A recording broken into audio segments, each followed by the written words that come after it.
Hey, good morning.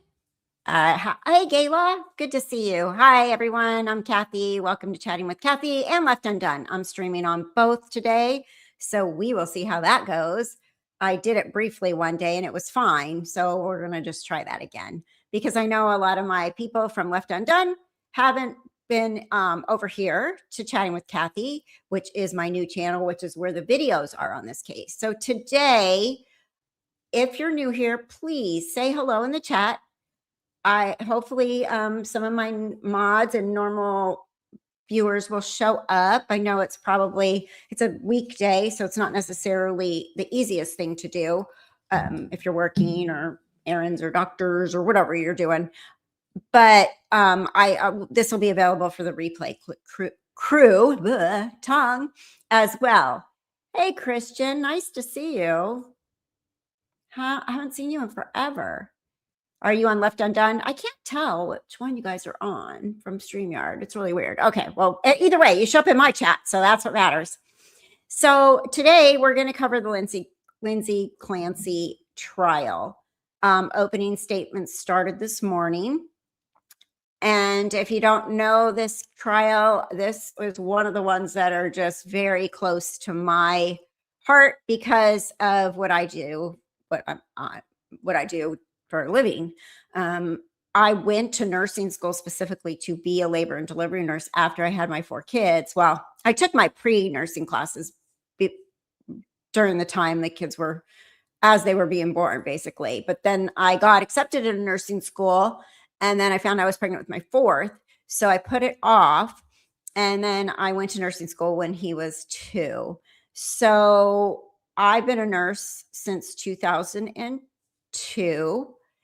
And I worked directly in labor and delivery. I was hired as a new grad into labor and delivery. I stayed at the same hospital, very busy hospital, having, like, I don't know, we had like 500 deliveries a month. Not at first. I think we were like 350 because we built a new wing, and we got really busy because then it had ocean views.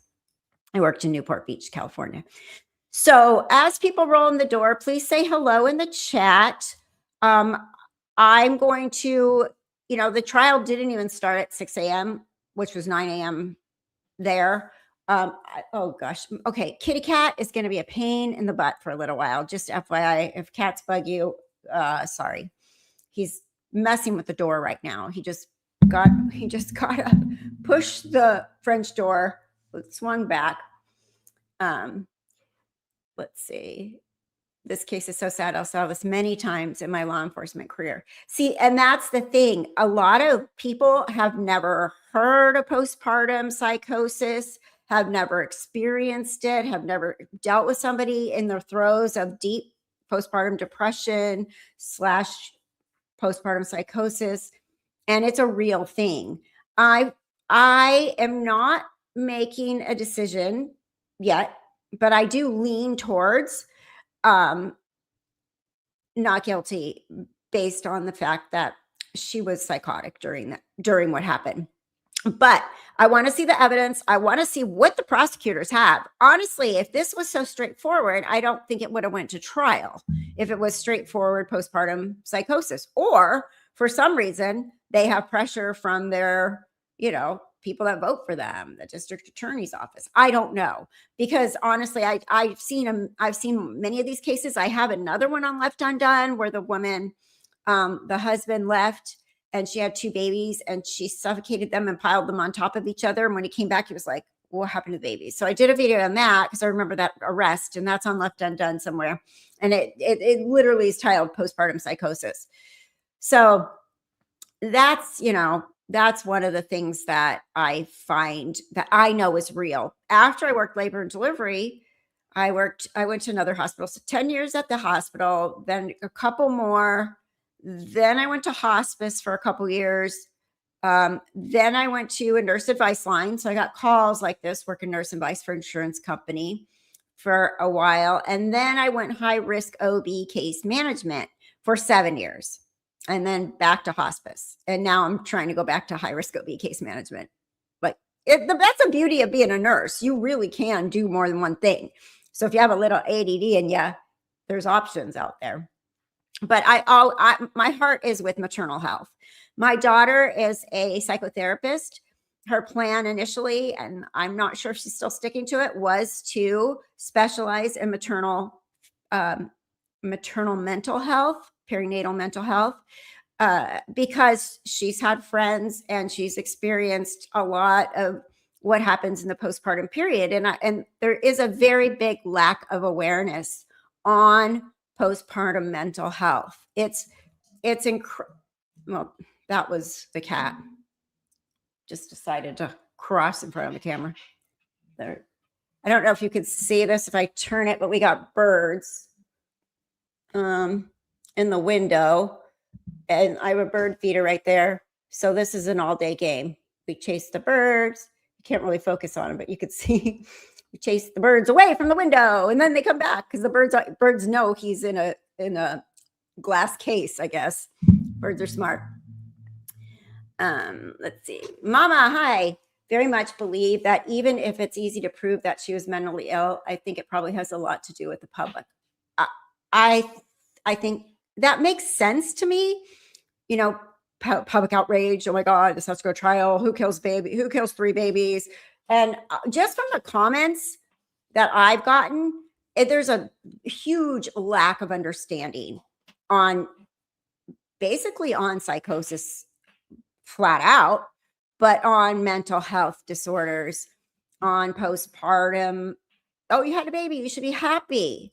You know, your body goes through so much, and people that do have a diagnosis, people that are already diagnosed, but maybe not diagnosed, have an underlying mental health condition, because now they're saying that Lindsay did get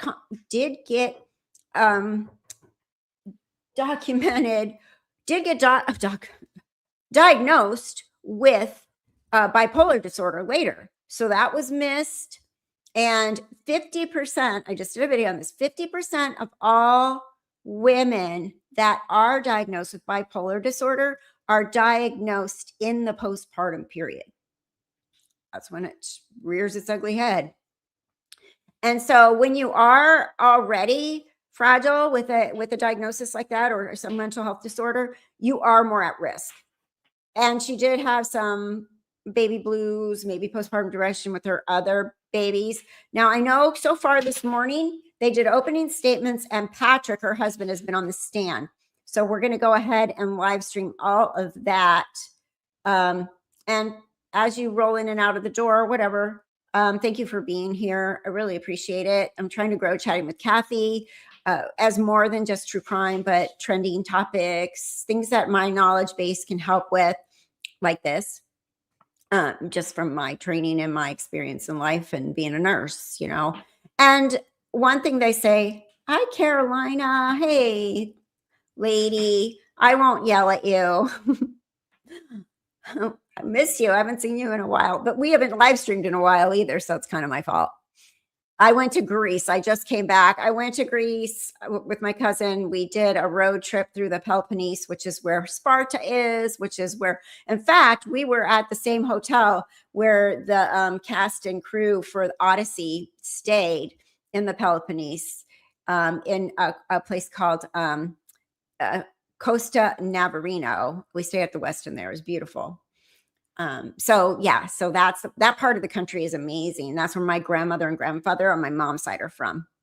They're from mainland Greece and the Peloponnese, Sparta area, around there, villages around there. So then I was there and came back, and jet lag and everything. And then my son was here from Oregon. I hadn't seen him in a while, to watch the animals while I was gone. I don't know. My mom passed away in December. She passed away December 23rd. My little Yorkie passed away December 21st. I haven't been to work since before that, but I decided that I can't stay with doom and gloom anymore. I can't do hospice forever. I love it, but it drains you mentally. It's exhausting. So I'm going back to where I know I can help. Let's see. Hi, Mama. I think that's where everyone now sees some of the information right off. People freak out. They build each other up, that there are dead children, so the mother needs to do life or give her life. Yeah, Yeah, it's really sad. Really sad. Which trial mentally.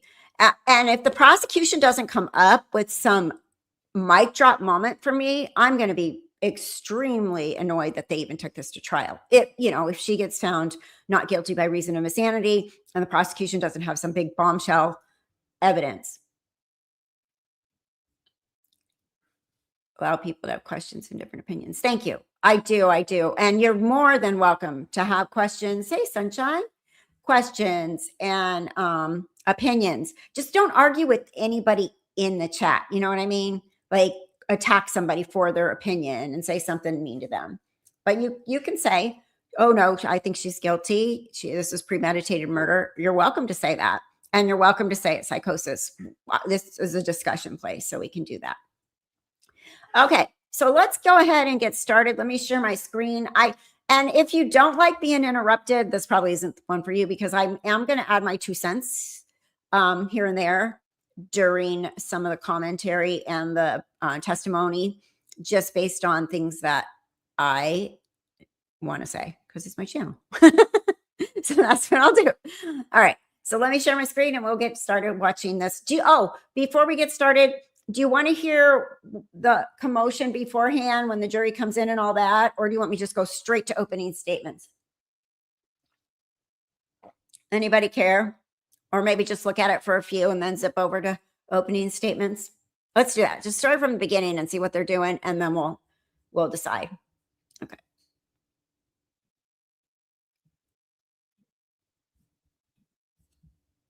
All right. Okay, I will take my face off. You don't have to look at me the whole time, but for right now, I'll keep me on.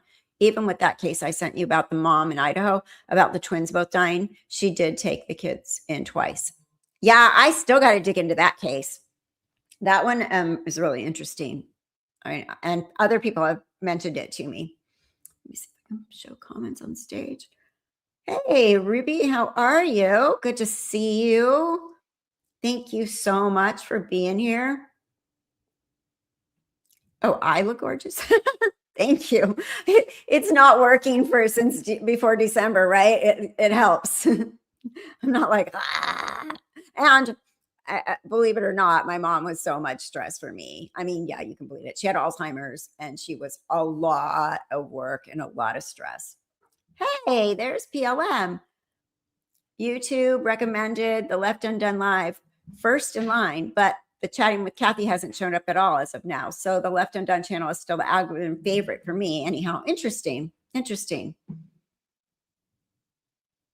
Oh, and the trip. Yes, vacation is something. This cat is going to be insane right now. I don't know why he has to do this when I'm on the computer. And the job that I interviewed for, and I have a second interview this week, I hope, is a remote case manager, high risk OB job. So this cat is going to be oh God. I know.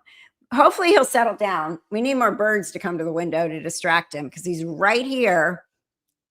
And the funny thing about this cat is I got him, I told you before, from my hospice patient who died. She didn't want the cat. Well, she wanted the cat. She was just going to die.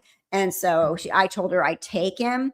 And she was feisty, man. She wouldn't go in the bed. She wanted to sit in her scooter. Literally, we're like, you have bed sores. You have to go in the bed. She wouldn't go in the bed for me to do her wounds. Like, she was super feisty. And I swear to goodness, his personality is hers. Go. All right, let me play this and we'll catch up and keep talking throughout it. And please comment. Yep. We're split between both channels. I'm doing both right now. Hopefully for some of the Left Undone people will come over. Hey, welcome back. Yeah, so hopefully we'll be able to split between the two. Goodness gracious, kitty cat channels. All right, thank you, PLM. It's nice. It's like a little reunion going on here. I missed you guys. Melissa, hi. If I can keep a signal, I want to stay on and listen. Hi. Yeah, sometimes depends on what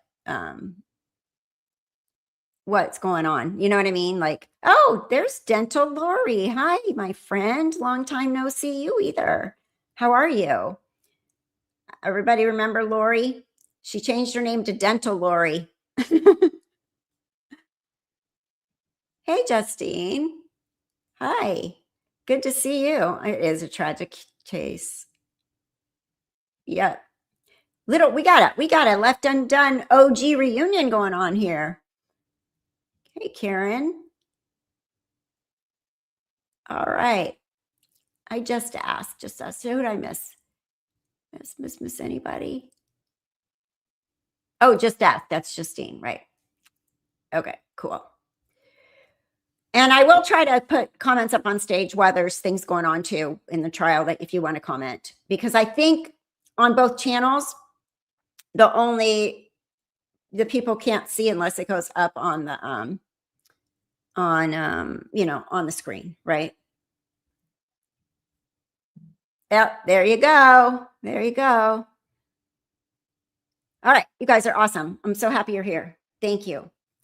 So let me get this started here. Okay. Let me know.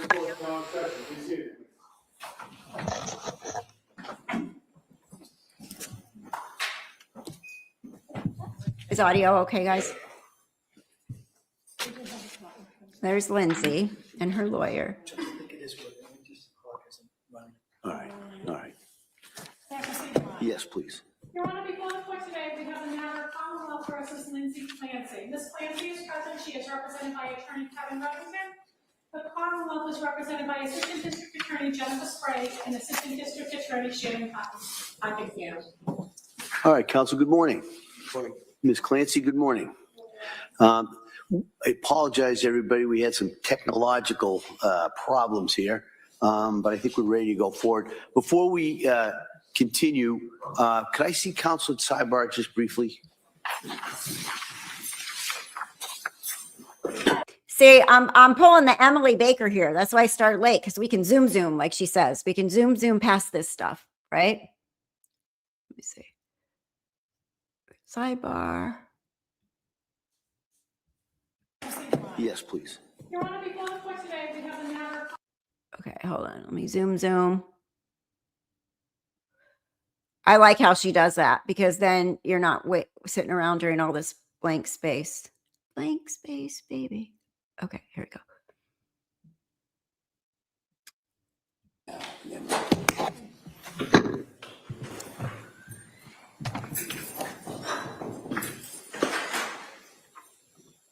Oh, thank you, Justine.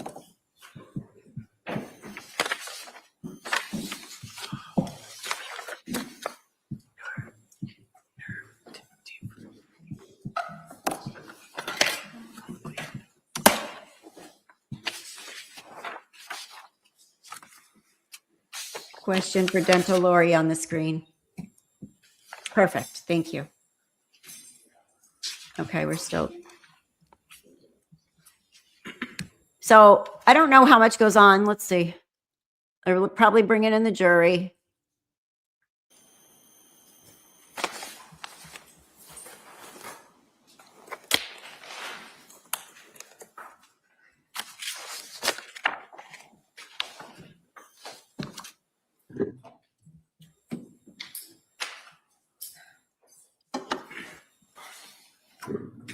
Oh, my back is killing me already.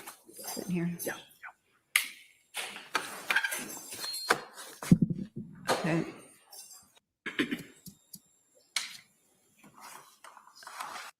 Zoom. I love how she does that. Okay, now the jury's coming in because they're standing up.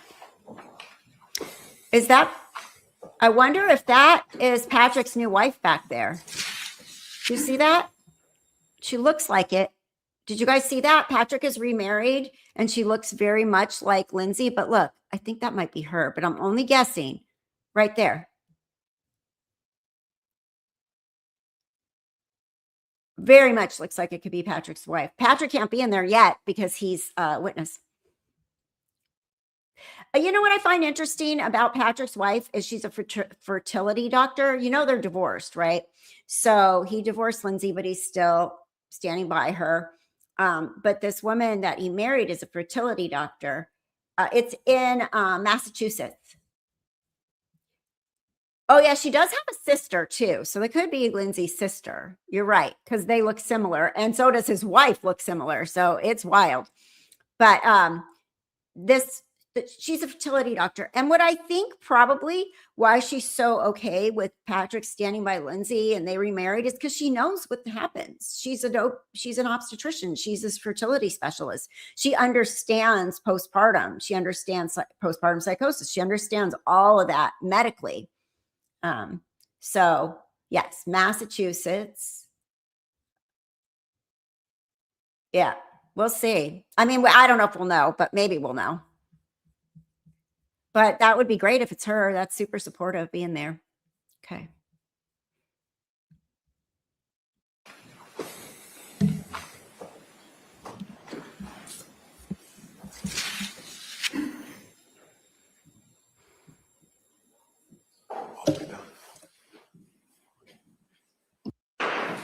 Okay, you sit down. Good morning, Your Honor. May I proceed? Yes, please. Your Honor, before the court today, we have the jury trial in the matter of Commonwealth versus Lindsay Clancy. Ms. Clancy is present. She is represented by Attorney Kevin Robinson, and the Commonwealth is represented by Assistant District Attorney Jennifer Sprague and Assistant District Attorney Shannon Buckingham.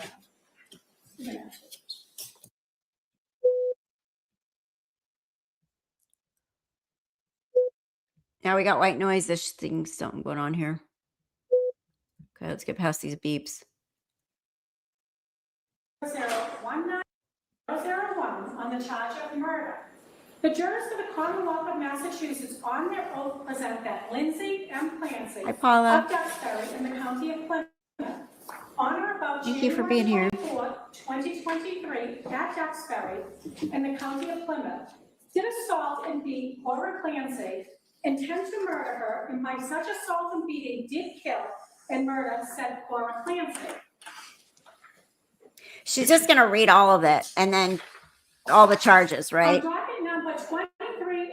I'm going to skip past that. We know the charges. I just kind of, again, I'm going to explain it. And then after that, we're then going to go right into the opening statements of counsel. All right. So first, as you know, this is a criminal case. And the defendant was charged by the way of an indictment on 3 counts. All right. Now, you have to understand that an indictment is not itself any evidence of the defendant's guilt whatsoever. It's merely the formal way of accusing a person of a crime in order to bring her here to this courtroom for trial. You are not to draw any inference of guilt from the indictments or from the fact that she was. Okay, we've heard a million of these, so we're going to go, let's just move along.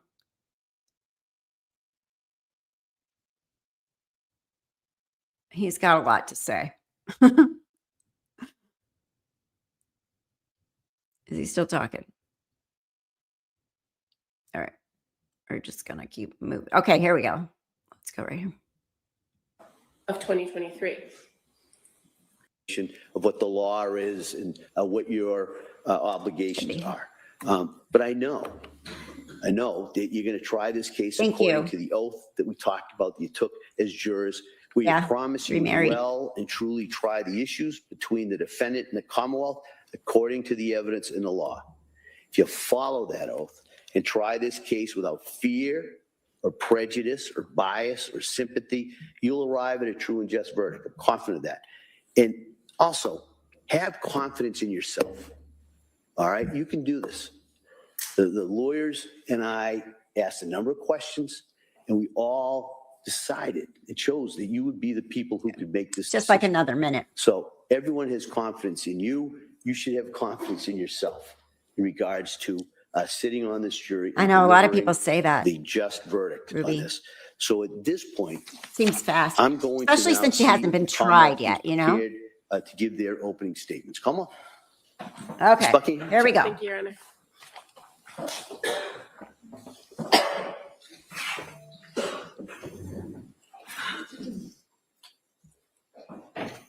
Morning, ladies and gentlemen. Cora. She had just turned 5. She was sweet, silly, smart. She loved sparkly dresses and wearing bows in her hair. She loved princesses and baby dolls. She even tried to convince her preschool teachers at the beginning that her name was Sophia because she loved the Disney character Sophia the First so very much. Dawson. He was 3, a boy's boy. He was a bit rambunctious, but funny, full of energy. He loved trucks, construction trucks, fire trucks, and he spoke with a raspy little voice. Callan. Callan was just 8 months old. Always smiling, with chunky cheeks, a sweet little baby. We are here, ladies and gentlemen, because they are not. She's crying, guys. Because so many people have been really cruel in the comment section all over the place. I've been in a bunch of groups, and a lot of people are saying she has no remorse. She's just a flat affect. She's catatonic. But I mean, could you imagine coming out if she was in a psychosis state, which I lean towards that? If she was in that state, can you imagine coming out of it and realizing what you've done and having to live with that forever? Yeah, it's horrible. I remember following Andrea Yates. Andrea showed postpartum depression with her previous pregnancies, but did Lindy show no postpartum depressions with her first 2? Is that correct? She did show some like anxiety, postpartum anxiety when she was going back to work, which because she didn't want to be away from the kids, which I quit my job as a flight attendant when I had to go back to work with my first. I thought in my head, I was going to go back to work. And then when I got that little baby in my arms, I was like, I'm not leaving this kid. Nobody can care for him like I can. So I don't know if it was considered postpartum depression yet or not. And hopefully they'll cover that. But she is crying, so. They were strangled, deliberately and meticulously, killed by this defendant on January 24th of 2023. One by one, she wrapped exercise bands around each one of the kids' necks and pulled until their little bodies were limp and lifeless. First Dawson, then Cora, and finally Callan. Your job, ladies and gentlemen, is not easy in this case. The evidence will be difficult to see, to hear, to process. Testimony of witnesses, family,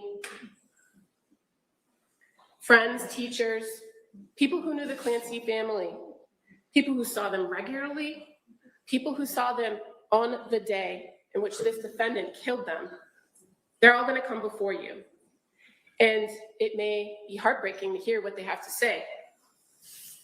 You'll see photographs of the crime scene. You'll hear testimony from first responders. They're going to tell you about what they discovered when they came into the Clancy home at 47 Summer Street in Duxbury on January 24th. You'll hear evidence about the defendant during that time period, observations of her physical appearance, her demeanor.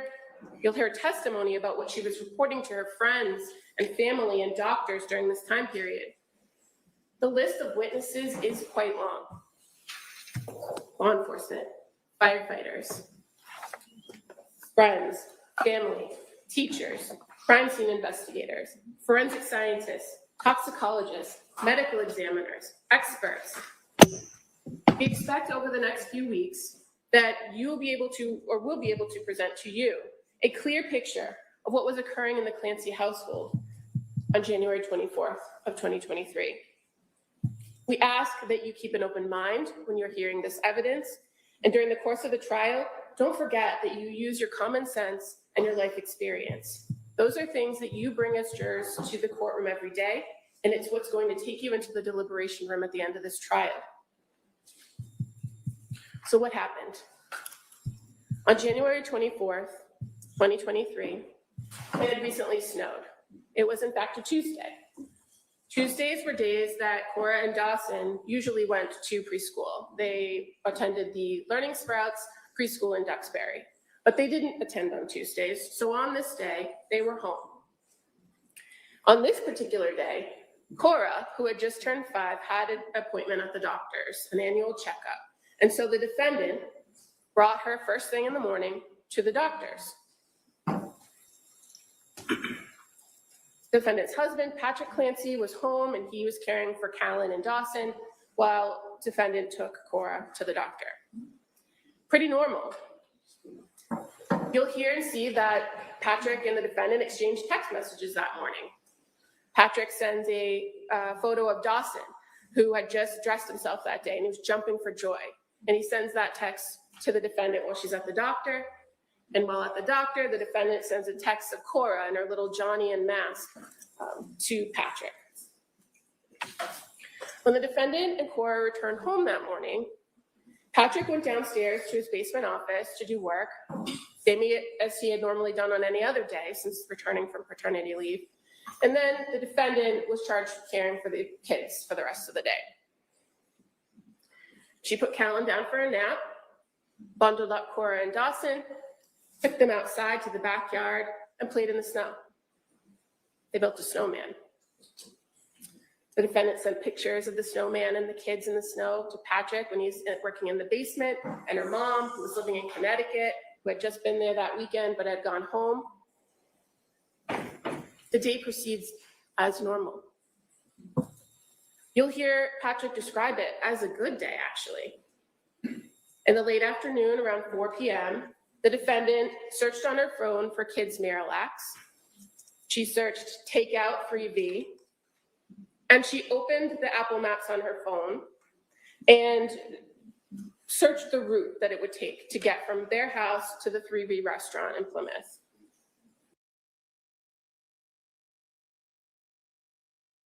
I just want to say this is like the biggest thing right now, what she's talking about. This is where everybody goes, this is premeditated. She planned it because she did all that with her phone. Now, I asked my daughter, who's a psychotherapist, who said you absolutely, in a state of psychosis, can still plan, use the tools that are available to you, but your mind, you know how to do all that stuff still. And if the voices are telling you do this, that, and the other thing, yes, you can. Well, she didn't say that, but she just said you can use tools that are available to you. Not, I think a lot of people picture a psychotic state as somebody sitting there drooling and rocking and not being able to communicate, but it's not like that. You can literally still do things, plan things, do actions. Okay, continue. Because that was my biggest question, because everybody kept saying, she planned it. And I'm like, yeah, she kind of did. But is that mean she was in a clear state of mind, She searched how much time and how far it was. Now, this restaurant had been a place that the family had eaten before, but wasn't their normal takeout spot. She also called CVS and asked them about the kids' Pedialax or Miralax. And that's because at the doctor earlier that day, the doctor had recommended a laxative for Cora because she had some stomach issues. She had complained of an upset tummy at school the day before, you'll hear. She had some issues where she didn't like to go to the bathroom at school, a little bit embarrassed. So they suggested the Pedialax. So she calls CVS and she confirms that they actually have it at their local CVS in Kingston. Then she sends a text to Patrick and asks if he wants to get takeout, if 3V is okay. She didn't feel like cooking dinner. It was a long day. He says, sure. She calls in the order. When Patrick leaves the house around 5:15 that evening, everything is normal, seems normal. He sees Dawson eating chicken nuggets and green beans on the couch before he walks out the door. Patrick leaves to go to 3V, and he's going to stop at CVS on the way there. That's when the clock starts, ladies and gentlemen. The defendant knows that Patrick has to stop at CVS, go to 3V. She knows that it's about 5 miles from their house to get to the restaurant. She knows approximately how much time she has for him to go there and come back. She then takes the children down into the basement. She separates Dawson from Cora and Callan, and then she proceeds to wrap exercise bands around each child's neck and pull until they are dead. She leaves the bands wrapped around each child's neck and goes back upstairs. In the kitchen, she gets a knife, and then she proceeds to the second floor of the home. In the middle of this, she misses a call from Patrick. He's at CVS. She misses the call. She calls him right back, and they talk for 14 seconds. Nothing that she does or says in that phone call is of concern to Patrick. He proceeds on his task, and she proceeds with hers. She goes to the second floor master bedroom, locks the door, crushes up some pills, and attempts to take her own life. She uses the knife she got in the kitchen to slash her. I just keep thinking in my head that if this truly is a state of postpartum psychosis, they are proving the point that perinatal mental health is not taken seriously. There's not enough knowledge about it. And this is just cruel. You know what I mean? If that is what's going on, I mean, we still have evidence, a lot of evidence, obviously, to see. But at this point, if that is what happened to her, how cruel is this to take a sick woman and put her on trial for murdering your kids? I mean, absolutely just heartbreaking. I hope this case brings awareness to perinatal mental health, because it is not, it needs awareness.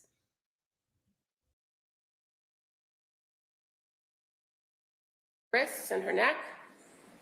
She moves the bed away from the wall, away from the window. She opens that window and goes out. She lands on the cold, hard ground. Shortly thereafter, around 6 p.m., Patrick comes home. He's got the takeout bag and the CVS bag with the medicine. He enters into the house through the mudroom door into the kitchen area, places the bags down. It's eerily quiet. He calls to the kids, no answer. He calls to the defendant, no answer. He takes out his phone and dials the number for Lindsay's phone, defendant's phone, no answer.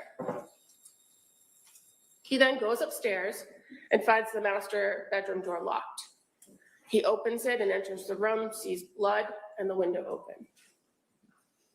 He then goes to the backyard, and that's where he finds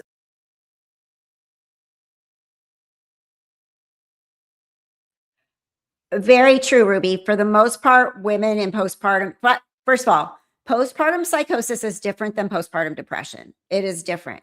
Postpartum depression is depression, can't get out of bed, thinking about harming your own self in the extreme. But it is not psychosis. Psychosis is extremely rare. And most people that have psychosis do not kill their children, but they need professional help. And postpartum psychosis is a medical emergency. It is the same thing as a heart attack happening right in front of you. But she's not in a regular state of mind. She's literally gone from her mind. She's not, if she has postpartum psychosis, there's no, I'm Lindsay, I need to make a rational decision right now. It's just very, very different and very scary. And thankfully, it's very, very rare. You are correct. Very rare to go to this extreme. But she's not the only one. I've done another case on postpartum psychosis. Most of them don't go to trial because they do a plea that they're insane, right? So very rare to go to trial for this. I remember having postpartum depression with my fourth baby. It's definitely different from postpartum psychosis. Yes. Yeah. Oh yeah. I'm sure. And expert witnesses. I'm very curious about the expert witnesses. It really is sad. I can't imagine living knowing I killed my children. I know it's horrible to even think about. I can see why she would be like, I don't want to live anymore, right?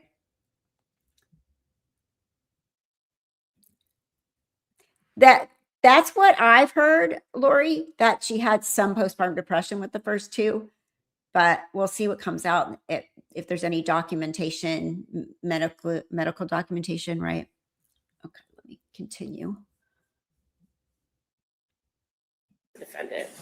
She's on the ground outside that window, moaning and mumbling. At 6:11 p.m., he calls 911 for help. First responders arrive to the home almost immediately. He's still on the phone with 911 when the responders arrive, and they go right to the backyard and tend immediately to the defendant. While they're with the defendant, Like Susan Smith, right? When she drove her kids into answering, Mama D's question up there on the board. When she drove her kids into the water, she had ulterior motives. That was not any kind of psychosis. That was evilness, like psychopathy, right? Psychopathy. Right. Actually, that's pretty much the bottom line. She's not going to go walk free. It's either going to be guilty of, first degree murder times 3 kids, or it's going to be not guilty by reason of insanity, which they call not criminally responsible in Massachusetts. And she will be in a facility. And she's been in a mental health facility all this time. She's not in jail. She's in a mental health facility. Now, some people argue with me and say that's because she's in a wheelchair. She can't be in jail. But I'm sure there's other options, other hospitals or rehab facilities that could take her due to the physical part. She clearly, if she's in there, has some mental health issues that they're working with.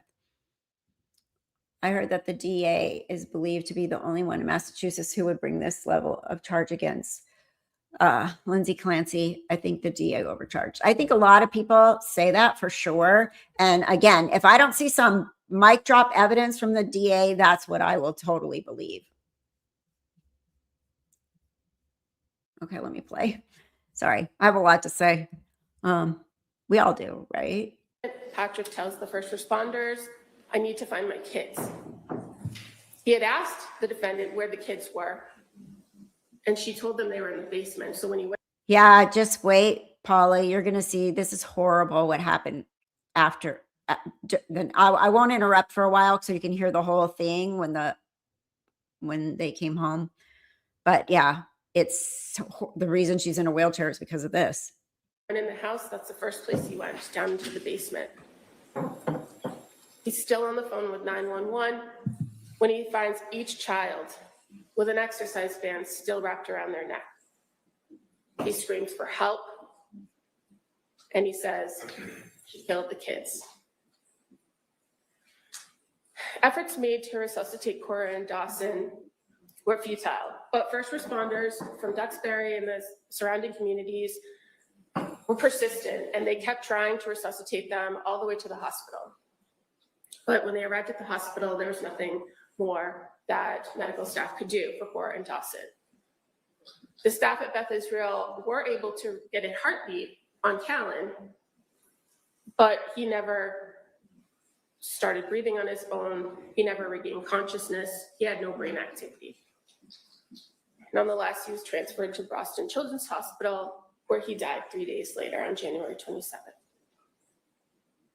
The defendant was taken to South Shore Hospital and then transported subsequently to Brigham and Women's in Boston. She had multiple traumas, including spinal injuries, as well as superficial injuries to both her wrists and her neck. She is paralyzed. We expect during the course of this trial that you'll hear the defendant made claims that either right after Patrick left the house or after he called her from the CVS, depending on which version of the events she's telling, she heard a voice, a male voice, a voice that she had never heard before, a voice that she never heard again. And that voice told her that it was her last chance, that she had to kill the kids so that she could kill herself. She immediately took action when she heard the voice, with no direction or details from this so-called voice, and she killed the children. Once she killed the children, the voice stopped. When you consider this information in the course of the trial, ladies and gentlemen, I ask that you consider the source, the timing, the substance of her statements about this voice. You're also going to hear from, or you may hear from, forensic psychologists and psychiatrists who talk about what's called command hallucinations and voices that people hear before they do something. And when you hear that testimony, I ask that you keep in mind the details of what she's saying the voice told her, and the details of when this voice spoke to her. Another important thing to remember throughout the course of this trial is that this is not a case about the Lindsay Clancy that sits before you today. This case is about the Lindsay Clancy on January 24th, 2023, at the time of the crimes. This was not a woman in the throes of psychosis on January 24th, 2023. This was a woman who acted intentionally, rationally, and swiftly to accomplish a very specific goal: to kill. You will see and hear evidence about all the things that she did that day, what she did in the days leading up to this incident, leading to the murders. You'll hear her spending time with her family and friends. You'll hear her appearing to be in good spirits and doing better for all intents and purposes. On that very day, you'll hear she interacted with people at the doctor's office. She came home and took care of the kids. She talked to people on the phone and via text message. The evidence will show you she was not psychotic that day. Throughout the evidence in this trial, you will learn about the defendant being the classic overachiever in school, in her personal life, in her nursing career. She was someone who liked to control every little detail of her life, of her family's life. In contrast to pictures you'll see of the doting mother, the dedicated nurse, you'll also see a side of Lindsay Clancy that's different. Somebody extremely controlling, meticulous, and manipulative. The days were laid out with specificity. Strict schedules were expected to be maintained. Food was planned carefully. Sleep was scheduled to the minute. And in the time after Callan was born, her last baby, the family had to adjust. And by all sources that I expect you're going to hear at that trial, that summer was great. But after Patrick had finished his paternity leave and was back to work full time, when she no longer had a nanny to watch the baby, do laundry, tidy up the house, follow her schedule, when she was responsible for it all, it was hard. It was hard for her to maintain that control. It was hard for her to bond with her kids. And in efforts to maintain control, she withheld information from her husband, from her doctors. She reported serious symptoms that were inconsistent with her daily activities, you'll hear. And ultimately, on January 24th, 2023, the defendant made a calculated decision. This was a woman who no longer liked the life she thought she wanted. It was getting harder and harder to control. And when she saw the opportunity to escape, she made the selfish choice to take it, and to take Cora, Dawson, and Callan first before attempting to take her own life. Ladies and gentlemen, this is not a public debate about women's mental health and how the medical system treats women. This case is about this defendant, Lindsay Clancy. There is no dispute that she was dealing with mental health issues during this time period prior to the murders. There'll be medical records, medical doctors, mental health professionals that will talk about treatment, prescriptions, hospital visits. All that's going to be before you. The evidence will show that this defendant had a means and access to mental health that most people don't. And she chose to deal with her mental health issues in the worst way. She chose to manipulate her providers, seek out the quick and easy fix when she was feeling depressed and anxious, And when she didn't get what she expected, she chose an alternate route. She sought a different doctor. She changed medications after days. She disengaged from treatment when she didn't like the plan. After only 4 months in treatment, she made a choice, a deliberate and intentional decision that she did not want to try anymore. And because no one could take care of her kids the way she wanted them to, she had to take them with her. Despite all the precision that she exhibited that day, you'll hear, the timing of it all, the swiftness of the killings, overcoming the interruption of Patrick's phone call. I just find that really hard to believe that's her motive. All right, I'm so meticulous that I got to kill my kids and then I'm going to kill myself, but I failed. I don't, what, I don't know. I have a hard time wrapping my mind around that theory. And I was going to answer this question here, or this comment. I hope the right thing is done. Everyone is so invested in the story of a new baby. What an amazing time. Yes, it is. And it can be the hardest of times. It really can. And people don't understand how hard it is. I had my third. So I had my first two 22 months apart and the other one 26 months later. So I 3 under 5 for a long time. 5 per year, right? And it was really, really, it's a blur. So yeah, I think if people don't realize, my nephew just had a baby the other day and he texted me yesterday with the pictures, said it was a hard delivery, but we're home now, blah, blah, blah. And I'm like, call me. Any questions about postpartum, call me. Any questions about the baby, just call me, because I think people don't realize there's always something, always something. I think my daughter called me like 25 times a day when she was postpartum with her first, because there's always something. The baby's not latching. I'm exhausted. My bottom hurts. My C-section scar. I'm not getting sleep. Baby's waking me up. Other kids are wake up. Other kids, mommy, I want cereal. We finally just got the baby back to sleep. I mean, nobody thinks about that stuff, I think. Let's see. I have to admit that I believe that there is something to this presentation. I believe that there is something to it.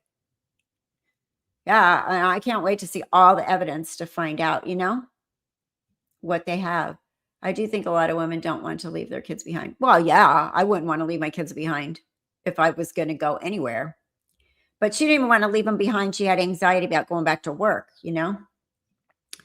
right? Being controlling and meticulous made her kill her 3 children. Yeah, I feel like that's a reach. There's got to be more to it.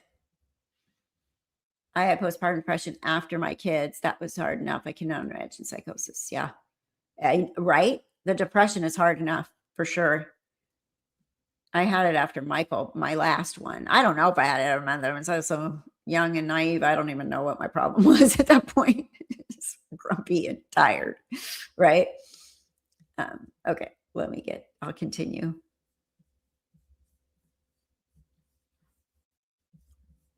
My mouse is not cooperating. There we go. What she did not anticipate was that she would not be able to complete the act by killing herself. Ladies and gentlemen, people with mental illness commit crimes every day and are responsible for them. The fact that someone may suffer or have a mental illness, a mental disease or defect is not the end of the inquiry when it comes to guilt or innocence. It is whether a person can appreciate the wrongfulness or criminality of the conduct and conform their conduct to the law.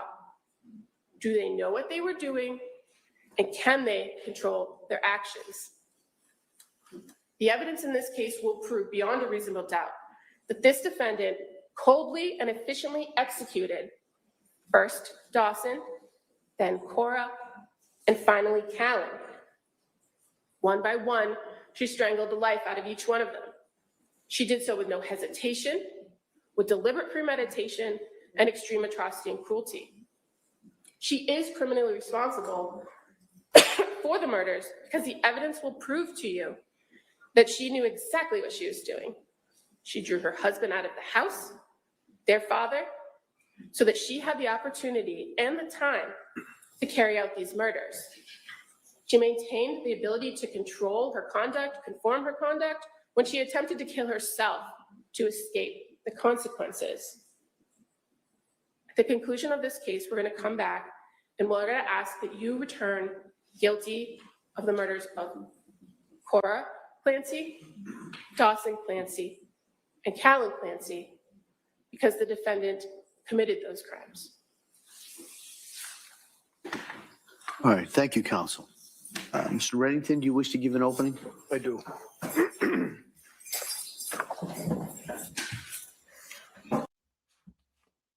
So the opening statement, I don't know, I thought she would have more in that, but we'll see as far as prosecution goes, but we'll see with the evidence. Her opening statement didn't convince me one way or another at all. So we'll see. And here comes her lawyer, which I think she has a really good lawyer. All right, let me get him up there for you.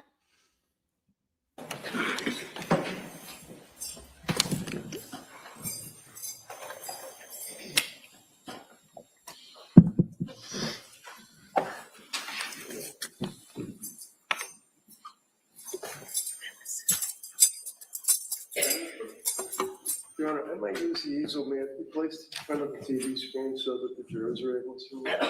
Yes. Thank you.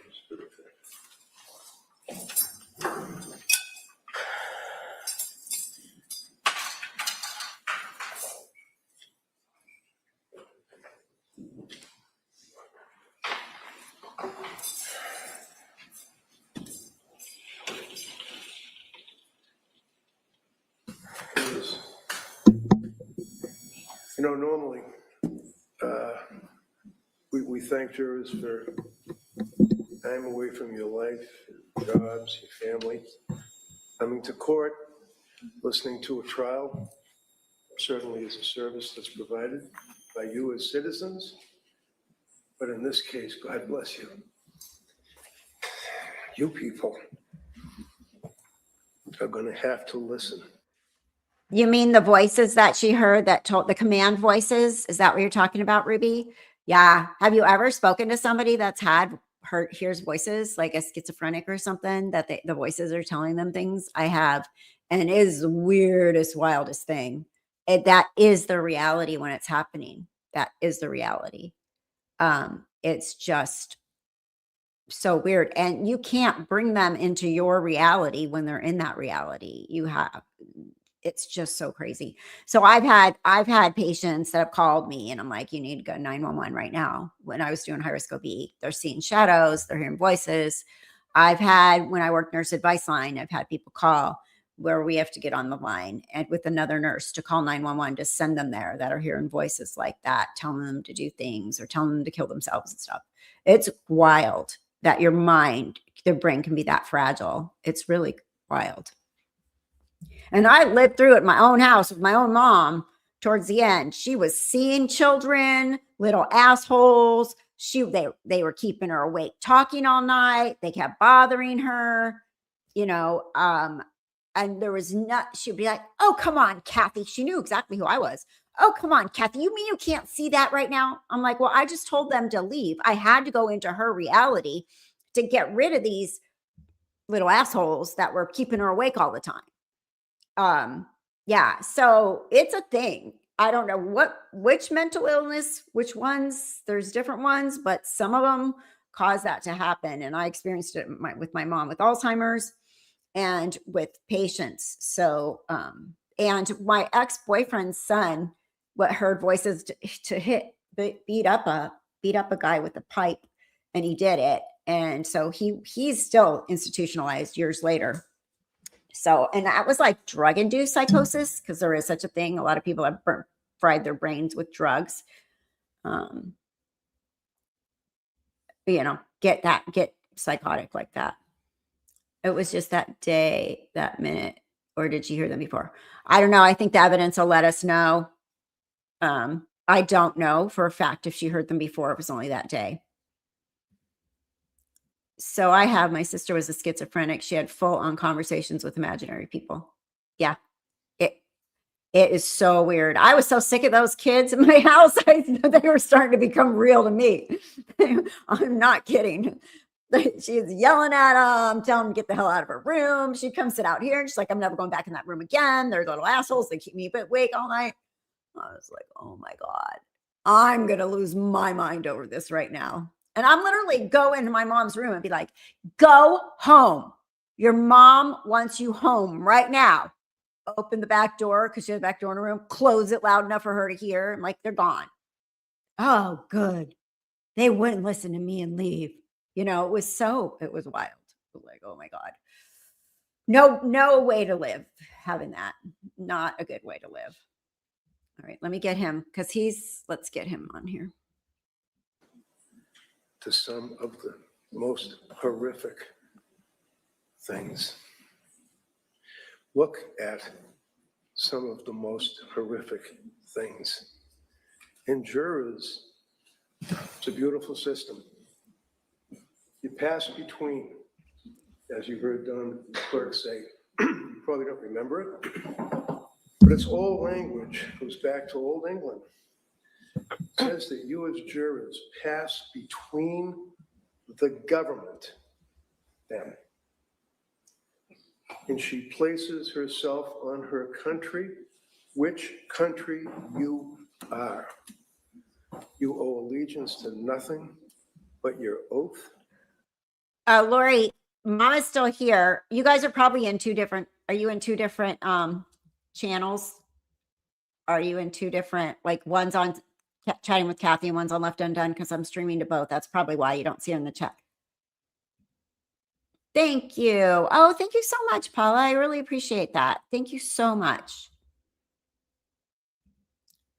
Mama D says, to me, it's crazy because people can understand the mental results of, saying, a TBI or drug-induced psychosis. Lately, a lot of marijuana-induced psychosis, but it's hard to understand this. Yeah, it is. And marijuana these days, like cannabis, is so strong. It's not like what people used to grow in their pot in their room, you know? It was so weird. Oh, you're on Chatting with Kathy. Okay. Okay, you guys are both here. Thank you, Paula, again. Oh, she's here now. All right. Your consideration and your time, your common sense, you bring your life experience to this trial, you render a verdict. And as jurors, experiences, take the job very, very, very seriously. You people will never forget this case. And thank you for that service. Government says that this is a situation, it's not a referendum on women's having babies and having postpartum psychosis, postpartum depression, but it sure as hell is. Because you're going to hear, consistent with what is told you in the instructions, consistent with the obligation that the government has when they brought this charge. Tim Cruz, the DA, right in the front row, brought this charge. He knew, as did his office, the facts of this case. And he knew when he brought this charge that it was going to kill the soul of this young woman. And they would bring their evidence in front of a jury that she knows that she killed these children. We'll sit here, listen to their evidence, but I suggest to you that the issue for consideration is what was going on in that woman's mind. You're going to hear evidence that, as the government said, Lindsay was a kind of a parent pleaser. She was a person that in school had a lot of friends, still has friends. You'll hear evidence to this day from the 6th grade. High school, college, nursing school. You're going to hear evidence that Lindsay, in the course of in high school, she was a high achiever, gymnastics. Stopped doing gymnastics because she hurt herself and didn't like to do the backflips and stopped doing gymnastics, but she was very athletic. You can hear evidence that right after she had the birth, the last child, within 4 or 5 days, she ran a 5K. She was very, very, very physically fit. The life was such that she watched what she ate, watched what she did in her life as far as activities, and was one heck of a mother. She loved her children. All the things that the DA said to you about those little kids and their life and what they like, she knows 1,000 times more than what they know. And in that capacity, as a mother, daily you'll see evidence that she would decorate rooms, that she and Patrick did have that achievement of a wonderful life. They had it all. They met in Boston. She was a young nurse out of school. He was working in his industry.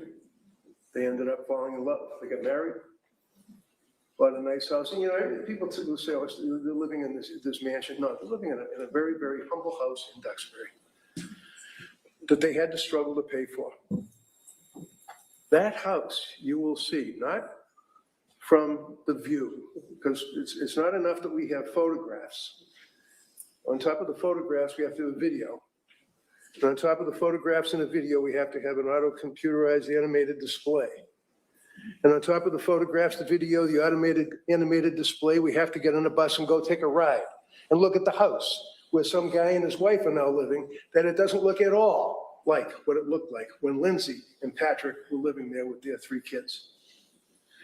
But there are videos that show what that home looked like that day, prior to that. You'll see in every room, there are things hanging on the walls, alphabets, colors, numbers, pictures of different cartoon characters, and I'm too old to even remember what they are. Movies, all sorts of toys, erector sets, trucks, all over the living room. There was no dining room. It was a large thing for the baby to be in, and then surrounded by toys. Every single room had toys in it. These children were loved and nurtured and cared for by her. She didn't want to get rid of her kids because of her selfish life, as the government indicates. She loved those children right up to the time of their death. You're going to see that there's photographs in this case that you will be able to evaluate that show that. Some of them might even be in the videos that the state police took.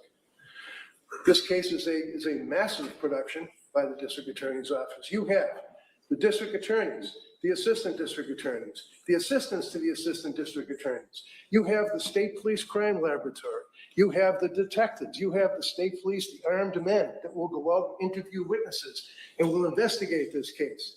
You have the victim witness advocate, very nice lady, by the way, that deals with witnesses and people in a case such as this. It's a massive operation, and that's great. We should have that. But when you're considering the evidence, you consider the fact that you have 2 young people that were living this life, that were working, and Patrick, not because of COVID, not because of he just didn't want to work in an office anymore. He worked out of his basement. He worked in an office in the basement. He was there because of what Lindsay was going through. He was there. He lived it. And he will testify to it. He doesn't have to testify, quite frankly, and identify clothing and be distraught and placed in a position of horror in this courtroom. But he will testify to what they went through as a husband and a wife, the wife being pregnant. They had 3 kids. After the second child, she had postpartum. You're going to hear evidence that that's one of the issues that is important because that can lead to bipolar. One of the things that you don't do, which is taboo, is if you have somebody that's bipolar, you don't put them on an antidepressant. You don't put them on Zoloft. You don't put them on what's called an SSRI. selective serotonin reuptake inhibitors. It messes with your brain. You don't do that, but it was done in this case. The reason that Lindsay went to the doctors was in September 2022. July and August of 2022, they were very happy. Lovely little family. September, things went sideways. And she looked for, and you heard the government saying, and remember what they say in their opening, and remember that when they prepare a case, and remember how they can point at different aspects of the case to show consciousness of guilt, that show that somebody's conniving. In this case, how many times we heard she faked the suicide. Faked the suicide. Little cuts, dinky little cuts, scratches you'll get, stated in the opening statement or time of the arraignment. That she asked for a lawyer. That's rich. You're going to hear evidence that she was in her bedroom after the horrific act in the basement. And that she was up in the bedroom, that she stood in front of a full-length mirror, that she took the knife that was in the kitchen that she had taken. And when she took the knife, she cut her throat in front of the mirror.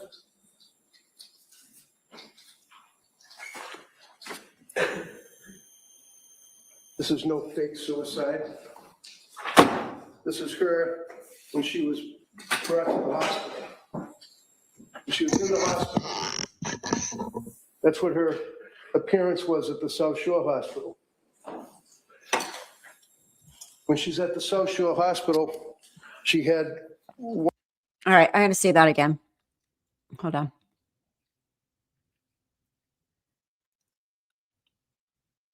Where'd it go?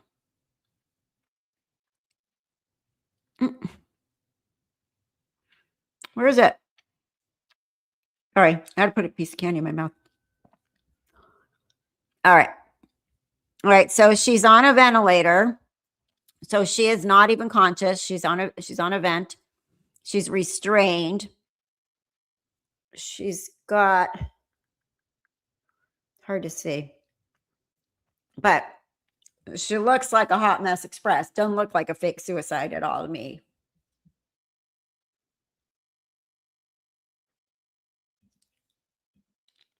Sorry. Yeah, he still supports her. Yeah. He is remarried, which is wild, but yeah. All right, I will continue, but look at that. That's awful. That's somebody on their, we need to save your life bed. Oh, shit.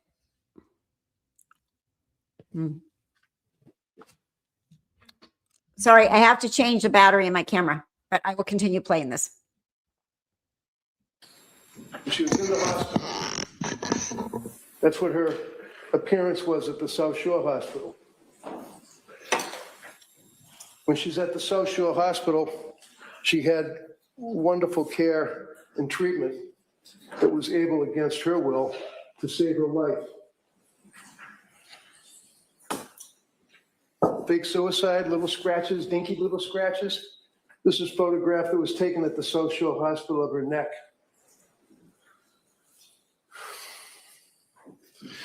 Photograph taken of her wrist, showing the split in the skin.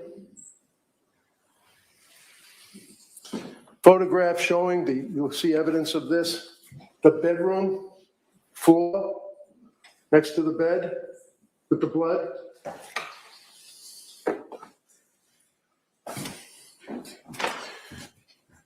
The knife next to the cup. Sadly, a gift saying, "Because kids." You see the white residue inside the cup? That's where the pills were crushed up with leftover lemonade from the night before when she consumed that. That's the knife. This here you'll see is sleep aids. See this here, deep sleep pillow spray. She couldn't sleep. She couldn't sleep for months.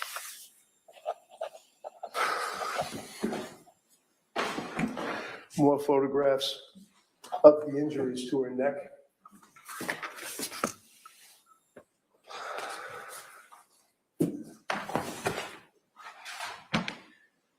And then, in the course of the fake suicide speculation by the police, you'll see the evidence that she hung on the window ledge and, like Spider-Man, I guess, slid down the wall of the house. You're going to hear evidence that she flung and threw herself out the window, striking her head on the ground, full ground, causing what's known as a Jefferson fracture of her neck.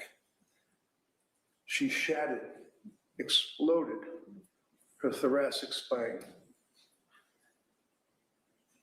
shattered her cervical spine, the first disc, broke every rib. And the Jefferson fracture, you'll hear evidence, is not consistent with a fake suicide by any means. Jefferson fracture is consistent with Superman when he got thrown off the horse. It's consistent with people that have the tragedy where they dive into a swimming pool, as a result of which they get that fracture in their neck and they're paralyzed. She's paralyzed. She's not going to get up miraculously and walk out of this courtroom. She's paralyzed and will be paralyzed for the rest of her life. She's living her own hell. She knows what happened with those kids. And she wanted to die. When she was in the hospital, you're going to see evidence. The Brigham and Women's Hospital, when they transferred her from South Shore Hospital, air flight, into Brigham and Women's Hospital, and she was then given the emergency room and the emergency treatment at the Brigham and Women's Hospital. You couldn't move in that room. There was so much equipment, so many wires, so many breathing tubes, so many machines, humming, banging, clicking, and she's spread out like she's crucified on the bed while she's being treated in that room, surrounded by armed police officers. Out in the hallway, guarding the hallway against what? Anyone could guess. Guarding the hallway, guarding the room, guarding the bed, standing there. She's handcuffed to the bed. She goes to South Shore Hospital. Government speculates that, again, you see how the government is able to create what they want for facts, that she is so cold and calculating that she said that she heard voices after I brought a psychologist,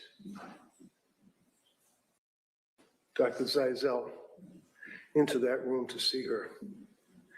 I had to move heaven and earth. You'll hear evidence that they wouldn't even let her have visitors. She couldn't even see her family for over a week. The cops wouldn't let anybody near her. That room was an armed camp. I had to move heaven and earth and practically get a court order to be able to get in there and see her while she's laying in the bed. And they suggest and will suggest that she said, I heard voices, I heard command hallucinations telling me to kill the kids and then kill myself, after she talked to Paul Zeisel as if he was telling her what to say because I'm the lawyer and I brought him into that hospital. You're going to hear evidence that Paul Zeisel is one of the most respected psychologists. You're going to hear evidence that he was embedded with the military in Afghanistan for years. You're going to hear evidence that he works for the government when there's a shooting involving the FBI, the CIA, or any of those alphabet soup cops. He's involved out interviewing these people for post-traumatic stress. I knew that he was the man to talk to this young woman in the hospital. When I finally was able to get into that room, into that hospital, he was with me. He did not tell her command voices. He, as a human being, gave her a cell phone so she could call Patrick. But you know what? You're going to hear evidence from a woman who works at Brigham and Women's Hospital. I saw Lindsay as soon as she came out of her coma. She is a woman that works with the religious services in that hospital. And the first thing that Lindsay wanted to know is, where's my family? And then she told her about what happened and told her about the command voices. And this is well before she ever met me or Paul Zeisel. So you have to keep focused on the evidence because it's so easy to manipulate. There's no fake suicide. And there was no plan to fake. That's what a lot of people are saying online, that her attorney told her to say that she had command voices. So I think that's why he's making a point of that, because I've seen that so many times where people are like, oh, she never even said she heard voices until her attorney told her to. So I don't know, there's the comments sometimes just get so crazy because people they say a fact, but then they add all this other stuff to it that they think happened. So it's wild. So yeah, I'm super interested to hear all the evidence here. Her sickness. This is a young woman that, with her husband, tried very hard to get the help she needed. She went and saw a doctor by the name of, oh, by the way, remember in the opening, the government said she shopped around for doctors, I guess, that she wanted to get doctors to, I don't know, give her drugs or something. You can hear evidence that she went online and she looked for someone that was into neonatal, post-baby delivery, because she knew that she was in trouble. She couldn't sleep. She had insomnia. It wasn't just, when you get up in the middle of the night because your phone's on. She couldn't sleep. She only get 2 hours a night, 3 hours a night if she's lucky, as time went on. In September, she went to see Dr. Tufts. Jennifer Tufts is the name of the doctor. Jennifer Tufts then gave her a prescription for Zoloft, which is an antidepressant. It's one of those SSRIs. She didn't take the Zoloft for a couple of weeks because she was breastfeeding. She was afraid to have the baby have anything to do with drugs, but ultimately couldn't do it any longer, took the Zoloft and was spun out of control. Well, because you can hear evidence because she was bipolar. You don't give a bipolar person Zoloft, but she got it. You're going to see what the effect was that it had on her as that week went on, as that month drove on, and she couldn't sleep, and she was unable to emote, had no emotions, had no feelings, was unable to really react to anything, but had to take care of the kids. And as the government says, well, she was able to talk to people. She was able to talk to neighbors. Sure, you're going to hear because they don't call them, we're going to call them. People that knew Lindsay as a mother, people that knew Lindsay, teachers of those kids will indicate what kind of a mother she was, as will neighbors, as will friends, as will people that saw her during that period of time. You're going to hear evidence from Patrick as to the effect that this sickness had on her. She was looking into it. You're going to see her Google searches. You're going to see her Google searches go on and on and on about how to take care of postpartum. What type of drugs? Can you become addicted to benzodiazepines? What about, is it possible to have a treatment, a ketamine treatment? What do I do as far as insomnia? What do I do about my thoughts to kill myself? Ways to kill. How do you kill? What do you do to kill? Government lashes onto that. Oh my God, she's looking up ways to kill. Let's make that a basis of our prosecution on this case. This is not a righteous prosecution. They're looking for every single piece of evidence that they can to show some ridiculous concept that she wanted to kill her beautiful kids because she didn't want to be a mother anymore. This is a woman that was a nurse. She worked for one of the best hospitals in the country. She was in a labor delivery. You're going to hear from labor and delivery nurses that will tell you how dedicated she was. Cora was named after the very, very first baby that she delivered as a nurse in the hospital. That's where the name Cora came from. Cora was named after her first delivery. This is a woman who did nothing in her life but dedicate her life to helping people and be a good person and a good. All right. I have no idea what the first baby's name that I delivered or the second or the last, but that's amazing that she named it after the first baby that she delivered in labor and delivery. That's pretty cool. I don't remember mine, although I'm older than her and it's been a very long time. All right, let me continue. I just thought that was pretty cool. Nurse and a great mother. And as time went on, looking like anyone else would, please help me. That's what it's all about. Give me help. And you can say, well, the government will say, God, she was able to talk to people. She wasn't drooling. She wasn't putting tin foil inside of a hat when she was going to the schools. No, she was able to talk to people. We actually have, we meaning the government, we have video of her and Patrick and the kids at the Museum of Science, and they were actually having a good time. We also have video that shows them down at the Cape Cod, down the Cape, with the kids, and they're in bathing suits. I guess she was fine. She put on a pretty good face. So what does she do? She goes to see, September 12th of 22, she looked for a psychiatrist. That's when she hooks up, if you will, with Dr. Jennifer Tufts, early October of 22, initial appointment. October 20th of 22, reports the adverse reaction that she was having to the selective serotonin reuptake inhibitor Zoloft. November 16th, she goes to the South Shore Hospital emergency room because she was so depressed and so maxed out from lack of sleep and so unable to emote. She couldn't laugh, she couldn't cry, she couldn't have any feeling. She was a robot.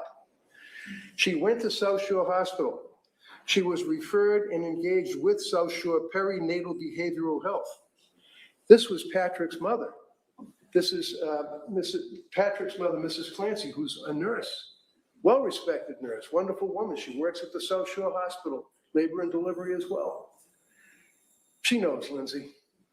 And she told Lindsay, you got to go to this outfit here, which was the South Shore Perinatal Behavioral Health. She didn't look them up because she wanted to get. Yeah, Mama D, you said it's really common to have several meds to have them changed because it's an acute situation. Sadly, most psych meds take time to work. So the psychiatrists are just doing the best they can. Yes, that's very common to change. Try this. Let's do that. Oh, even with my mom, they put her on Seroquel and then we upped the dose and then he upped the dose again. And I'm like, nope, it's worse. Like she got worse. So then we changed her meds. That really, truly is true. I think, honestly, my biggest thing is if they didn't diagnose the bipolar, because I think that was huge, and given her the Zoloft and everything that she shouldn't have had, that she was having a reaction, like, it's not the right thing for her diagnosis. I think I think that would be the problem in all of this as far as the meds go, but it's not unusual to change meds. Even if PR has been on a med for a month, it may be difficult to come off of it and they need to start a better one. Right. And some you have to wean off. You can't just stop cold turkey. And everybody's chemistry is different. People react to medications differently. Yeah, for sure. Yeah. Yep.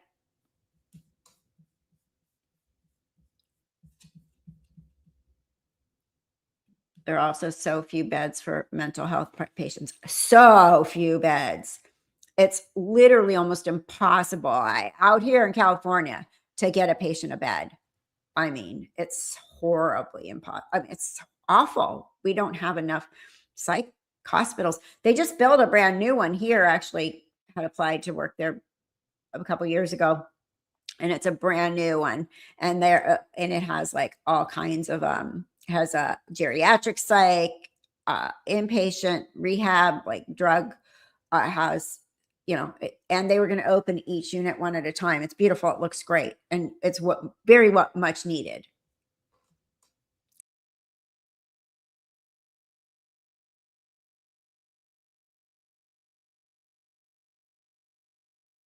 Drugs. She was referred by her mother-in-law, who's a nurse. She went to see these people, November 21st of 22. When she was engaged at the South Shore Perinatal Behavioral Health, she's going on one drug to the next to the next. The drugs that she was prescribed, you see here, and you'll hear evidence that, first off, Jennifer Tufts, September 15th, 22, sertraline, that's the Zoloft. Then lorazepam, October 21st, Jennifer Tufts. Then hydroxyzine, Jennifer Tufts. Lorapazan, Jennifer Tufts. Buspirone, Jennifer. Lorazepam, that's Ativan. Not lorazepam. Tufts, lorazepam, increase, Jennifer Tufts. Oh, he said it right the second time. Increase from 1 milligram to 5 milligrams, Jennifer Tufts. Trazodone, from another individual, fluoxetine, 10 milligrams from another person named Julie Paul. Julie Paul worked at the South Shore Hospital when she went there to go to try to get some help from South Shore Perinatal Behavioral Health. More medications, spiraling, continuing on, down. Pat lived this, and he will testify to what they went through. At this point, at the end of November, around Thanksgiving, she's reporting disassociation and confusion. They put her on Remeron.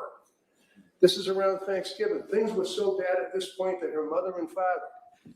They use Remeron a lot in patients that have dementia too. Came up from Connecticut and lived with them to take care of the kids, to help, because she was walking around absolutely a zombie.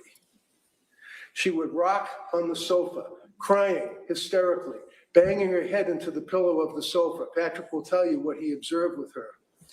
She dealt with her. And I think that's what people expect her to be doing 24/7 if she's in psychosis. Her parents were there to try to help. Is this someone that's faking because she doesn't want to be a mother anymore? The parents were there. Mother and father, wonderful people. Mother's retired. Dad took pictures of high school kids for yearbooks. They did what they could. Coming into December, after Thanksgiving, and they went, by the way, during the holidays, down to Connecticut at one point to visit with the family. But December 4th, she calls a suicide hotline seeking help. December 5th, she's evaluated by what's known as the Aspire Crisis Team. You'll hear evidence about that. December 6th. See, to me, this is not somebody doctor shopping. This is somebody looking for help.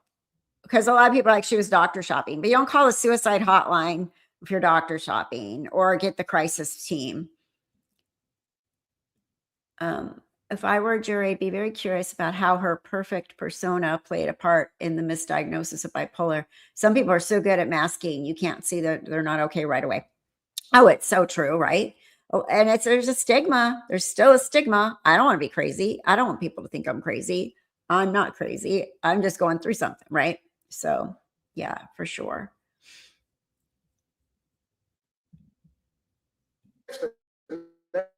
Next day,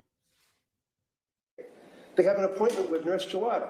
Now, Nurse Gelada comes into this action because, again, not looking for more doctors.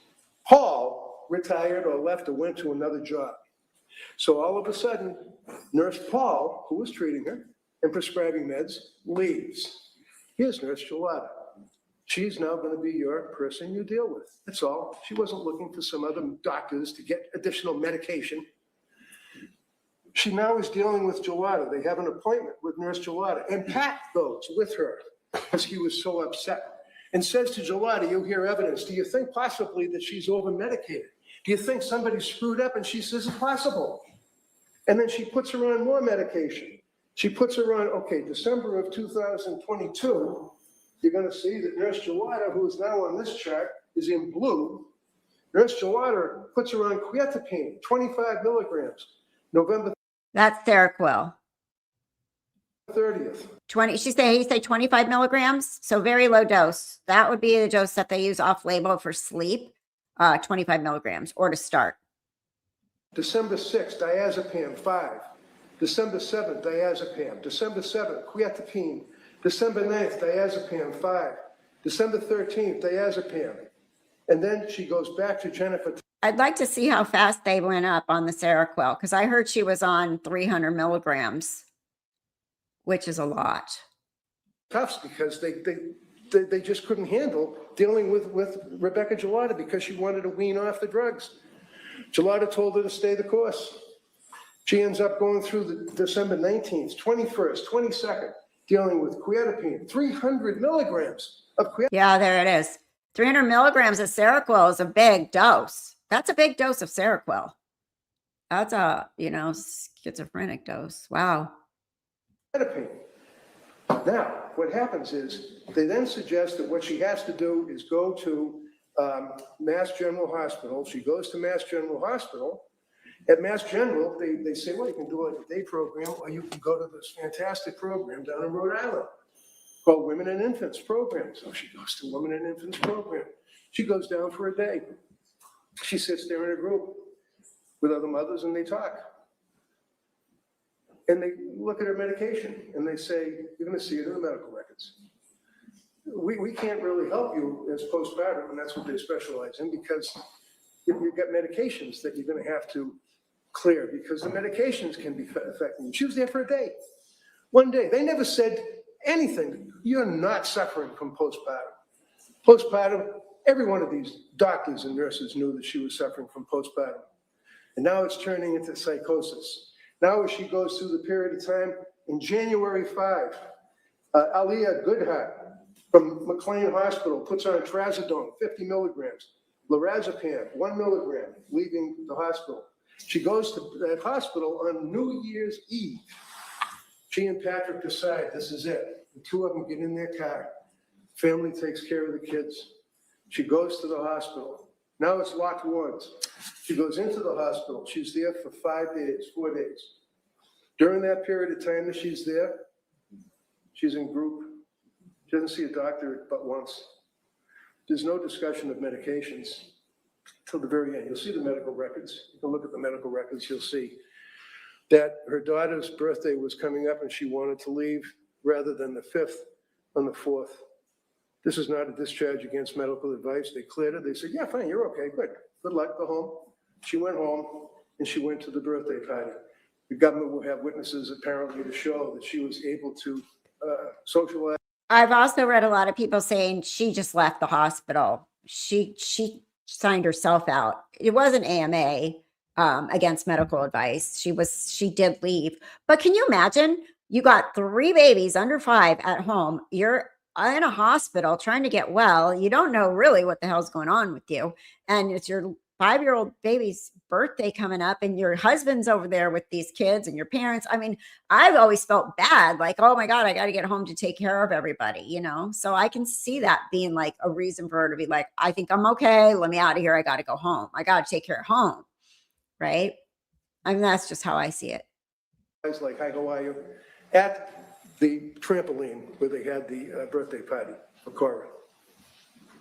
She's still living in a nightmare. During this period of time, January 9th, back to Jennifer Tufts, puts her on diazepam. Jennifer Tufts kicks up the trazodone to 150 milligrams.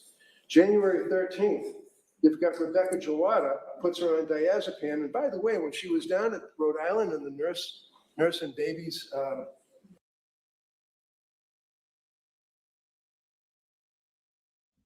I know, that's weird. They say she didn't see a doctor the whole time, but was there a PA there? Was there nurse practitioners? I wonder. I can't imagine that there wasn't somebody above like a regular, just a nurse or med tech or psych tech or whatever, you know? There had to be somebody that was given orders and stuff. I mean, you don't, although I will tell you, working in this field, people are like, where's my doctor? I haven't seen a doctor. People wait all day long for the doctor to come in because their mom's in the hospital or this, that. We haven't seen the doctor. We're in communication with your doctor. Your doctor's giving us orders. We are the eyes and ears, but it's very frustrating for people because they want to see a doctor. They're like, why haven't I seen a doctor? Although in defense of that, many times we didn't see the doctor until it was time to deliver the baby in labor and delivery. My hospice patients never once see a doctor. Not once. They never see a doctor. They see the nurse practitioner periodically via like a Zoom call, but they never see a doctor. It's all us. Like everything that you do in medicine the eyes and ears of the nurses. So, but I have like people like, where's the doctor? Why haven't I seen the doctor? But it is kind of crazy. Like she should have at least seen one, whoever the admitting psychiatrist was, at least initially, right? For an eval in a facility. And doctors in the hospitals do have to do rounds daily. I mean, you're going to see a doctor once a day, but there's a lot of times when it's all day, they haven't come yet, whatever, right? Okay. hospital hospital, not a hospital, it was like a service. The people that were treating her for that one day reached out to Gelada to find out. Yeah, Mama D, that is the observation, right? So you can go in a hospital and you can stay that long, but if you stay longer, you need insurance approval to stay longer. So they got to go do, they got to ask the insurance and they got to give, we've done this, this is what's going on, da, da, da, da, da, and then they get approval to admit. The initial phase that you're talking about is considered the observation phase. Even if they put you're in the ER for 8 hours and then they put you in a room, you're still not considered an admit. You're considered observation. So it's billed differently. And a lot of times the hospital will bill and they'll say, oh, it gets rejected. And then the patient gets a letter saying your insurance isn't paying for this, but it's because they billed wrong. They didn't bill as observation, in that for that period of time because you already went home, 24 hours later. And so people get all stressed out about that. But the hospital does that all the time. They bill as an inpatient when it should have been observation in the beginning. Oh, anyone who has a kid knows that L&D nurses literally do everything. Yeah. So many people, they're like, where's my doctor? Like, he was going to meet us at the hospital. We used to joke about that in the nurses station. We'd be like, he was not going to meet you here. He was not going to meet you here. You got me. This is it. It's me and you, lady, for the next 12 hours. That's it. Yeah, L&D does it all. Doctor barely got there in time to get my baby. I know when Ryan had Jude, we were all there. So she finally was like pushing, and because you push, especially first mom, the doctor wants that. The doctor wants the baby crowning. They want to see this whole head kind of right there when they walk in. Don't waste their time on pushing. They don't want to be there for pushing. If you have a doctor that's there for pushing, they're a very nice doctor and patient. But I've had doctors go, oh God, don't do this to me. You already called me and the baby's not on the perineum. So yeah, they want you to have one more push. There you go. Do. There comes your placenta. Congratulations. Do. Let me rub your uterus. Let me do a little repair. Okay. Bye. That's how it goes 99% of the time. In the ER, at least here, I would literally have to tell the patients what words to use or they will be turned away. Suicidal. You don't have a plan. There's the door. I hate that. When we're taught to evaluate a patient that says they're going to kill themselves, okay, what's your plan? And they say they don't have a plan. We're like, I don't have a plan, but I don't like that. There needs to be a better way of doing that because it's like you're asking them if they wrote out like, okay, first I'm going to do this, then I'm going to do that. And like, here's my itinerary for my suicide. It's very strange. Yeah, I agree with you. I had a lady, she was so much work, but she was one of my high risk OB patients and she had a crisis pregnancy. It was really hard. And she decided one day that she was going to kill herself and she had a gun in the house and I'm on the phone with her. Right. So I'm typing because I work remote from home. I'm typing to another nurse. Can you please call this police department in the city? She's telling me she has a gun and she wants to, kill herself or whatever. So she had a plan, obviously. Anyway, the police go there. She's like, I'm fine. And then she got mad at me, but she did come back and let me still be her case manager after that. But I'm like, you can't tell me that. Like you can't tell me that. I take that seriously. Yeah, it is wild. Yeah. So the mental health system is not what it should be. I mean, it's just hard. Or the ERs are just so busy and overcrowded with so many people. They lose I felt I couldn't be an ER nurse because you almost have to just compartmentalize. Sorry, on to the next patient. Back to you. There's a mosquito or something. Get out of here. What's up with the medication? Gelada never called them back. You're going to hear evidence, and it's in the medical records, that when she and Patrick called Gelada to say, I got to wean off this. She didn't want more drugs. She wanted off the drugs. Joletta says, stay the course. She's going on vacation. I'll see you in a week. Comes back in a week. You're going to see that now Jennifer Tufts puts her on diazepam 2 milligrams on January 16th. Amitriptyline 10 milligrams, January 16th. Diazepam and diazepam between Tufts and Joletta. The last script is diazepam 2 milligrams, January 23rd. During that period of time, you can see that on December 20th and 22nd, she was evaluated at the Women's and Infants Partial Hospitalization Program in Rhode Island. December 30th, she returned to Mass General Hospital emergency room. December 31st, that's after Mass General told her to go to the hospital, you can go to McLean.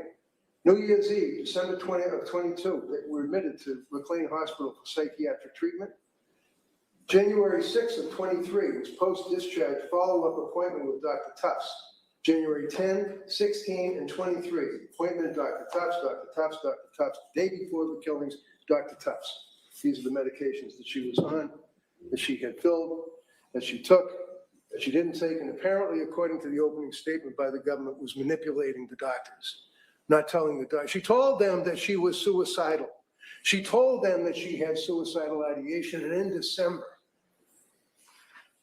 to his and her ever dying regret, told Patrick in the presence of her mother that she was having psychosis thoughts of hurting the children. This is a woman that did not.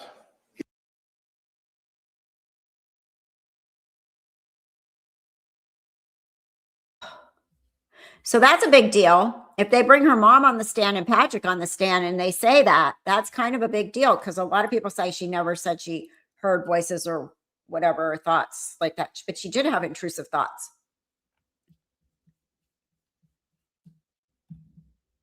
Get the medication, did not get the medical treatment that she so deserved. This is a woman that was suffering from psychosis at the time that she went down to that basement. She had no motive. She loved her children. She intended to kill herself. She didn't fake that. Threw herself out the window. Goes to the hospital. You're going to see that when she's in the hospital, they said to her, you want to, what do you call it, a DNR? Do not resuscitate her. Whatever. Absolutely did not want any DNR. Didn't want to be resuscitated, wanted to die. To this day wants to die. That's what we're dealing with on this prosecution. So you're going to hear from witnesses. It's going to be emotional. And thank you for your service. Thank you, Judge. All right, members of the jury, we're going to take the morning recess at this time. All right, I'm going to ask you to go out again. Don't discuss the case. We'll be back here probably about 15, 20 minutes, and we'll begin with the Commonwealth's case. All right, so we'll be in recess at this time. Court, all right. Jury, this way, please. Okay, let me see what you guys are saying over here. She told them all that she couldn't sleep after sleep meds were prescribed. Clearly nothing was working. The state should have charged her, all her doctors, on 3 counts of murder, not in my opinion, not her. There's a civil lawsuit too. She is suing her doctors and Patrick is 2 separate lawsuits. I think Patrick's suing, I'm not sure, but there's a huge civil law. There's 2, her lawsuit and Patrick's lawsuit against, I think it's a medical malpractice lawsuit. So, yeah. All right, let's zoom. They're on break, so we can do the Emily D. Baker zoom and go watch Patrick. He's the first witness. So it's just, I wonder when was the last time she actually saw him face to face. It's kind of sad. This is going to be the first time. I don't know. I'm just making that up in my head that they haven't seen each other, but I can imagine they probably haven't. He's remarried and they're divorced. Okay. There we go. All right.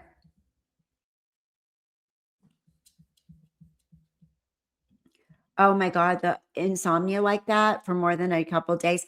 Literally on the way back, because my flight home from Greece was, I got up at in Greece, I don't know, 7 a.m., got the Uber, because my cousin already left earlier than me, got my stuff packed, got the Uber, got to Athens airport, went through all their stuff. I was probably there for about 2 hours before we boarded. 11-hour flight. And for whatever reason, even though I sat in business class because I did that on purpose with my points so I could sleep, I still didn't get good sleep. And then I had to go we went from Athens to Chicago, went through customs, all that stuff, almost missed my flight because we were running late. Bye, Linda Lori. Thank you for being here. Thank you. Thank you. Almost missed my flight, almost got stuck in Chicago. This is just 2 weeks ago. And then I got on the plane and I was literally like, oh, wait. And the guy sitting next to me was like, sorry, I've been up a really long time. By the time I got picked up, then I had to go 4-hour flight from Chicago to Palm Springs. Didn't sleep on that. Okay, bye, Lori. Thank you. And then from Palm Springs to go home. By the time I walked to my door at home, I'd been up 27 hours. I told my son, I go, I don't even know what I'm doing. Right now, my brain is just so fried, the jet lag and the lack of sleep. And I remember just different things I did. I was like, I don't know why I did that. Sorry, I've been up a really long time. So weird. I got something out of my bag and then I was like, oh shoot, that's not what I wanted. I wanted something else. And I was on the window because I thought I'd sleep. And the guy in the aisle was like, okay, lady, this lady needs meds. So yeah. All right, let's go ahead. Okay, Lori. She looks really sad when she sees him in the courtroom, the guilt she must feel. I too wonder when she saw him in person last. Oh my gosh. Okay. Let's see. Here we go. I'll put him on.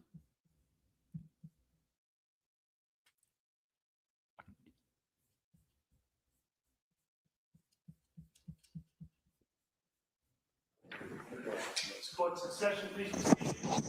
Fix the clock. Counsel, we ready for the jury? Yes, Your Honor.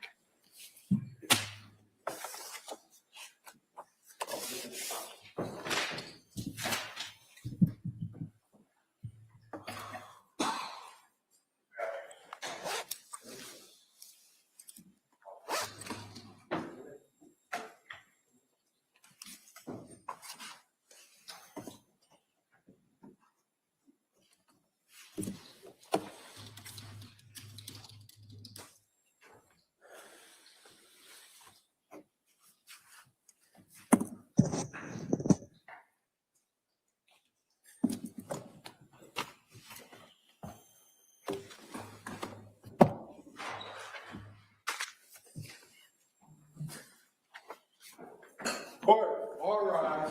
Jurors enter.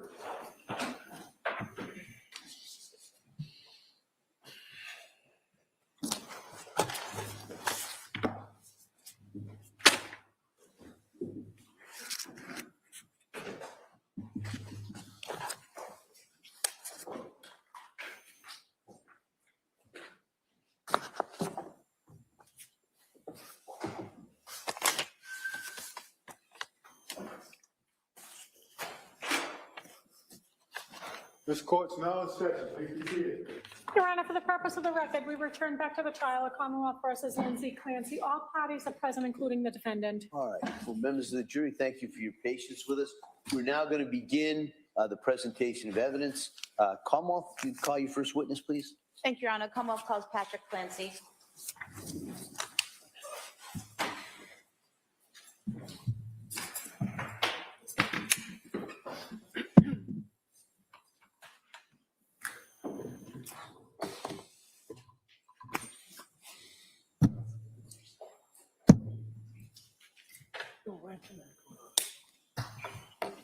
Good morning, sir.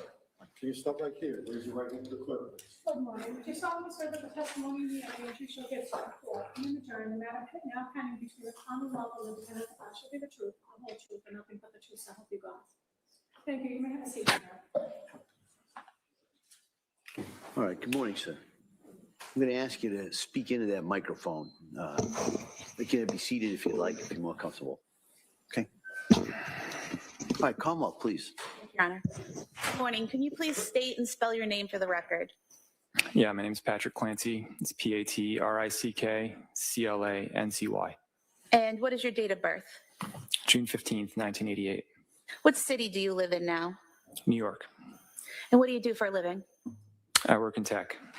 How long have you worked in tech? 14 years. And were you previously married to a person named Lindsay Clancy? Yes, And you're divorced now, is that correct? correct.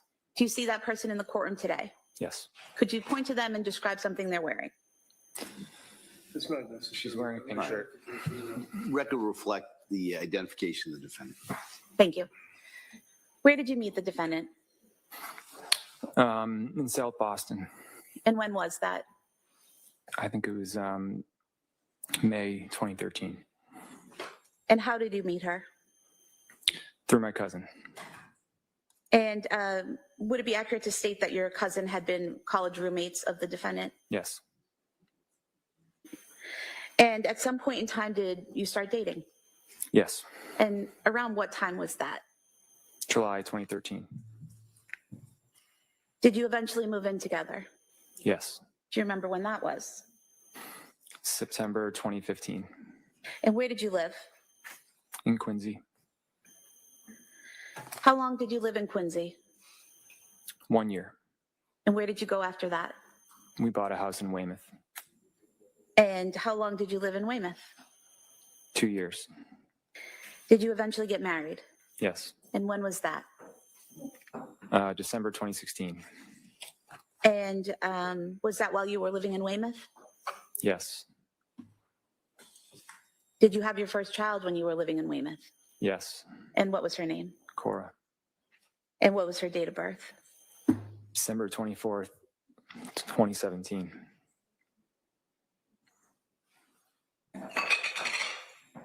Prior to getting married, did the defendant ever tell you she had taken psychiatric medication while in nursing school?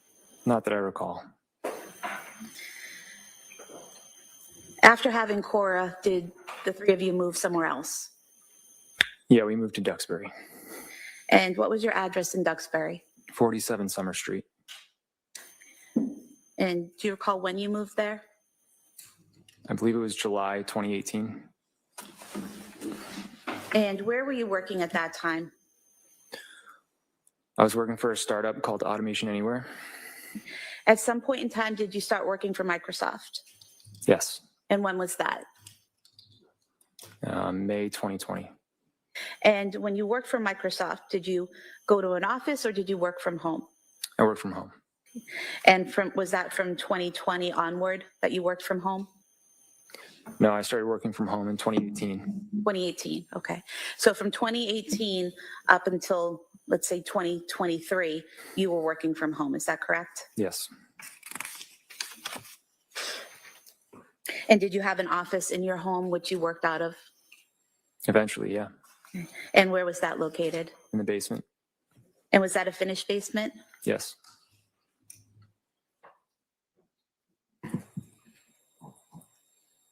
Going back to after Cora was born, do you recall the defendant having any physical issues after the birth? Yeah. And what were those? I think there was a lot of tearing and she bled a lot. Did it take her a while to recover physically? I would say so, yeah. Did she have maternity leave at that time? Yes. Where was she working? There's also something called postpartum PTSD, postpartum traumatic stress. You know what I mean? Like PTSD, because of it can happen with like a traumatic birth, a crash C-section, a big vacuum, like when things go kind of wrong and you have a hard delivery or a hard, like she bled a lot, so she maybe needed blood. There is such a thing as PTSD, postpartum PTSD. Mass General Hospital. And what was she doing there? She's a labor and delivery nurse. At that point in time, when she had Cora in 2017, how long had she been a nurse? 3 years, maybe. And do you recall how long her maternity leave was with Cora? That was the shortest of the 3. I want to say it was 10 or 11 weeks.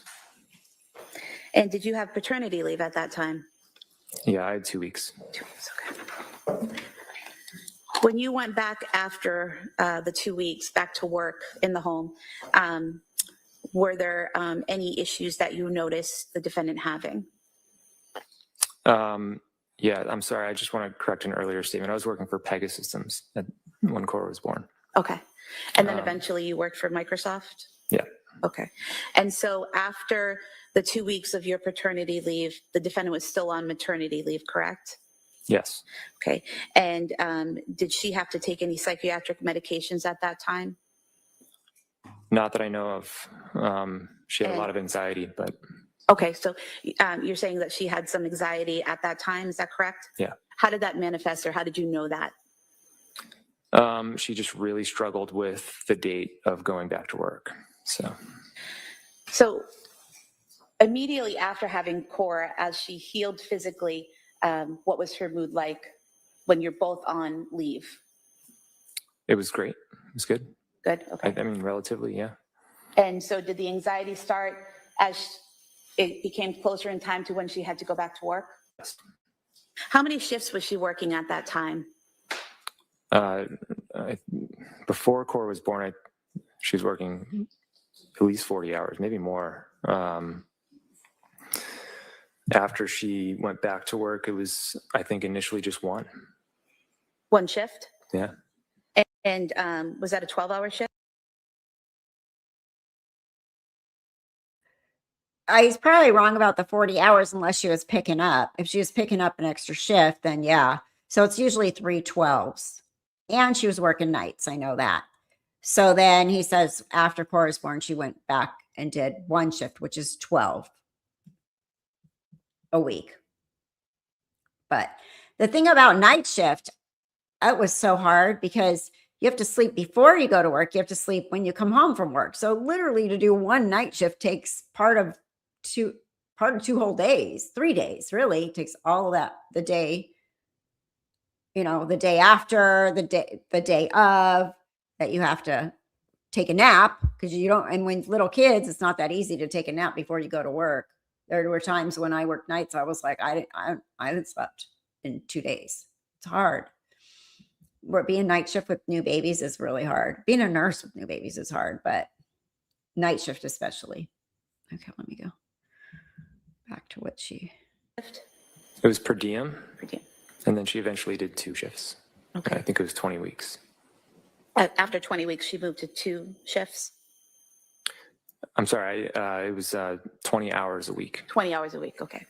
And so from the time she worked her way back up to 20 hours a week at work. I'm going to say it was until 24. she had your next child, did it remain that 20 hours per week that she worked? Pretty much, yeah. Okay. And did you have any assistance in the home during that time after she went back to work? A nanny or a babysitter? Yeah, we had babysitters. We had a babysitter who came probably 12 hours a week.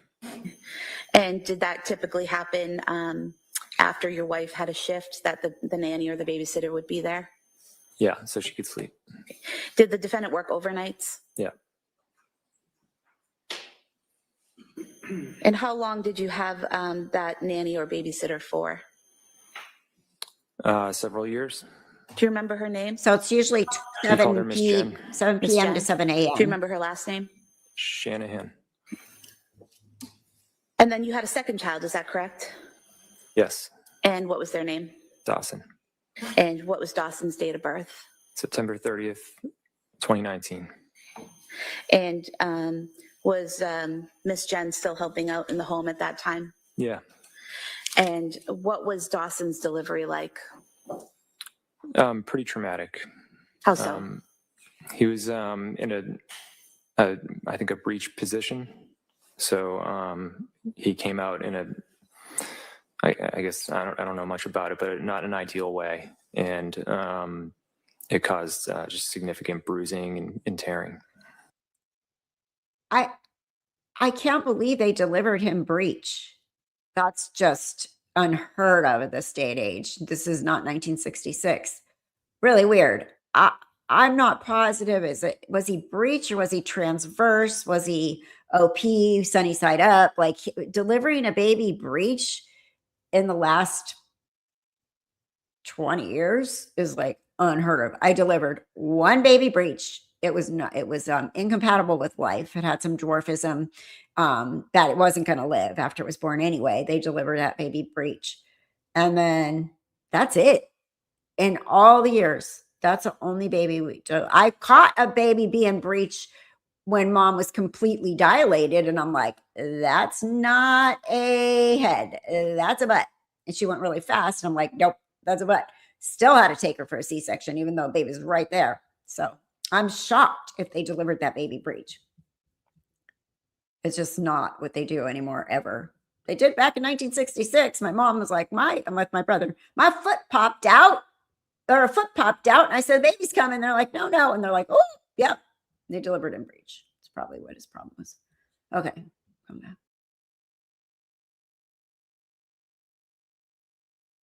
So again, did the defendant with this second pregnancy have some pain and difficulty physically healing from the birth? Yeah, much more so than Cora. Okay. And was she on maternity leave at that time? Yes. How many weeks leave did she have at that time? I don't recall, but I think it was more than the traditional 12. I want to say it was 13 or 14, maybe more.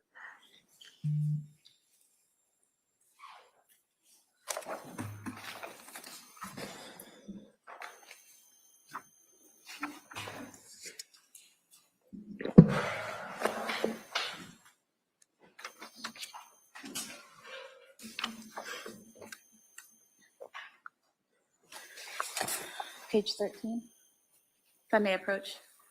You may. You don't have to keep telling me the pages, that's okay. I could have you look at page 13 and just read to yourselves lines 6 through 10, and then just look up when you're finished.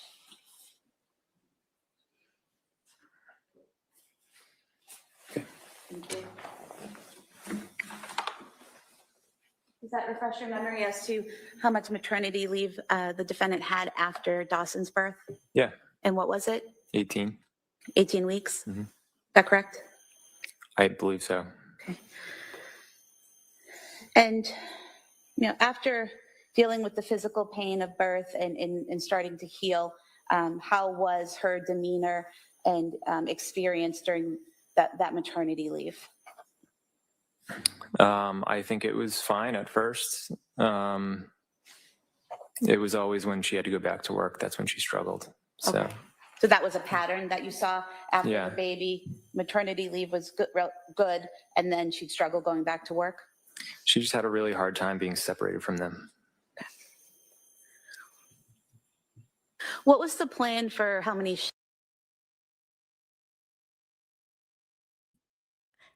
Thank you so much. That's why I like your channel. You have knowledge in the medical field. Yeah, I do. And especially in OB. So that really helps too, right? Because for this case, especially, that what he just said right there, that might help her, right? Because Patrick is saying she had a really hard time leaving them. Because the prosecutors trying to make it sound like she was over it. It's too much for her to be a mom anymore. She wanted out. So he's probably, I would say, probably one of the best witnesses, other than like the witnesses that are going to be, the experts. shifts she would work or how many hours she would work after Dawson was born? I believe it was the same thing. And in terms of Ms. Shanahan, the babysitter, you had mentioned before that she was there about 12 hours a week. Did that stay consistent after Dawson's birth, or was it more or less? Probably consistent.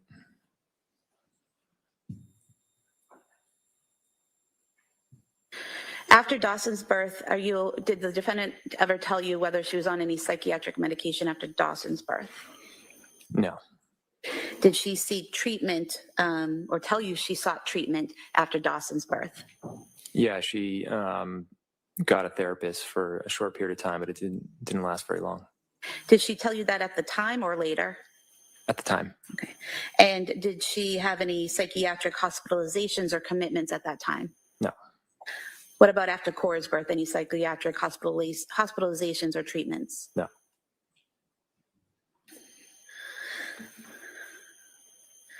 Was there a time after Dawson's birth where she wanted to declutter your garage?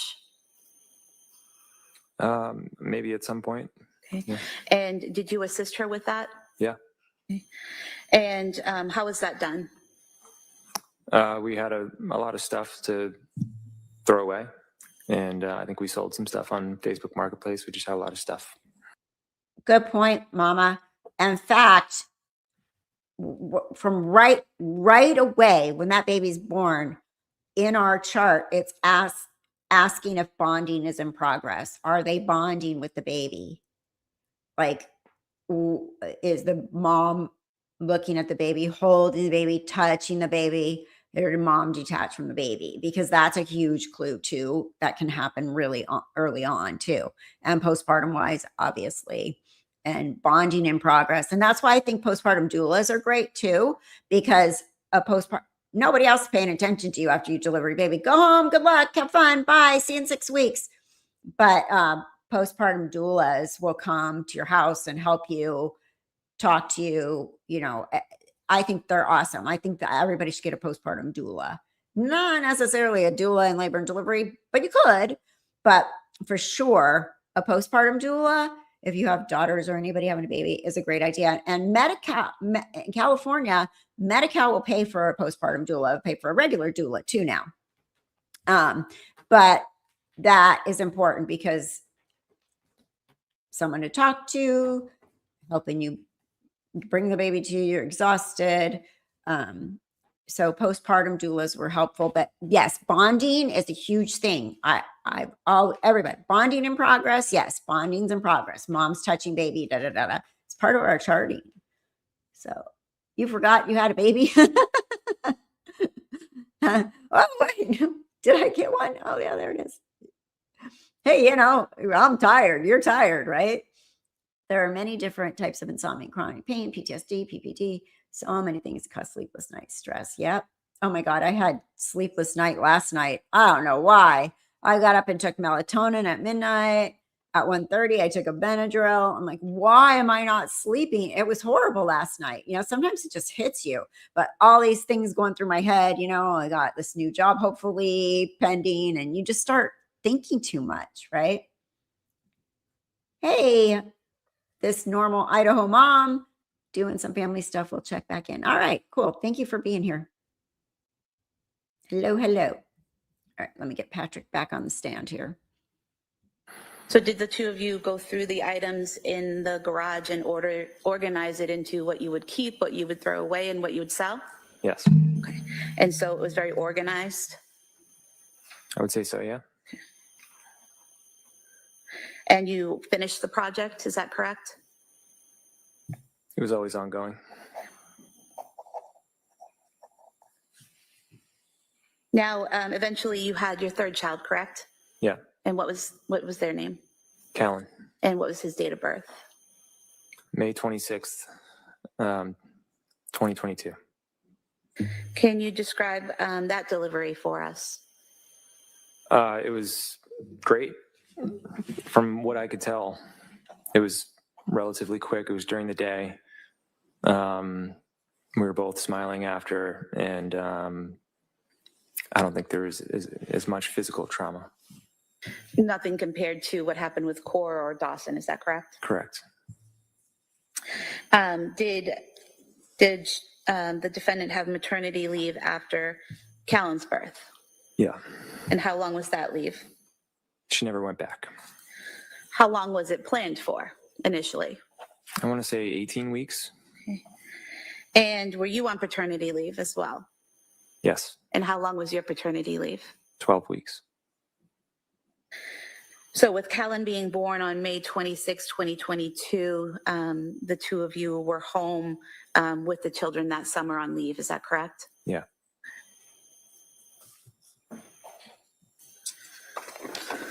What was family life like during that time period, those summer months? It was great. We had a lot of time off. I was able to spend a lot of time with, I spent a lot of time with Cora and Dawson. So I would take them around, the playgrounds and birthday parties and stuff like that. Okay.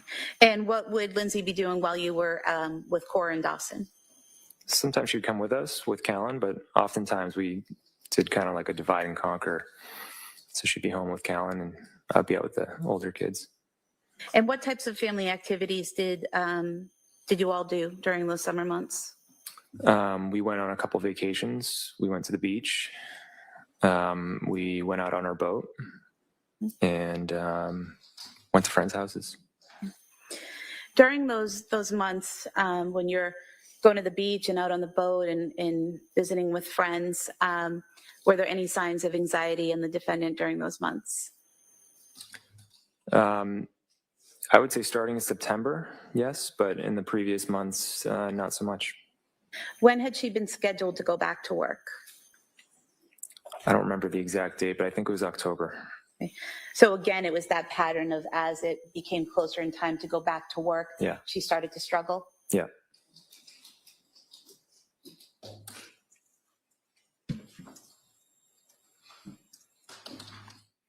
During the times when she would get anxious, when it was time to go back to work and she would start being anxious, did you ever have any difficulty understanding her when she spoke? No. And did she ever exhibit any behavior that made you concerned enough to call a doctor or want to commit her? No. When she was showing this anxiety, what were you seeing in her behavior? Just a lot of stress. There were days where she had all three kids and, there's different nap schedules and different needs. So it was just really stressful. Okay. And you're still working in the basement office at this point after Callan's born, correct? I went back to work late August. Okay. And when you work downstairs, how often would you come upstairs during the day?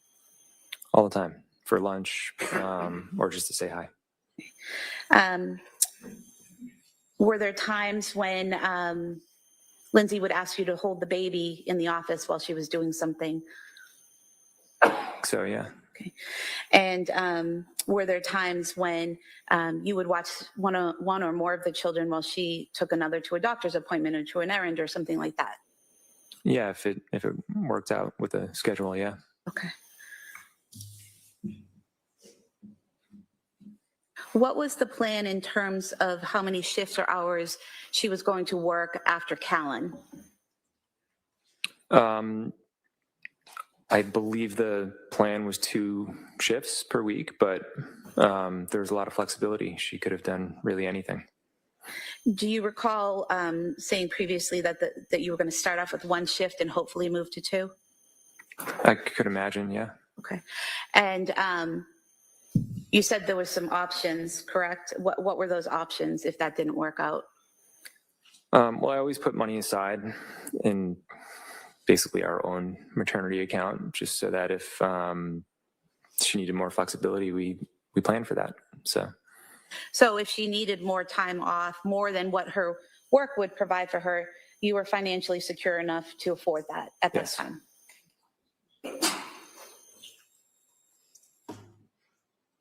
During this time, in the fall of 2022, were Cora and Dawson attending preschool? Yes. And where was that? Learning Sprouts, And where is Learning Sprouts located? Duxbury. How often were they attending Learning Sprouts? Full days Monday, Wednesday, Friday, and a half day on Thursday. And what was a full day? What hours? I think it was 9 to 4.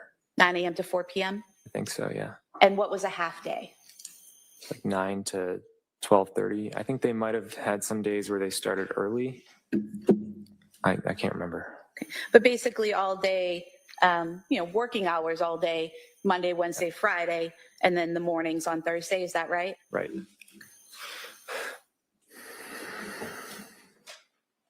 And who would do drop-offs for school? We both would. And what about pickups? Both of us. Together or take turns? Usually we would take turns. Now, at some point in time after Callan was born, did you hire a nanny? Yes. And when was that? I think it was in August or September. Of 2022? Yeah. And who was that nanny? Lainey. I don't remember her last name. Does Elaine Rossi sound familiar? Yeah. And do you recall how many days per week Elaine was going to work when you hired her? I think it was 12 hours. But it wouldn't be 12 hours altogether. It would be spread out over the week. Is that right? Correct. And who was she hired to take care of? Everyone. But mainly it was going to be Callan. Because Cora and Dawson would be at school? For the most part, yeah.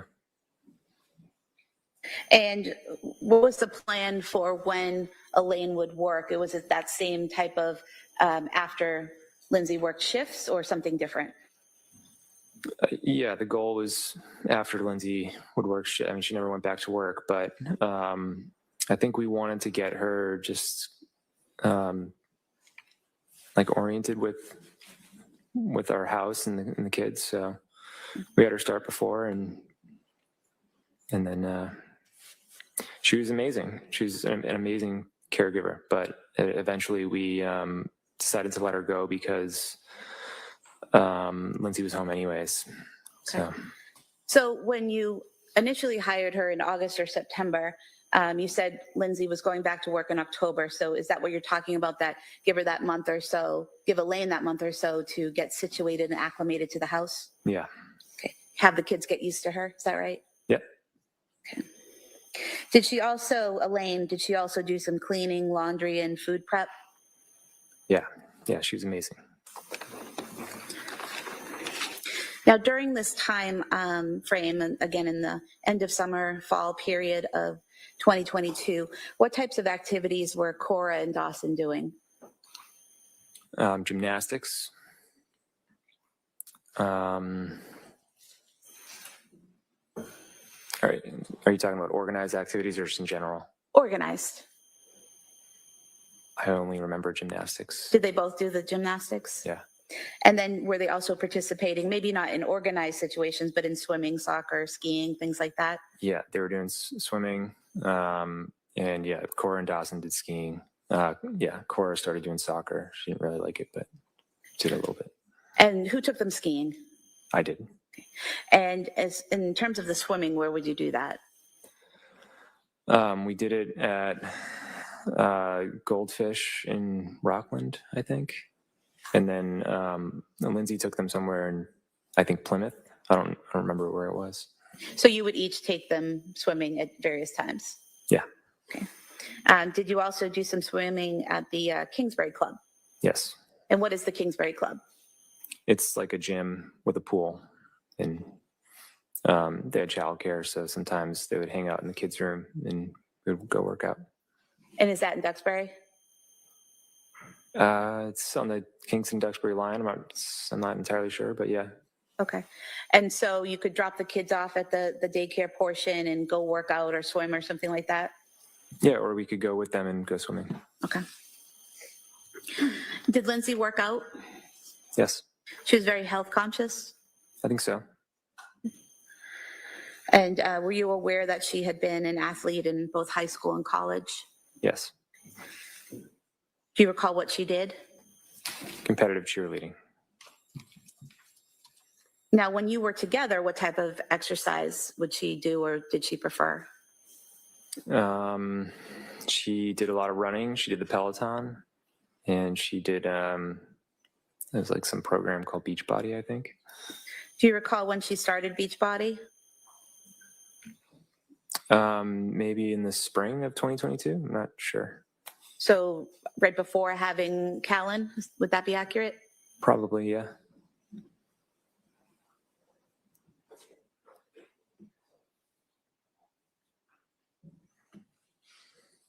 When you returned to work, and you said that was in August, correct? Yes. What was the defendant's demeanor when you returned to work? Increased anxiety and definitely, stressed out. Do you recall describing her as slightly stressed but in good spirits? Yeah. And when she was stressed out, when she was showing some anxiety, how did that manifest? I don't really know how to describe it. I guess it's just any way you can tell that somebody's stressed out. And I don't know, she would say, I'm not looking forward to going back to work. I remember once she said it's just so unnatural to be separated from your newborn, stuff like that. So she didn't want to go back to work? Is that what you're saying? I think she did. It was just a really difficult transition for her. And do you recall attending a wedding on September 17th, 2022? Yeah. And where was that wedding? New Hampshire. Was it just you and Lindsay that went, or did the whole family go? We brought Callan. And when you were at that wedding, do you recall having a conversation with Lindsay about medication? Yes. What did she say to you? We were walking downtown, and she said, I think I'm going to start taking Zoloft. And did she tell you why she wanted to start taking Zoloft? She said, I think it's really going to help with my anxiety and with going back to work. And did she tell you how she was going to go about getting Zoloft? Yeah, I asked her, how are you going to get Zoloft? It's a prescription. And she said, usually just ask the doctor and they'll give it to you. And did she tell you that she was going to see a psychiatrist? Yeah, I believe so. And when she did that, did she tell you who she was going to see? No. Okay. Did you eventually learn the name of the person who she went to see? Months later, yeah. Okay. And who was that? Jennifer Tufts. Okay. And did Lindsay tell you when she started seeing Dr. Jennifer Tufts? No. Did you learn, or strike that, did Lindsay tell you when she received the medication and when she started it? No. I should correct that. It's not exactly. Well, let me just ask a question first. Sure. Did you have a conversation with Lindsay about the medication she was on? Eventually, yeah, but I didn't know the start date. Okay. And so when did this conversation take place, this eventual conversation? Probably the end of October. Okay. And at that point, what did Lindsay tell you about the medication and how she was taking it? I don't remember exactly, but I learned that she was taking the Zoloft, and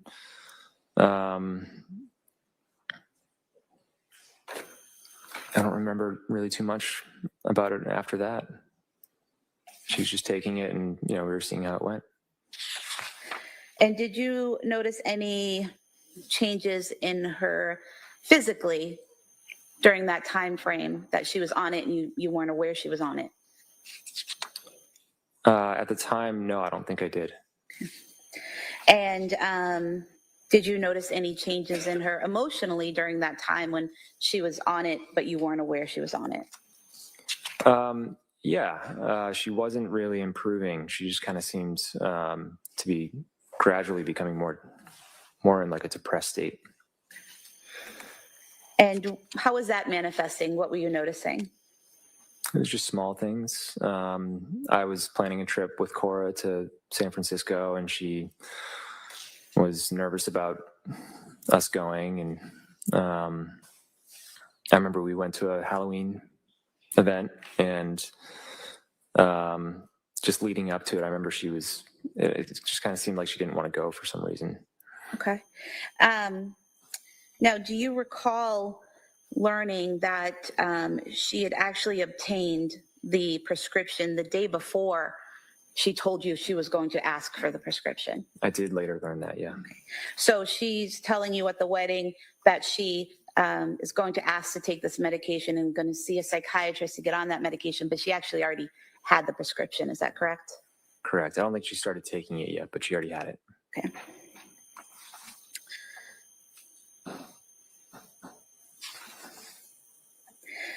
And did Lindsay tell you how long she took the medication for? She may have. I don't remember the exact time frame. I just remember she took it for a period of time, and then her sleep started to suffer, so she stopped taking it. And did she tell you whether or not she spoke to her provider, her doctor, about the troubles she was having? I believe so, yeah. Okay. And did Lindsay tell you that she was advised to double the dose of the Zoloft? She may have. I don't remember. Page 31. You could look at lines 20 to 22 and then just look up when you're Sure. finished.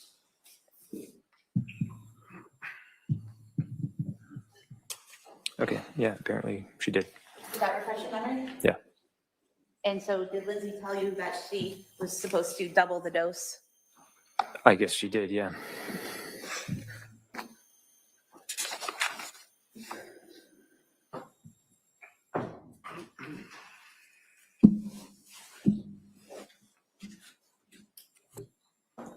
Did you notice any changes in her sleep during that time when she was on the medication, but you weren't aware she was on it?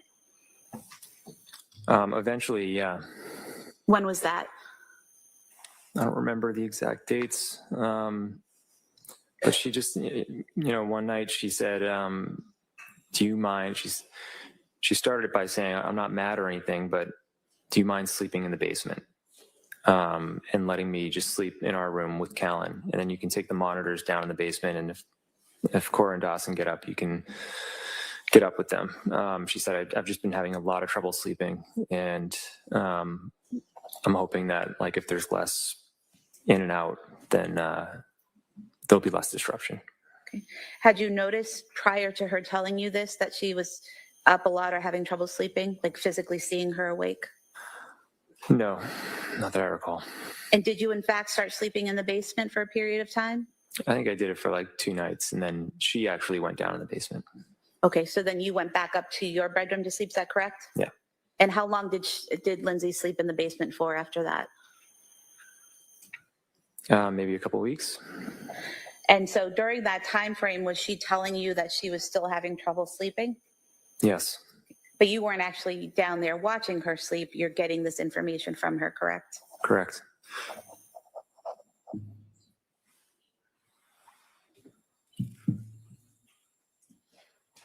Were you aware that out of the Zoloft prescription she was given, she only took 7 pills?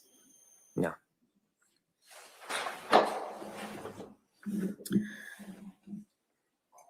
After you had the conversation with Lindsay where she said she was going to double the dose of Zoloft, did you notice any difference in her demeanor or behavior?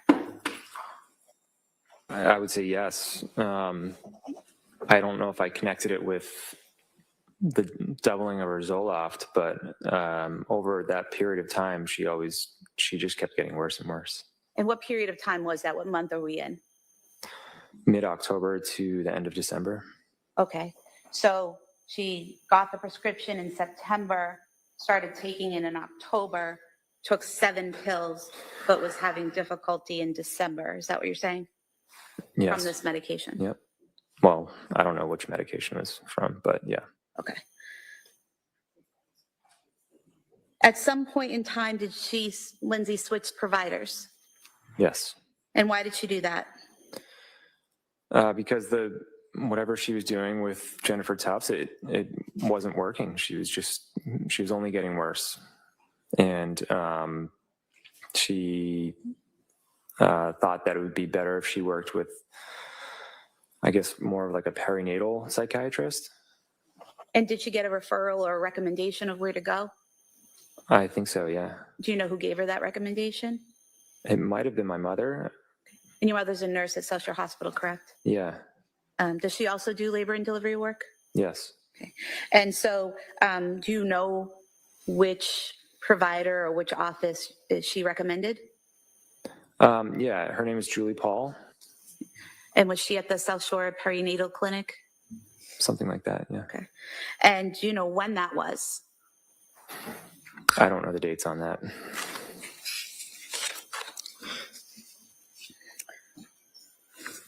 Do you recall saying previously that it was towards the end of November?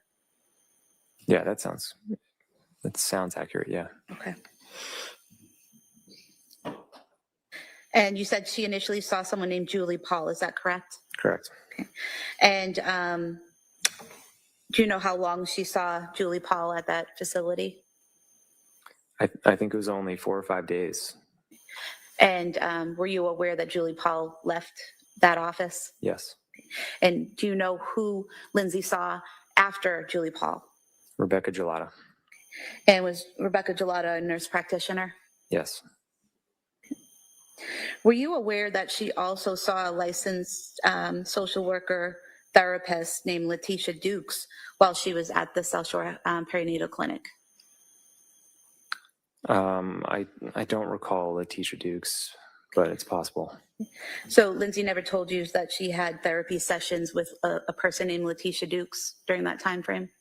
I don't remember any therapy sessions now. Okay. After switching to Julie Paul and then Rebecca Gelata, did Lindsay start coming home with different prescription bottles? Yes. Okay. And were some of these medications that she came home with, were some of them during the time she was with Dr. Tufts? I think some of them were, yeah. And some of them were while she was with Julie Paul, is that correct? Correct. And then some while she was with nurse practitioner Gelata, is that correct? Yes. Okay. And would it be accurate to state that you provided the district attorney's office with a printout from CVS Pharmacy of all the prescriptions that were filled for Lindsay from September through January, September 2022 through January of 2023? Yes.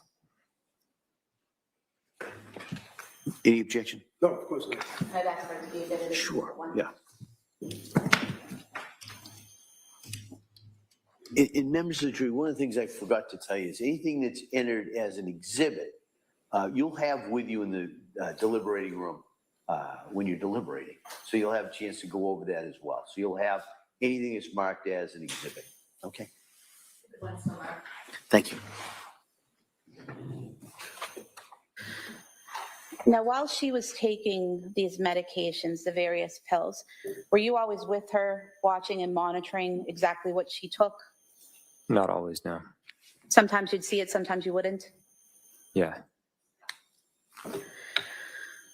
Directing your attention to February 6th, 2023, did you go to the district attorney's office and, or have your attorney go there and provide a bag of prescription medication that had belonged to Lindsay? Yeah. I think the police took a bag of prescription medications that night, the night my kids passed away. Mhm. And then there was a bag that I had in my truck that I was supposed to, nurse practitioner Charlotta said you can bring them to like a police station. They get rid of them for you. But I never got around to it. And where had you stored those in your truck? In the center console. It's like underneath the center console that opens. You have one of those center consoles that open up, but then there's another larger Correct. compartment below it. Yeah. So was it your plan to bring these to a location where they could be properly disposed? Yeah, I didn't want to just throw them in the trash. So, And these were all medications that had been prescribed in the past to Lindsay, but she was no longer taking, correct? right.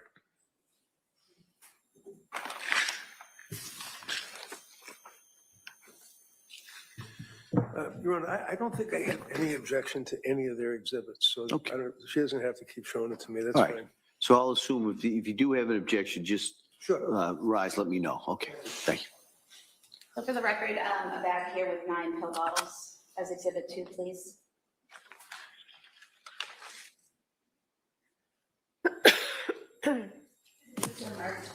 Thank you.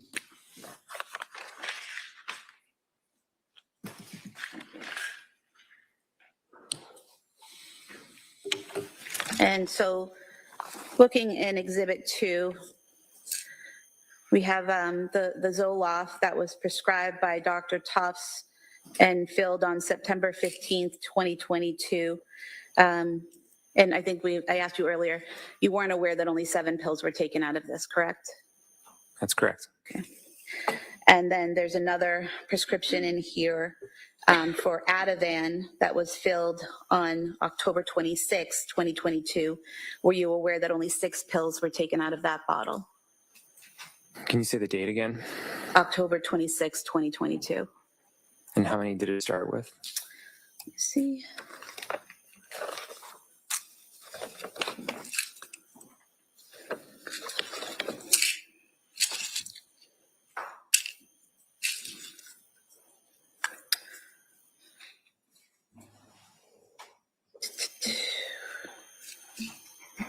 Um,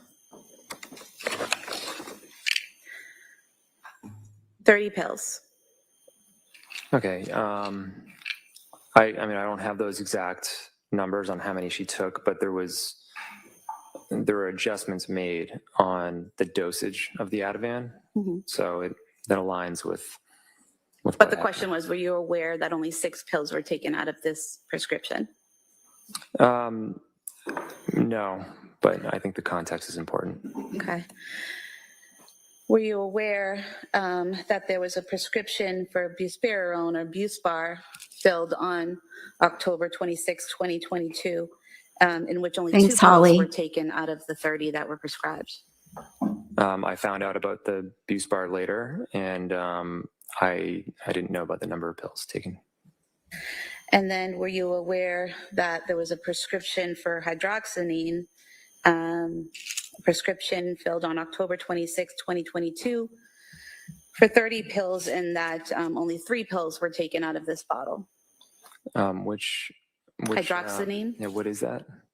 I believe it's in some type of, similar to an antihistamine, like Benadryl or something like that. Oh, okay. I don't really recall much about that drug. Okay. And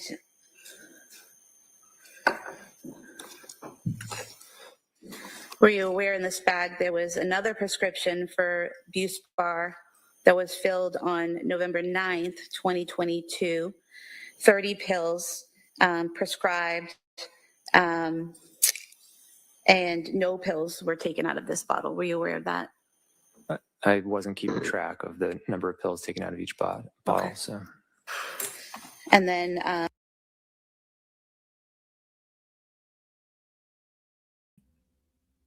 if she's saying hydroxyzine, it is an antihistamine, but it's used for, I'll get it right because I just looked it up. I mean, I know what it is, but to give you the right thing, it reduces the level of histamine. So it's like a Benadryl histamine, antihistamine, but it's also used for sleep and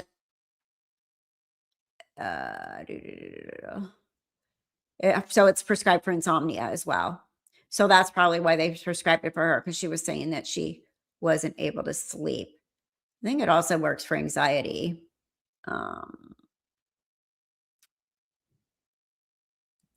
It has there's side effects: headache, dry mouth, drowsiness, just like any antihistamine.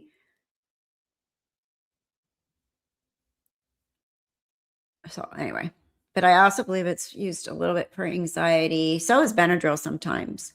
So that's what that was for. But obviously it must be for her sleep. That's what I'm thinking. She didn't want him to elaborate on the dosage change, which is why not that many pills were taken, right? Yeah. And that's why he said the context is important. But she didn't want him to talk about that because the defense is going to say he showed all those medications, right? So the defense is going to say she was overprescribed, blah, blah, blah. And I believe that's what Patrick's civil lawsuit is about, the medications as well. So, but the prosecution don't want to talk about that. We don't want to talk about the dosage changes. Don't really look. She only took 6 pills, but it's true. When you change your dosage, you go to the new bottle. You take the new ones. Right? So, and a lot of these medications weren't working for her. So a week on Zoloft, and she was having worse effects. I can see why she only took a week worth, right? So, and same with the Ativan. Right. That was the Ativan, right? That there were only 6 pills taken out of. That was the last one she talked about. And then she started talking about the hydroxyzine. Okay. I'll just ask you about one more. The trazodone, prescribed on November 16th, 2022, by a doctor from South Shore Hospital, 30 pills. Were you aware that only 7.5 pills were taken out of this prescription? Okay, 7.5, that would be 14, because the trazodone usually take a half of a tab. So that would have been like 2 weeks worth, but she's not going to elaborate on that either. Trazodone is an antidepressant, but it's also used for sleep. So you take it at bedtime. Yes, dosages are relevant for sure. But prosecution don't want to talk about that as dosage changes for some reason. You can tell. Horrible nightmares. Yeah. Also headaches. Yeah. We had my mom on trazodone because she was up all night. I don't know if it did any good, but it was a half a tab. I know that. I can't remember what the dosage was, but it's a half, because they came in the bubble packs. But a lot of my patients, my hospice patients, are on trazodone, Boosprone, Seroquel, Remeron. Like, these are pretty often prescribed. All of my hospice patients, a lot of them had dementia. A lot of them had a lot of anxiety, because when you're dying, there's a lot of terminal anxiety going on. You need to medicate them. Okay. Let me continue with Patrick. No. So there were a lot of pills prescribed, but not a lot of pills taken, correct? Is that comprehensive of all the pills that were prescribed? These are the pills that you brought into the police station. So out of these? Out of those, yeah. It's possible that not a lot were taken.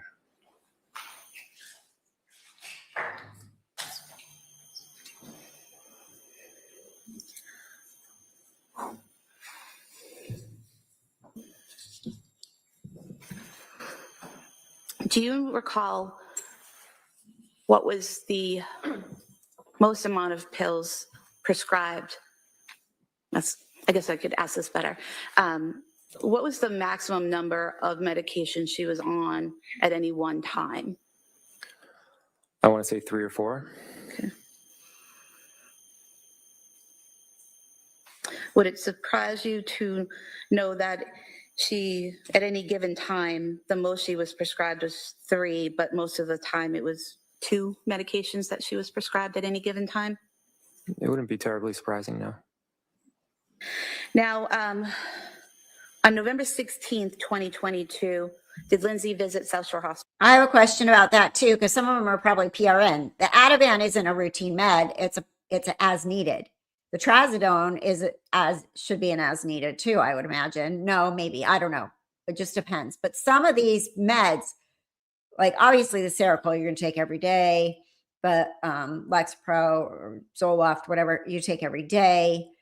But some of these ones that are for sleep or anxiety, they're as needed. They're not around the clock meds. So her point is kind of fuzzy here, that she's not really taking these meds, because some of them were.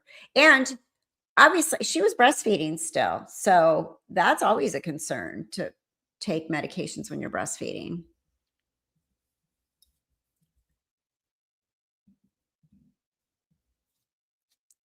Nothing said today is helping the prosecution. Right. Ativan, lorazepam would be as needed. Never a routine med. I mean, unless you took it routinely, but because you decided you need it routinely. But you're right. Ativan is lorazepam. It's anti-anxiety. It would be an as needed. Okay. Let me go back here. Hospital. Yes. Okay. And why did she go to the South Shore Hospital that day? I believe that day it was because she basically went 48 hours without sleeping. And was she having heart palpitations? I think so, yeah. Were you aware that she had taken a weed gummy that day? I don't recall. And are you aware that she didn't tell medical staff at the hospital when describing her symptoms and her medication that she left out that she had used marijuana? Hydroxyzine has a side effect of faster pounding heartbeat, headache with chest pain, severe dizziness, fainting, seizure, obviously signs of allergic reaction with everything. Those are rare but more serious. And side effects may also include skin redness, the regular ones, drowsiness, headache, dry mouth.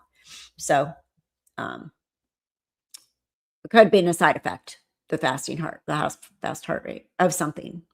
There are meds that can do a number on you for the first week or so. Yeah, true. I have insomnia, anxiety, depression. Row 4944, thank you for commenting. And chronic pain from autoimmune disease. Many of the medications she messes I've taken and do leave you in a zombie state, and pretty immediately too. Right. And when you first start taking something, eventually you can level out, but at first it kind of blasts your system like, ooh. And a lot of those, like you said, those are heavy duty. The Seroquel especially is like,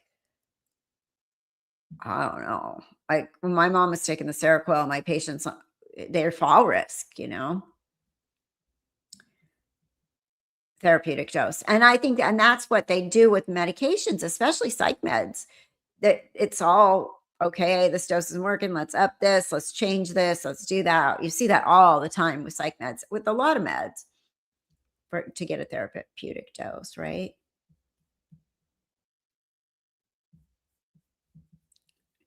But it's interesting to me how the district attorney, the prosecutor, is trying to really point out for some reason that she didn't take her meds as prescribed. It's what she's making it sound like.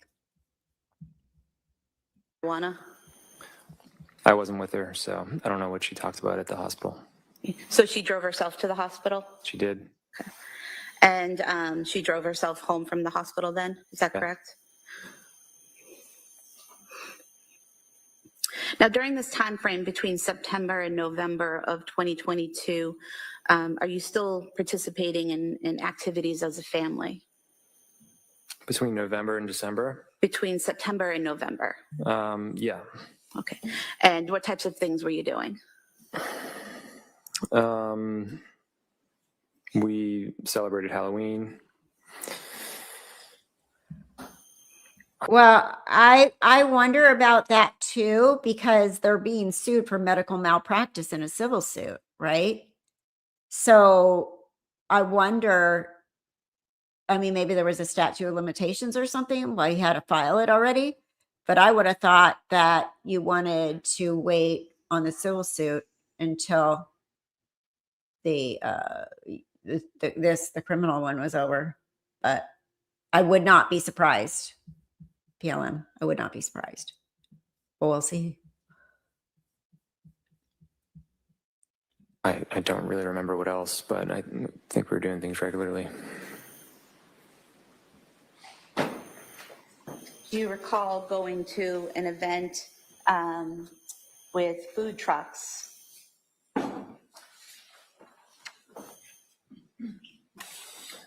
Yeah. And do you recall going to an event in November where there were trains to ride with the kids? Yeah. I'm going to read this. I think they already presenting her as spoiled and highly privileged woman, lots of breaks from her kids, lots of help, hoping the jury will dislike her. Yeah, they are, but I mean, she's not a stay-at-home mom, you know, she's working night shift. So anybody that knows anybody that's in the medical field, that's a nurse working night shift would be like, well, not really. She's working her tail off, right? But I think you're right. I think that's how they're trying to present it. Patients will stop new meds often because they look them up on the internet. Oh my God, Dr. Google. Don't even get me started on Dr. Google.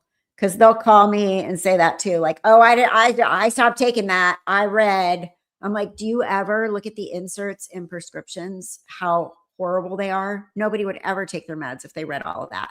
You just wouldn't, because all this possible side effects are like everything under the sun. But then they do. They go to Dr. Google and Dr. Google tells them, like, please don't call Dr. Google. Call your own doctor. It really is a frustrating thing. You're right. They look it up on the internet and then they're like, I'm not taking that anymore. Yep. True story.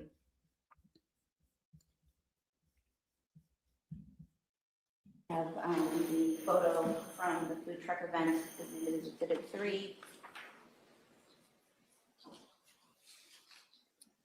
And the photo from the train event is Exhibit 4. 3 and 4 somewhere.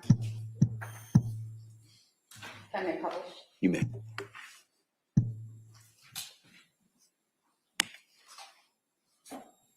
So Exhibit 3 is this Lindsay, Cora, and Callan at that event. Yeah.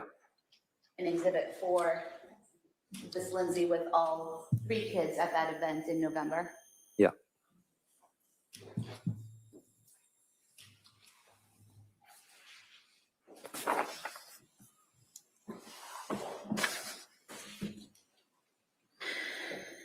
Did you have plans for Thanksgiving that year? Yeah. What were your plans?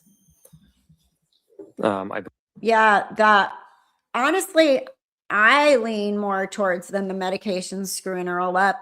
I lean more towards postpartum psychosis, just plain old postpartum psychosis, other than, you know, the meds. I mean, with the bipolar, some of the meds could have made it worse, but they made changes and they took her off things and changed to more appropriate. So I don't know, but you're right.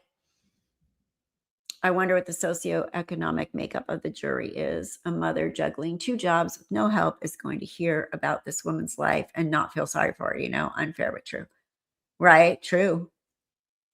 I already read on Facebook, people are like, oh, her parents are really rich and they're paying for her to have an expensive lawyer or something like that. So that's out there. That's out there circulating that she's privileged and she's white. I keep seeing the whole race card being thrown out. The only reason this is getting attention is because she's white, privileged, you know, that thing. So we'll see.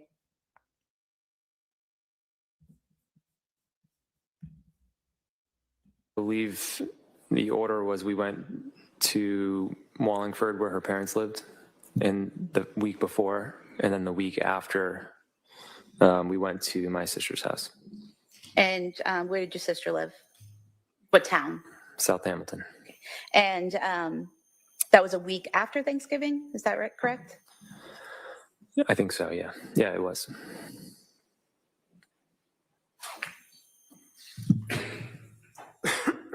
And is this a photo from Thanksgiving at your sister's house? Yes. I could have this photo marked as Exhibit 5, I believe. All right, that may be marked. 5.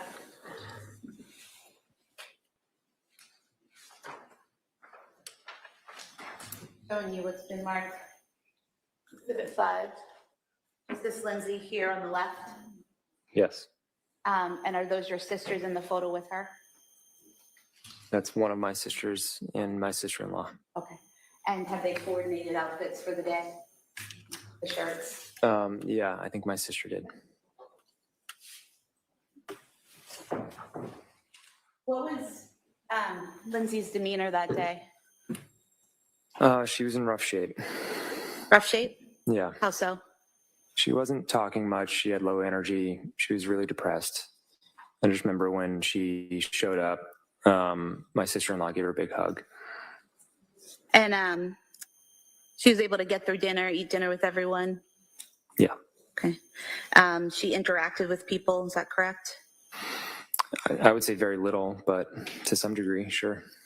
And she took care of the kids with you while she was there? We both took care of the kids together.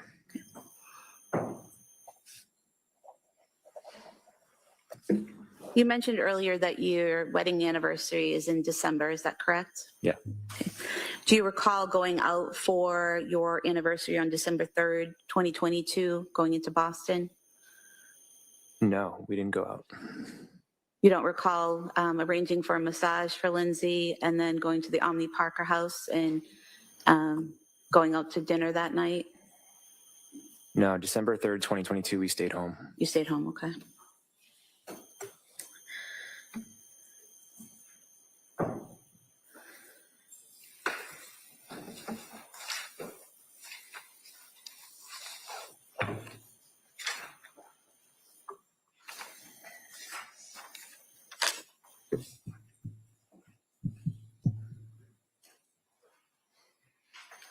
Showing you a photo of you and Lindsay.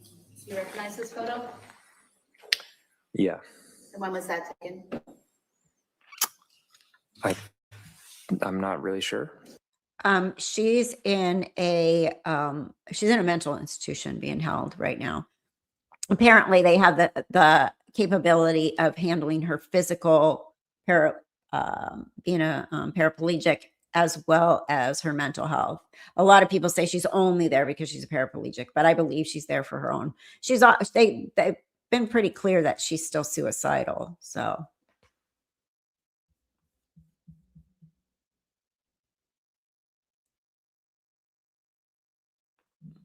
Okay,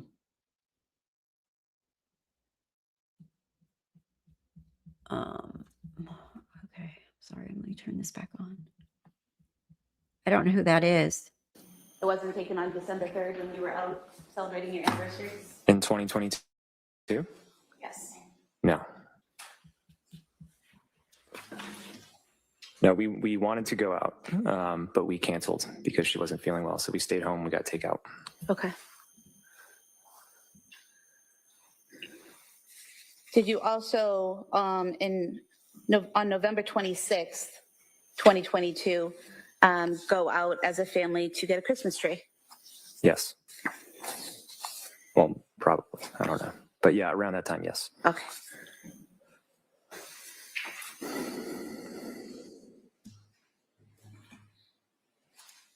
Showing you two photos. Are these from that day when you got the Christmas tree? Yeah, that looks accurate.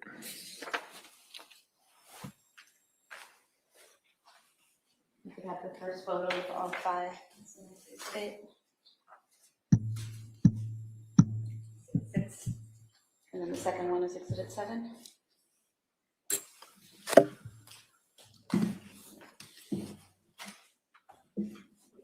Exhibit 7.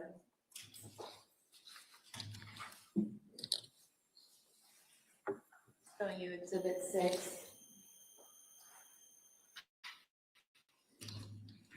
This is all of you at the tree farm. Yeah. And Exhibit 7, those are the kids. Yes.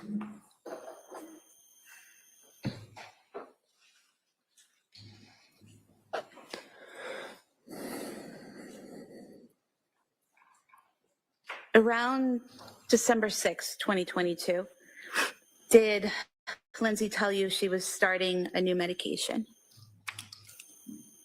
I don't remember specifically. Is it that you don't remember the date or you don't remember her starting a new medication? I'm not sure. Do you remember Lindsay telling you at some point she was starting the medication Seroquel? Yes. Do you remember around what time frame that was? I thought it was before December 6th. Okay. And do you recall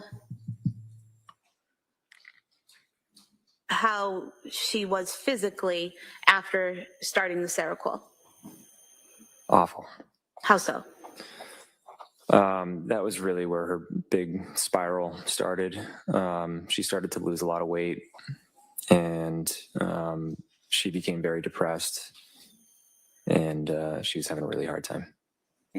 And did she describe to you some thoughts or feelings that she was having at that time? Yeah, she started to say she was suicidal. All right. So she's having a reaction to the Seroquel as well. Pretty bad. But Seroquel, that stuff is, if they got her on 300 milligrams, I wonder how fast they titrate it up, because that's a big dose. And no, PLM, I will not put you in timeout. I gotcha. I saw that. He was a Turtle Boy at Karen Reed case. I didn't follow that as much as some people. But I don't know who that is. I don't know that channel. Let's see. Tewksbury State Hospital, a public mental health and medical treatment facility. Okay. So yeah, so they can handle her being, her medical needs. Obviously she needs help with everything, that bathing, transferring, bathrooming, whatever. Being that she's I think it's from the sternum down, she's paralyzed.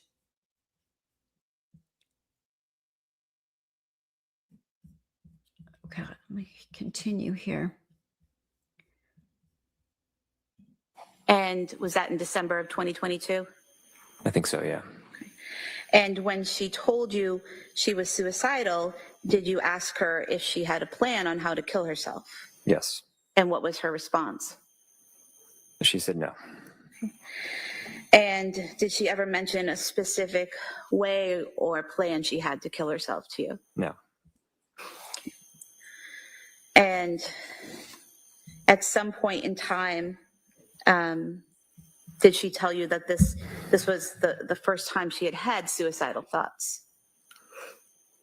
I don't know if she mentioned it was the first time or not. I just remember her saying she had them. Had you ever heard her say that to you before, that she was having suicidal thoughts? No. Did you own at that time a Surface Pro, a type of tablet that works as a laptop? Yeah. And who had access to that laptop? We both did. Okay. You and Lindsay? Yeah. And going back to August 22nd, 2022, did you click on a link on that Surface Pro that was titled Methods of Suicide? Not that I recall. And August 22nd, 2022, that was before Lindsay had been on any medications, as far as you know, correct? Correct.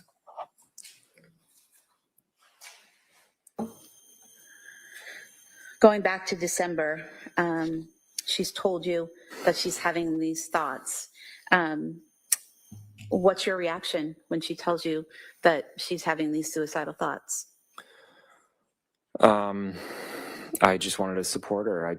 I asked those questions back to her, and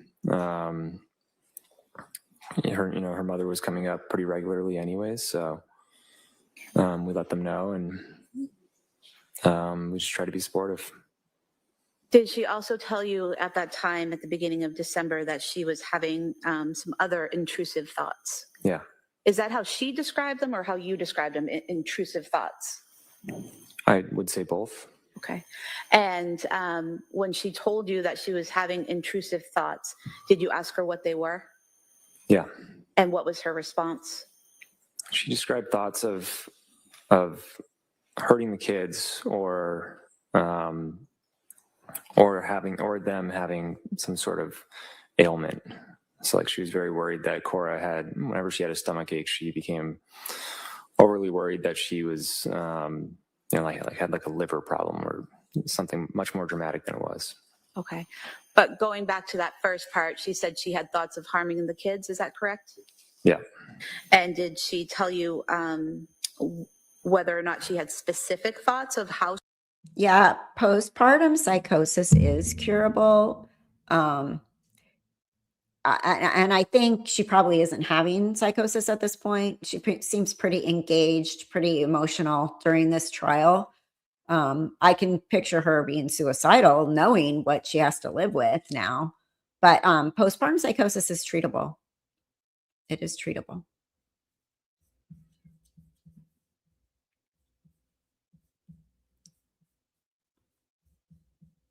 She would harm the kids? No. Oh, and you said what will happen to her if they find her not guilty by reason of insanity or not criminally responsible, however they word it there. She will go into a mental institution for however long it takes to get her completely to the point where she can be returned to normal society. Sometimes they never come out, but I mean, as long as she's suicidal, they're not going to let her out, right?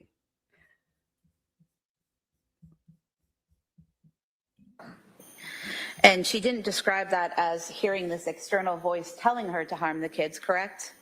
Correct. She told you she was having intrusive thoughts herself of harming the children, correct? Correct. And did you ask her how she was going to harm the kids? I didn't ask it in that way. It was the same thing. I said, do you have a plan, and is it disturbing to you? And she said no, and then she said yes. And let me go back for a minute there. You said, do you have a plan? And she said no. What was the second question? Second part of the question? I said, do you find it disturbing? Okay. And she said yes. And she described it as really the way she was describing it as something that might happen to the kids. So it was more something might happen than she might do something. Is that correct? Yeah. And did she tell you how long she had those thoughts for? She didn't give a duration. And how many times did she tell you this, that she had thoughts of harming the kids? A couple times. And was that a couple times over the course of a night or two in December? Yeah. And as a result of her telling you this, that she had thoughts of harming the kids, what did you do? Good question. I know, but Idaho doesn't have the insanity defense. So, but that is a good question. Is she capable of sitting in trial and understanding what's going on, all that kind of stuff? That does, participating. That's a good question. I don't know about Massachusetts because they have the insanity defense and Idaho doesn't. So that could be the difference, maybe. What do you think? Her parents came up, and I think I asked her at some point, do you feel like you need to be kept away from them? And she said no. And then, it was very confusing because a minute later she was making them lunch or playing with them or, getting them ready for bed or whatever it was.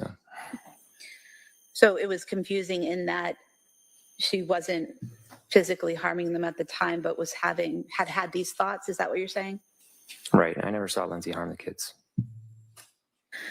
And did you also, as a result of these statements, suggest an appointment with nurse practitioner Gelada? It wasn't as a result of these statements. Right. Because the whole thing is at that moment when she killed those kids, was she criminally responsible? Did she know what she was doing? Did she know that to stop? That's like the whole thing at that moment in time.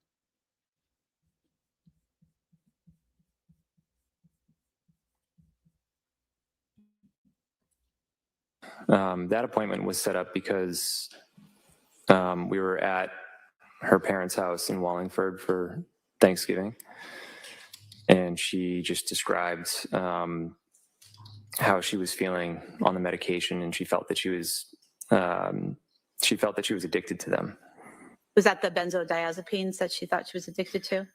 Primarily, and then she was taking Seroquel at the same time, and she might have been taking Trazodone or Remeron. I'm not sure. Okay. Do you recall testifying previously that I called her parents to come up to stay with us, and I told her that I asked her who her doctor was because I was very concerned at this point. She was prescribed 10 different medications in just over 2 months, so it didn't make sense to me.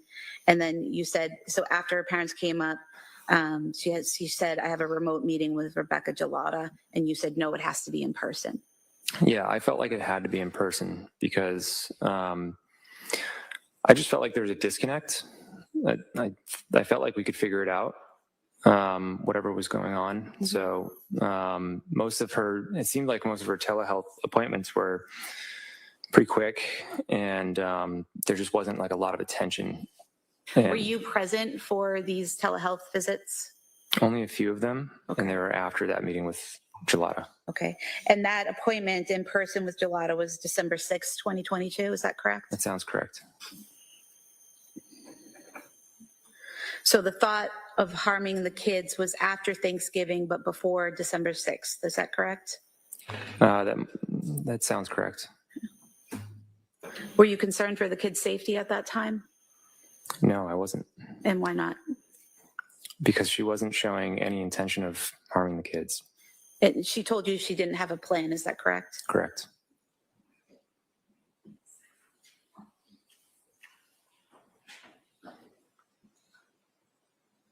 Now, directing your attention to December 15th, 2022, did Lindsay go to Mass General Hospital to the emergency department that day?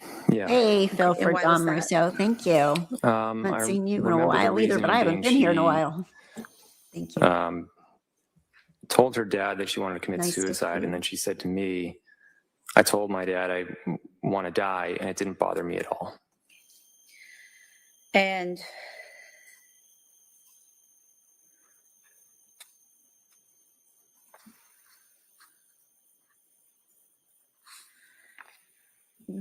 as a result of those statements, you brought her, or did she bring herself to Mass General? I think I brought her that time. And at Mass General, she saw medical staff, correct? Yeah. Okay. And did they recommend to her some type of admission to McLean Hospital? I remember there was one doctor who was in favor of that, and there were two others who were more in favor of a day program. Okay. And did they give you information about a specific day program? Yeah, it was Women and Infants in Providence. And at that time, when Lindsay was saying that she was suicidal, was she asked if she had a plan? By the doctors? Or by you? I was always checking in with her, and she never told me that she had a plan. I'm not sure what the doctors asked her. Okay. And after being at Mass General on December 15th, did she go to Women and Infants Hospital in Rhode Island to attempt to get into their postpartum program? She was already in. She went in as scheduled. Okay. And but she didn't remain in, correct? She was just there for a day? Correct. Okay. And did she go by herself? Did you go with her? I dropped her off, and then I took Dawson skiing. Okay. And at some point in time, did Lindsay reach out to you to say she wasn't staying at the program and to come pick her up? She actually said that the providers at that program suggested to her that she call me and have her come get picked up, and then that I should go in and meet with the providers. Okay. And then after you picked her up, she was no longer in the program at that point, correct? At Rhode Island Women and Children's, right? Well, we discussed it with the doctors, and their recommendation was that the program wasn't right for her. Right. And so you guys returned home, is that correct? Yes. Okay. And during this time frame in December, Lindsay's still working out at the Kingsbury Club, correct? That might be true. I don't recall exactly, but yeah.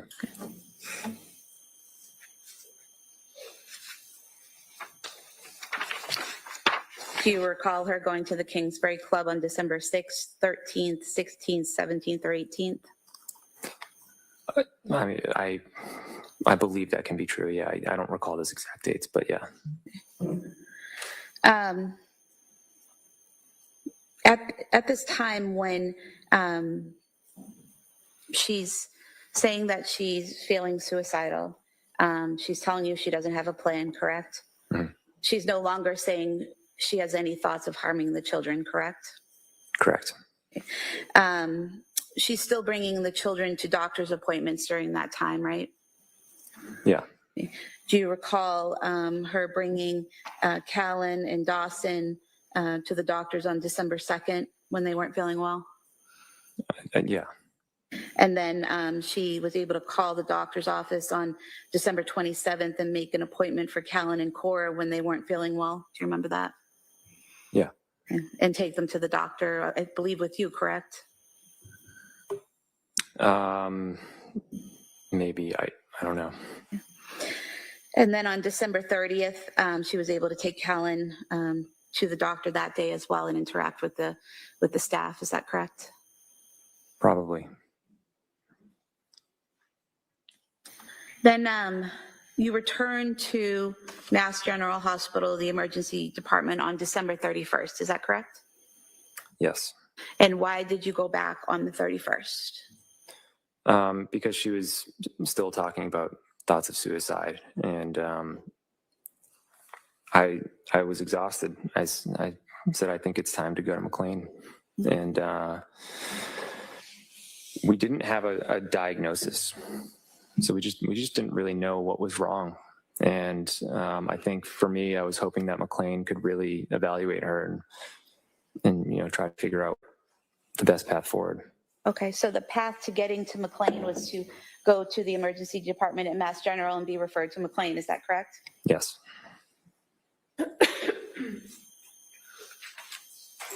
Were you aware that night while at the hospital, Lindsay was taking selfies? No.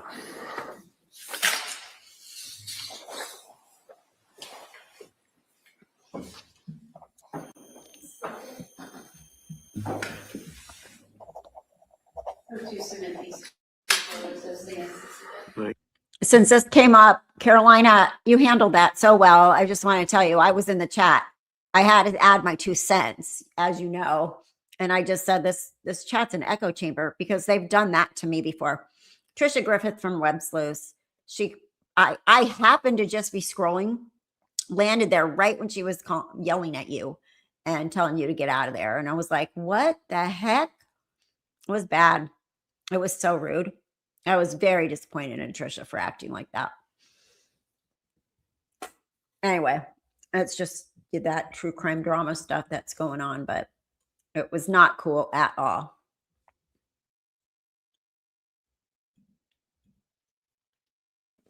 There are far more of us than there are of them. Yeah, Web Sleuths is who it is. She's gone downhill. She's, they did that to me before, and I just had said something in the chat, and then I got blocked, and I was like, wait, what? And then they came on and said, we did not block, because then I went and told other people. They're like, we did not block anybody. We did not do da. So they gaslight you after they kick you out. They say, well, we didn't do that. It's really weird. Yeah.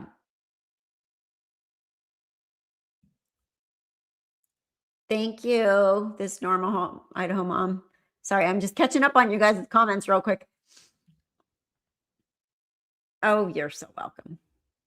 I'm on the side of good, not evil, We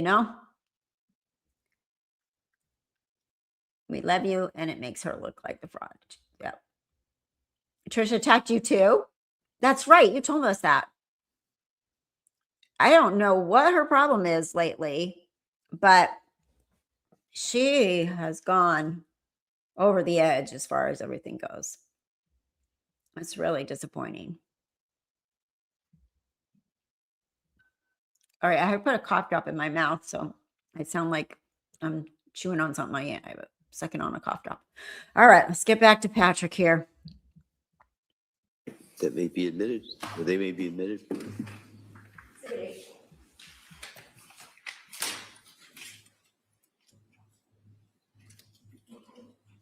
Can you exhibit me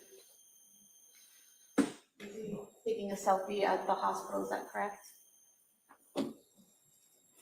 Are you asking me? Yes. Yeah, I can see that. Yeah. And then the second page is just her legs in the doorway, is that correct? Yep.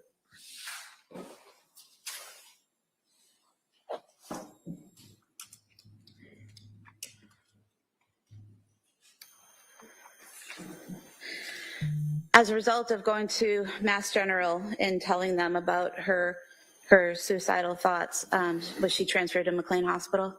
Yeah. Okay. And did you stay with her throughout that transfer process, or were you able to? I was not able to. For some reason, they transfer. I don't know if they do this with all patients, but she was transferred at 3 a.m. Okay. And so she reached McLean in the early morning hours of January 1st then of 2023, is that correct? Yeah. Okay. And did you visit her at McLean Hospital? Yeah. How often did you see her there? I think I was able to go twice, or maybe 3 times. Okay. And do you remember, what visiting hours were or what hours you visited? I don't remember exactly, but it was, something like 2 to 6. And I think there were morning hours, but you couldn't just go anytime. You couldn't or could? You could not. Okay. And so you, out of the few days that she was there, 5 days she was there, you visited 2 or 3 times, is that correct? Yeah. And while you were there with her, did Lindsay talk to you about the treatment that she was receiving at McLean Hospital? She told me about her experience. It didn't really seem like she was getting any treatment. Okay.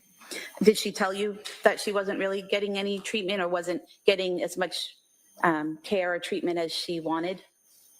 Well, I think by the 3rd day, I said, what have the doctors said? And she said, I haven't met with the doctor. The challenge was she arrived on a Saturday, and then I think Monday was an observed holiday, so she didn't see a doctor until Tuesday. So until then, she was coloring and playing with clay and going for walks.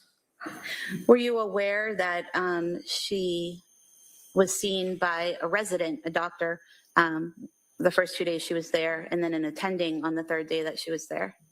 No. Were you aware that she was seen by a licensed? Yes, he is on her side. He has divorced. They're divorced. He's remarried, but he is standing by her and he is on her side for this, which is awesome, I think, because it could be completely the opposite. So he must really truly believe that she was sick. It's quite possible she is taking pictures because she is not stable. And people take pics for more than just selfies. If you are paranoid, you take pictures, proof. True. That's true.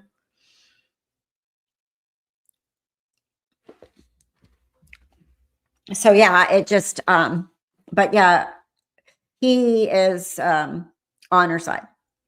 Remarried. I believe they have another baby. I heard that through rumor. I don't know.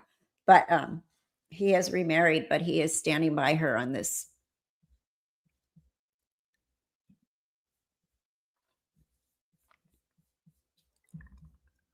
And social worker, group therapist, and other mental health workers every day while she was there. Yeah, I didn't get any updates. Okay.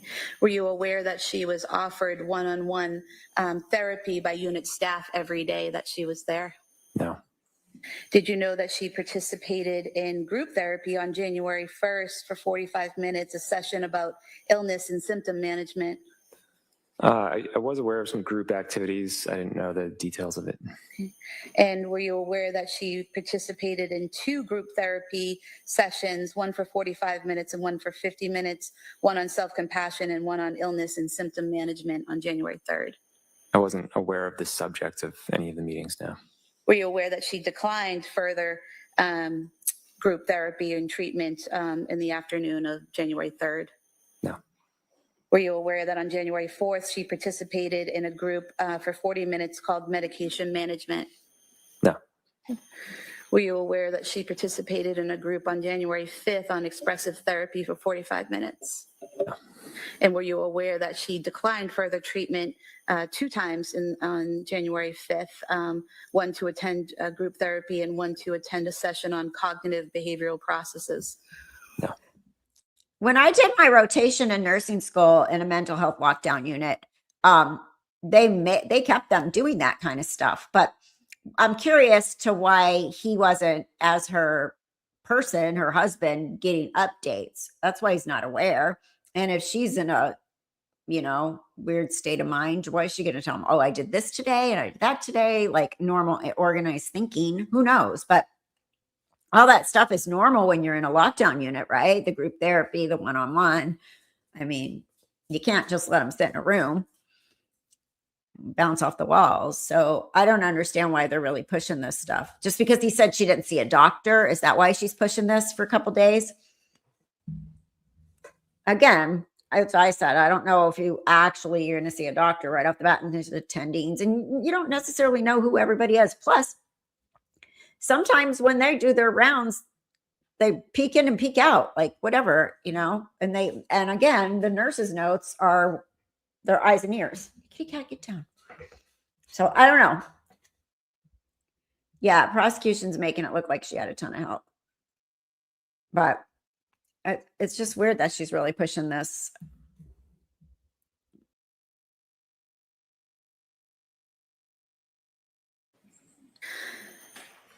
Were you aware that Lindsay asked the doctors to be discharged on the 6th, Friday the 6th, because she wanted to go to Cora's birthday party on the 7th? Not that I recall. Were you aware, or did Lindsay tell you that she then asked the doctors to discharge her on January 5th because she wanted to go home and get ready for the party? I wasn't aware of Lindsay asking the doctors to be discharged. Okay. Were there any insurance issues in terms of insurance refusing to pay for her stay at McLean Hospital? We didn't really get to that point. You weren't advised by the social worker or any staff there that there were any issues with your insurance, is that correct? Yeah, that's correct, but I wouldn't have cared either. Would you have just paid for it if needed? I would have paid anything, yeah. Ms. Sprague, is this a good time to break? Yes. All right, so members of the jury, we're going to break for the afternoon recess. And we'll see you back here about 2 o'clock, okay? Court, all rise. You're going to close the notebooks, place them on your chair.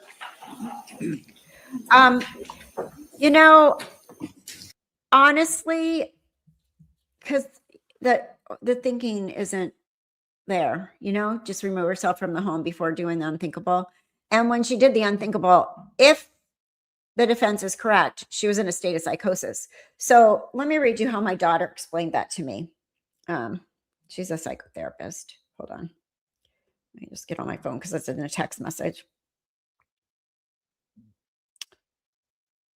She said, where is she? There she is.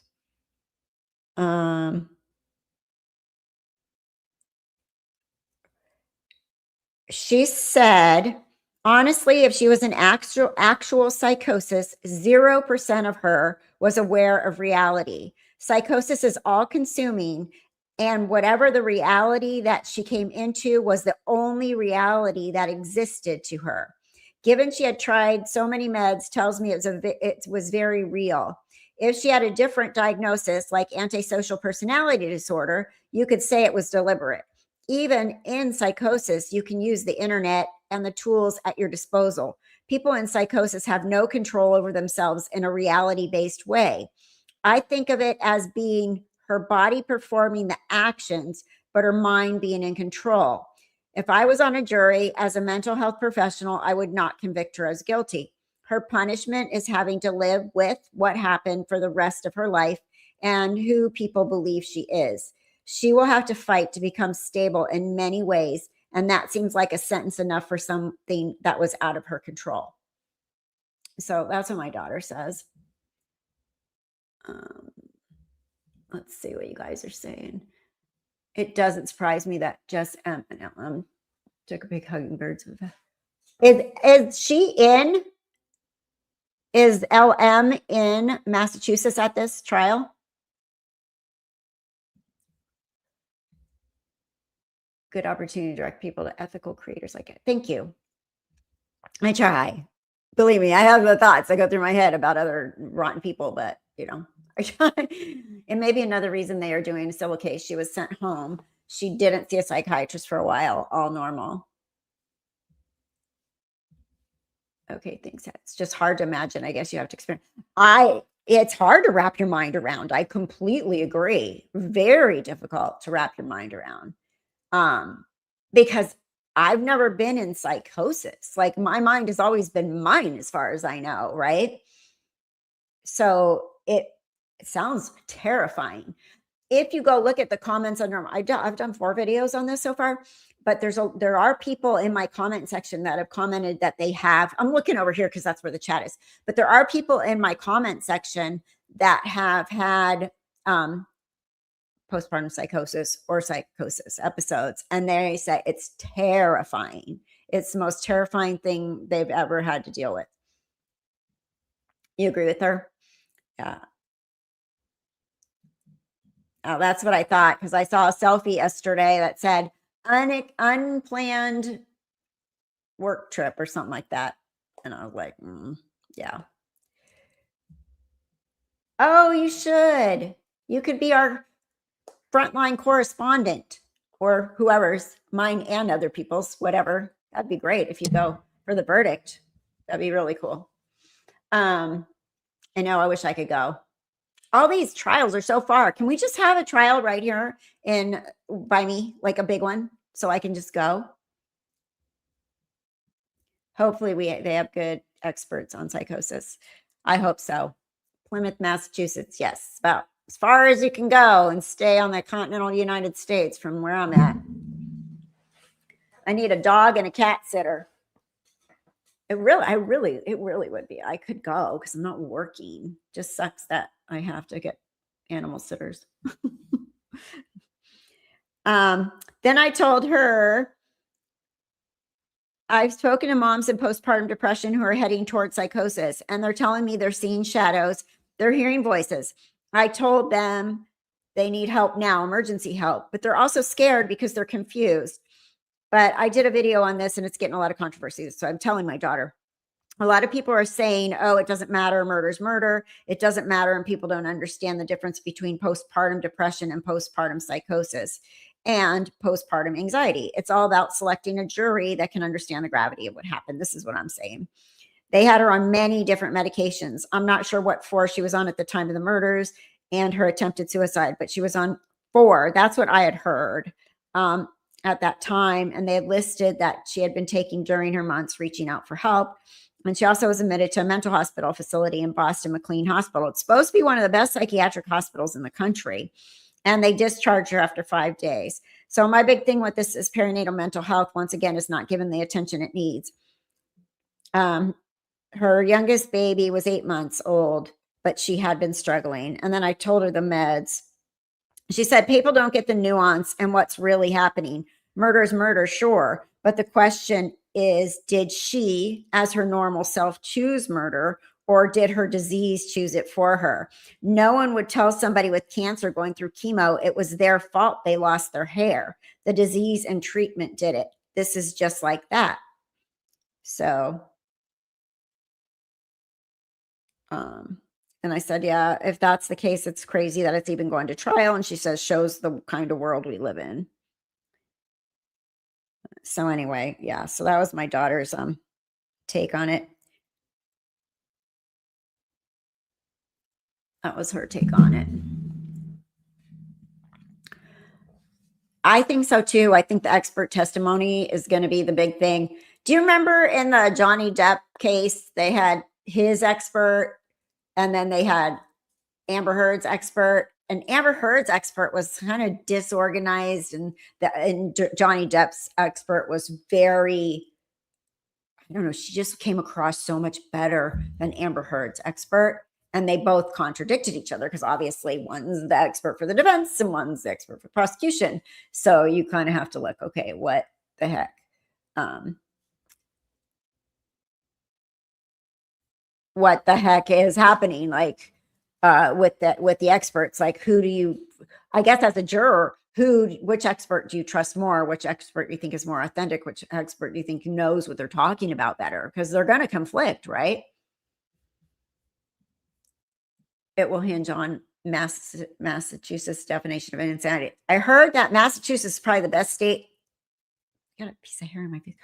The best state in the country to have this trial in.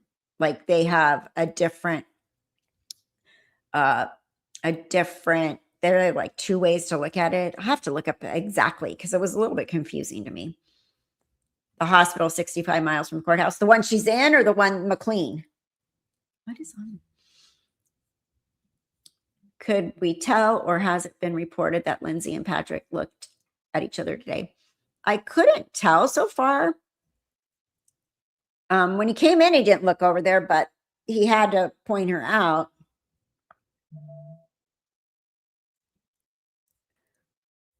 Yeah, the right expert. So it'll be really interesting to see. Okay, because we're behind, so we can zoom. We can do the Emily D. Baker zoom. Let me get us to where they come back from break. This is why I like being on Pacific time. You don't really have to take a break when they take a break. Well, you're welcome to take breaks on your own, though. I allow it. I allow you to take a break while you're watching. You have my full permission. Oh, the one she's in, Mama? Okay.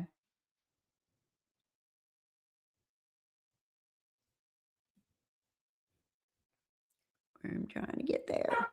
Percy, no barking, please. Oh, goodness gracious.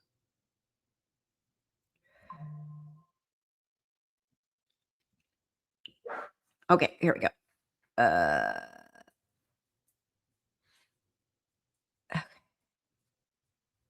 Here we go. Okay, ready? Let's play.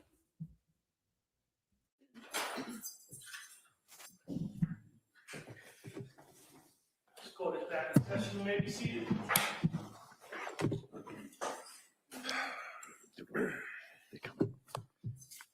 Right. Anything we need to talk about before we bring the jury in? No, Your Honor. Did you want the witness on the stand now or after? Well, if we've got a couple of seconds, the jurors are coming in right now. If you want to have them take the stand, that's fine.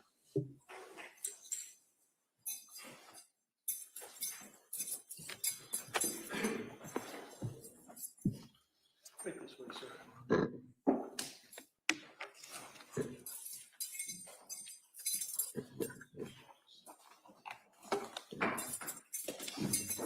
Nancy, I do appreciate what's come on the road. Thank you. You can be seated.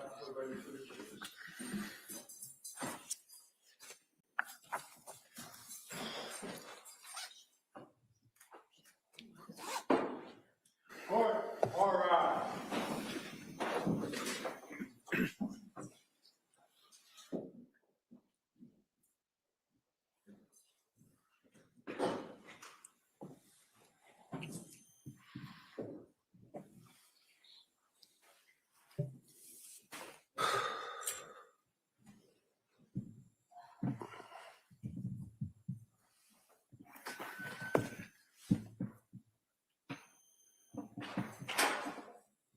This court's now in session. Please be seated. Your Honor, for the purpose of the record, we return back to the trial in the matter of Commonwealth versus Lindsay Clancy. All parties are present, including the defendant. All right. Thank you. Thank you, members of the jury. Attorney Sprague? Thank you, Your Honor. Sir, before the break, we were talking about Lindsay's stay at McLean Hospital, correct? Correct. Were you aware that she was discharged on January 5th, 2023? Yes. And did you, in fact, bring her home that day? I picked her up. Yeah. Were you aware that she had a follow-up appointment with Dr. Jennifer Tufts the following day? Yes.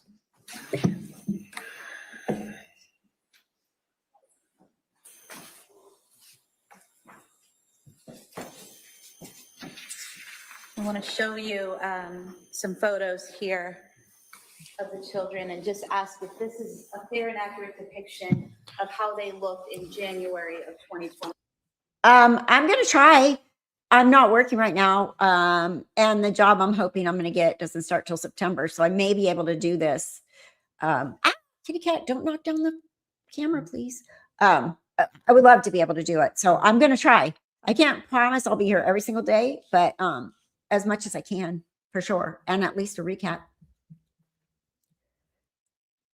Yes, she is paralyzed. They showed a picture in the beginning of her laying in the hospital on a ventilator after she initially got admitted, after they got her off the phone. Not the phone, off the ground. She had landed in the hard snow, icy ground, and she's paralyzed from that fall, that jump. But the prosecution saying she just carefully slid down, but she didn't take into account the ground was icy, I guess. Thank you. I noticed that Lindsay isn't writing on paper like all the other defendants do. She's not paralyzed from her waist up, is she? I heard sternum down, but her arms, she's taken the Kleenex and with her hands, so I think she's fine upper. Her defense attorney says that she had the same injury as Christopher Reeves. He got completely paralyzed, but she's using her arms. But I heard sternum, so that would be right here, right under the breast, area. That's pretty paralyzed. 6 to 8 weeks. Yeah, I'm going to do my best. We'll see. All right. Let's see what they're doing here.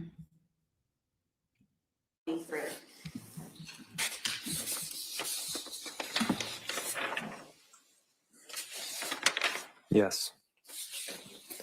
Thank you. We could have them mark this the next 4 exhibits. All right. They may be marked.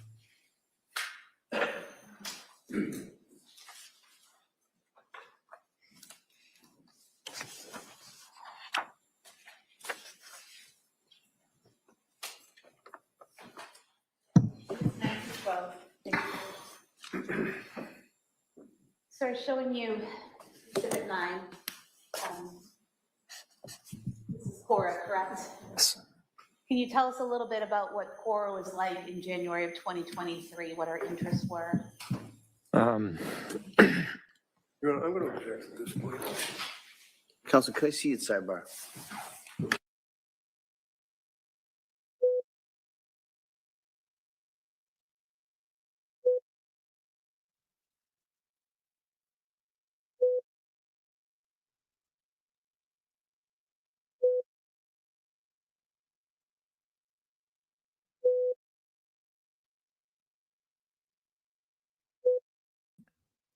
All right, we can zoom. Let me see the sidebar. Zoom. I got distracted. Keep me on my toes, guys. Okay, hold on. Oh, here we go. Wasn't that long of a zoom.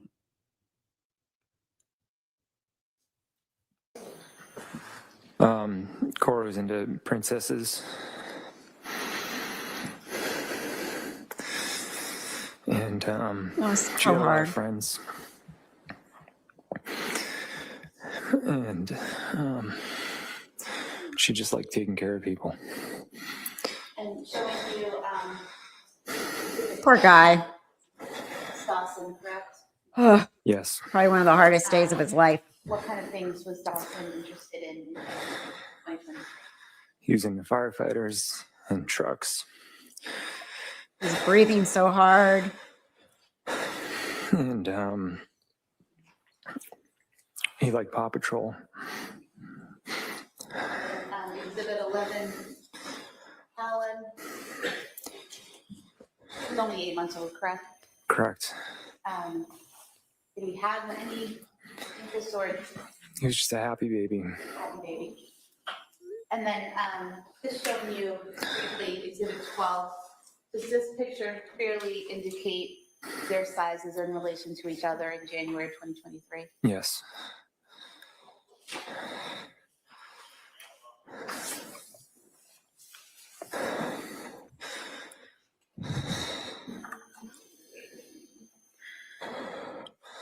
After Lindsay was released from McLean Hospital, was there a birthday party for Cora on January 7th, 2023? Yes. And who had organized that birthday party? I think we both did. Okay. And where was it? It was at Nova in Plymouth. And was Lindsay present for the party? Yes.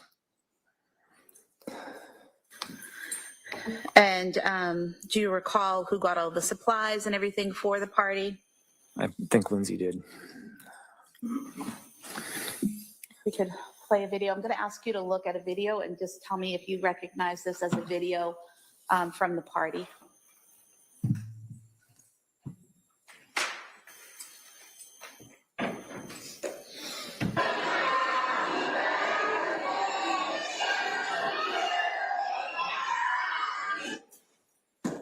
Or was that from the party? Yeah. And was that Cora seated in front of Lindsay while singing Happy Birthday? Yeah.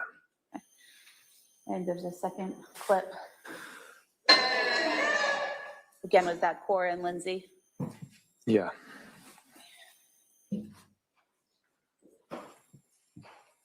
Hope to have the birthday videos. That's the next exhibit. That may be admitted. 13 so far.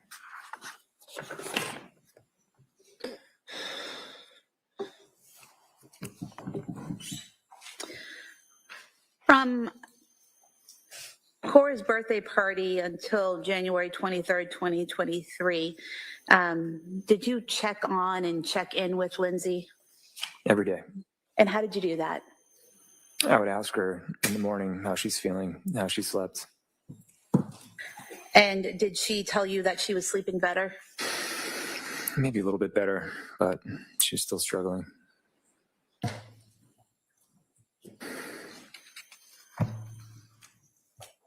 And did you ask her during that time if she had suicidal thoughts? Yeah. And what was her response? She told me no. She told you what? She said no. No. Did she ever tell you during that time period that she was having thoughts of harming the children? No. Did you as a family go to the Museum of Science on January 8th, 2023? Yes. Was the defendant able to participate in activities with the children while at the museum on January 8th? Yes. I'm going to pull up some photographs. Just ask you to ID or identify everyone in the photograph so that the jurors can follow their movements through the video footage in the video. So if I may, down here in the maroon colored shirt, It's Dawson. Dawson, okay. And in the red skirt, Cora. and in the gray jacket, Lindsay. and here pushing the carriage. That's me. And is Callan in the carriage at that time? Yeah.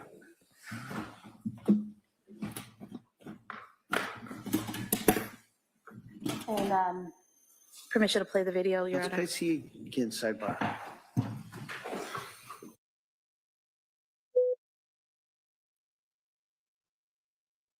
Okay, I'll zoom again here. And I got to change the battery in my camera again. It's dying, but I'll do this. Let's get this going here.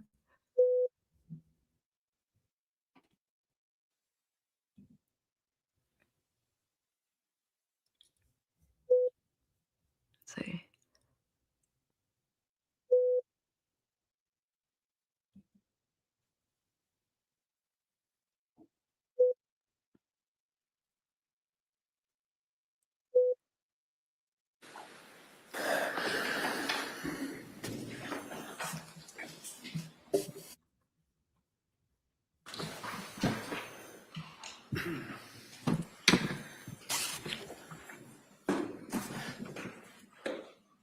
And at this time, we've moved to submit the still photograph and the video pursuant to the discussion at sidebar. I'd move to submit the full video in as one exhibit for identification and the timeline video as the exhibit. Timeline. Did we, you submit a copy of that later? No, there's the full video that was provided by the Right. Museum of Science, and then there's a timeline that was created following the family through the museum.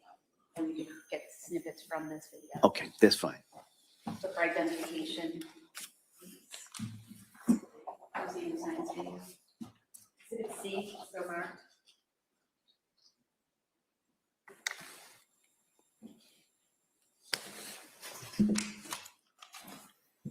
And then museum timeline for the next exhibit, exhibit 14.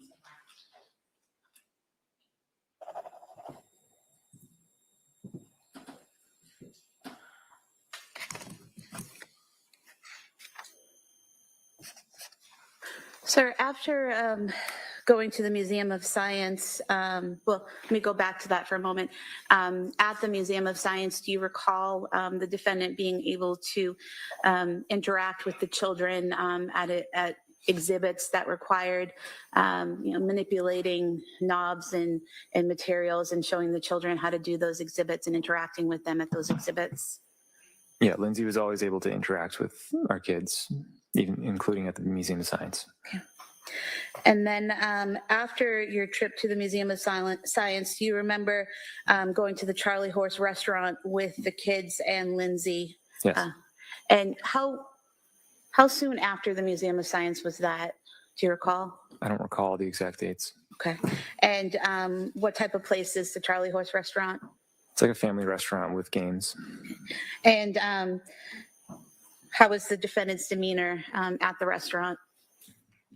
It was good. I was hopeful Why were you hopeful? because she seemed much better.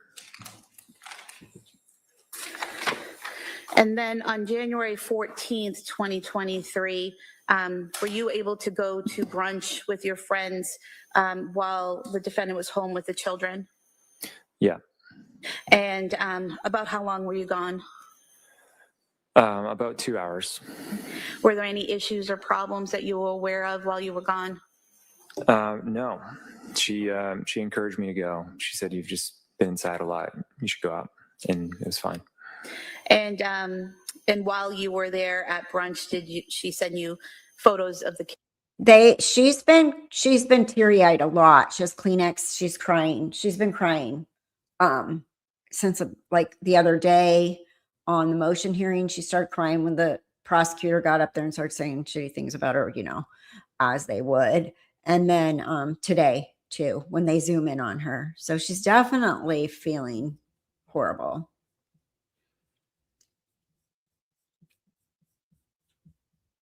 Kids and text messages? I think so, yeah.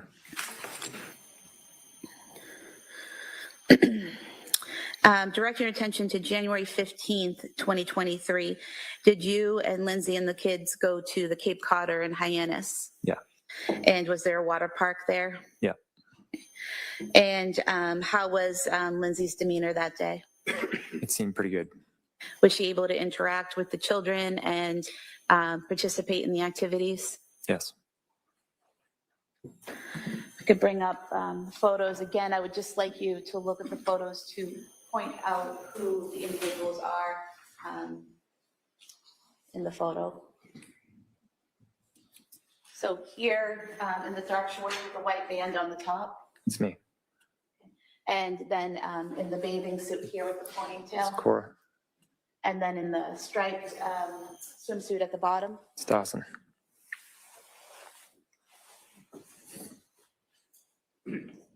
And then here in the black bathing suit without shoulder straps, Lindsay.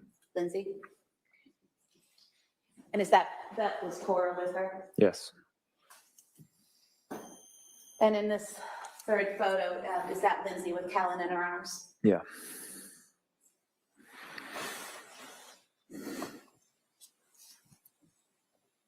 And that photo there is that Dawson with the striped bathing suit. Yep. We can go to the video with the court's permission. How long? I'm just going to go to certain clips. If we could start with from the beginning to 40 seconds in and play.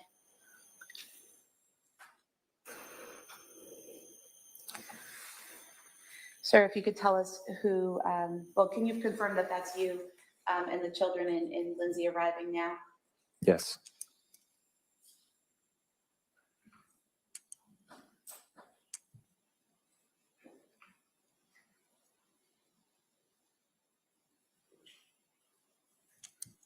Would that be Cora in the purple jacket with the pink boots? Yes. And Lindsay in the gray coat with the backpack? Yes.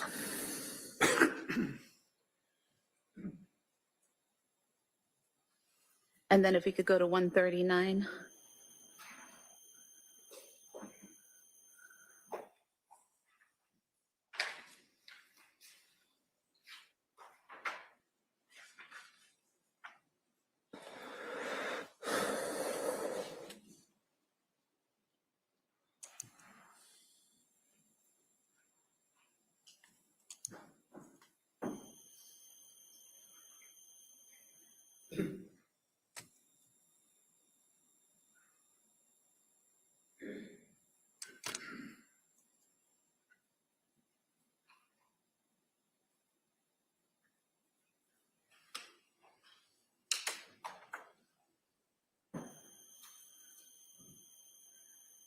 And during this time, are you waiting to check in and get your wristbands and all of that? Yeah.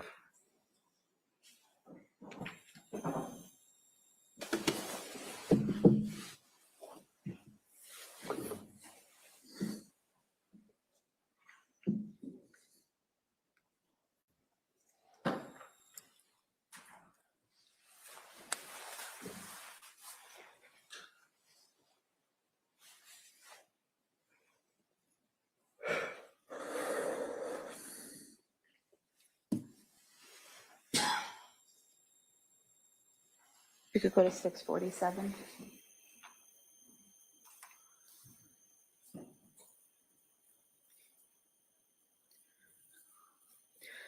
Do you recognize this play area? Yes. And did you and Lindsay and the children go over to this hardship area? Yep. Showing you here, is that Cora that just went down the slide? Yeah.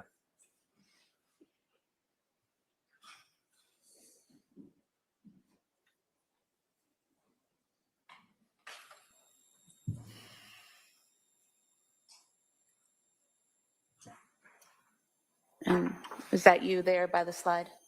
Yeah. We can go to 1122.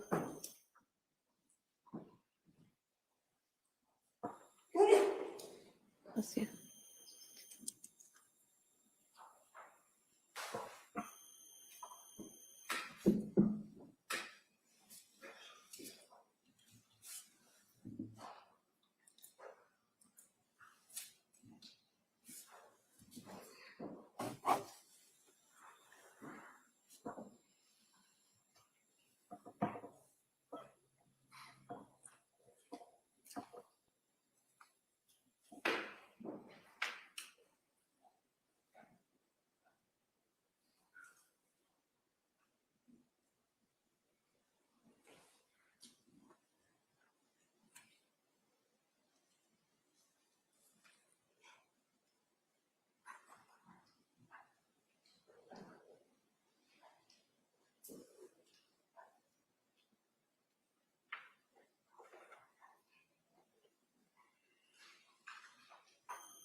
We could go to 1406. Oh.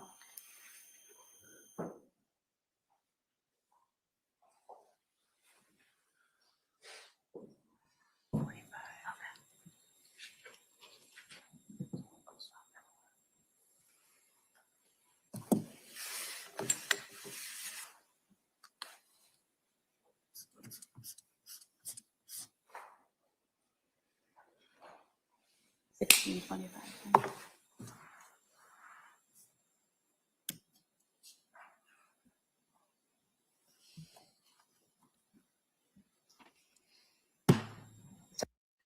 First, Justine, I can't even imagine. I mean, yeah, to look at videos of them happy and playing and talking and laughing, I can see why you can't. I mean, like I just said, I can't even look at Lulu in videos, yet of her and Percy playing and all that kind of stuff. So it's just horrible that they're doing this right now. I don't see it necessary myself, but they were happy. They were there. There you go. I mean, I don't know how much they have to do this, but it seems rude, in my opinion, right? Just seems inappropriate. It seems like it's not necessary, I guess, is the point. I don't see the necessary, why this is necessary for the jury to see them having a normal day on a trip, having fun. Okay, I'll continue here. They're here at 1625. That Cora and then Lindsay that go down the slide together. Yeah.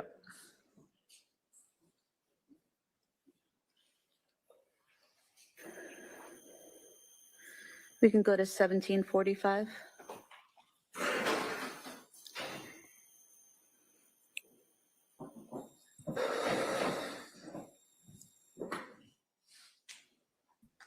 Is that Patrick still breathing hard? Mute his mic. The same thing here. Sad. Yeah. So she's able to interact with Cora and the others, participate in the activities. Yeah. If we could go to 4753, please.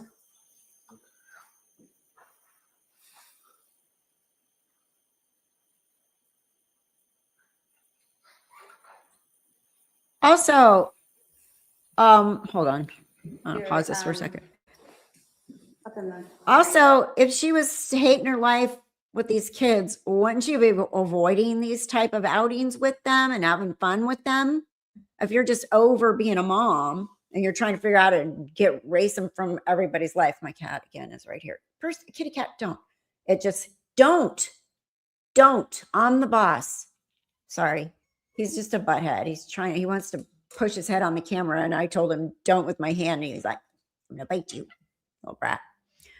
Okay. So yeah, I mean, don't you think like that? I don't know. It just seems,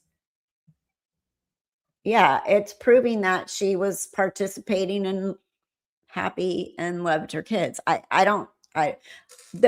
think what they're trying to prove is that she could think clearly. She could go to these outings. She could do everything else. Why are they trying to say she was psychotic when she was having a normal mommy day?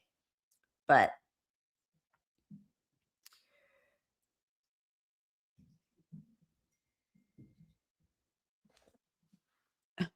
this is what? No, we got, hold on. Oh gosh.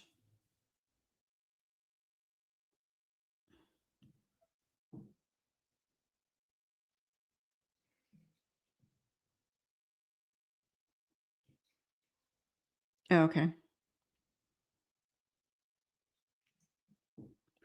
All right, sorry. I got a text from my daughter. But yeah, I mean, just horrible. I don't understand. So far, prosecution isn't convincing me of anything so far. Here. Yep. Is this you and Dawson and Cora entering the pool area? Yeah. Lindsay was with Callan at that time, correct? Yes. So you were comfortable with her being off in a separate area with Callan while you were with Cora and Dawson that day? Yeah. Okay. That's all. Thank you. I move to submit the pod photos and timeline. Again, let me just see over here just briefly, just so I have that straight.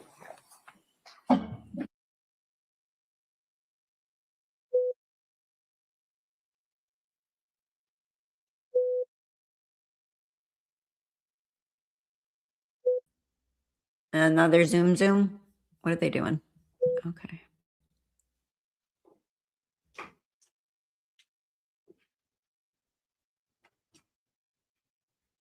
$26.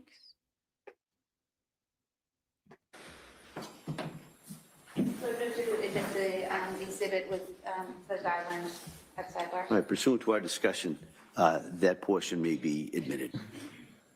15 somewhere. What's it, 15? Okay, thank you. Sir,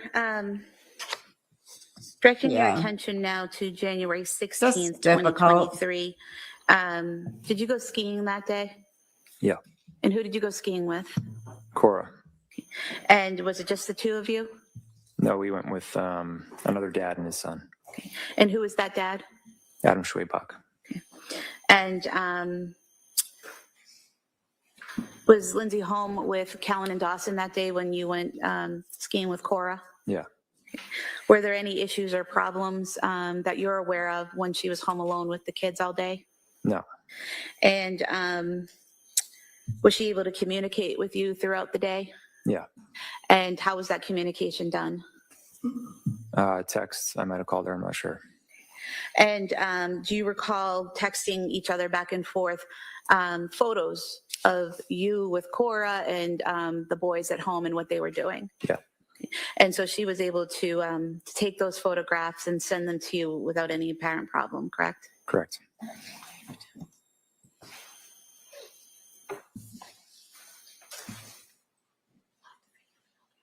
Show you the 3 text messages with the attached photos. If you can see those.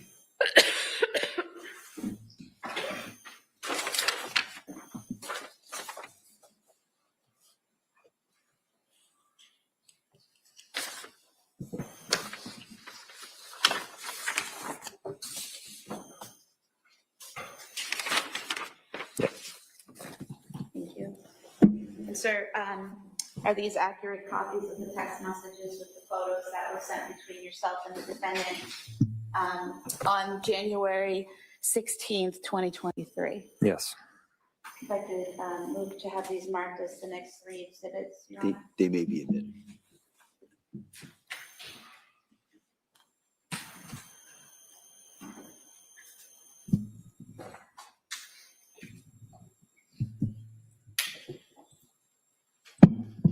Exhibits 16, 17, and 18. Your Honor.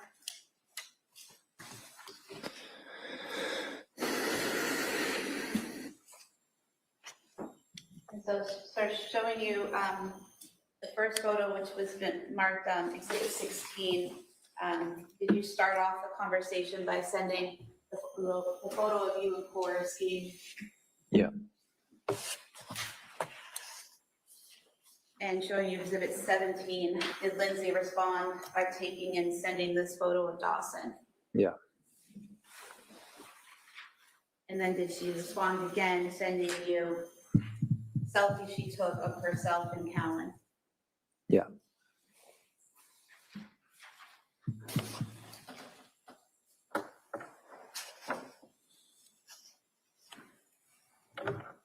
And you felt comfortable leaving Callan and Dawson home with her that day? Yeah.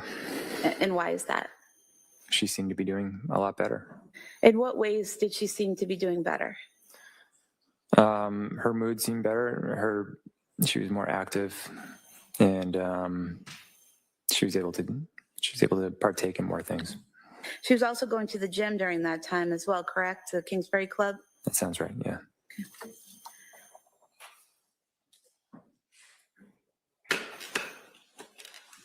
Were you hopeful at that time that things were getting better? Yeah. Did Lindsay's parents visit you the weekend of January 21st through the 22nd? Yeah. And whose idea was that? Do you recall? I think it was theirs. I think they were just coming to visit to say hi. And what did you guys do that weekend? We just hung out and went to a friend's house on Sunday. They left after we got back from there. And whose friend's house did you go to that Sunday? The Carneys. Carney's, okay. And who went to the Carneys? Lindsay, myself, Dawson, and Cora. And what did you do there? There was a fire, and I think we roasted marshmallows or something like that. And how was Lindsay's demeanor that day? She was quieter that day. So, I mean, that was the extent of it. Was she able to interact with the Carneys? Yeah, but she's quiet. Okay. And you said you returned home and then her parents left? Yeah.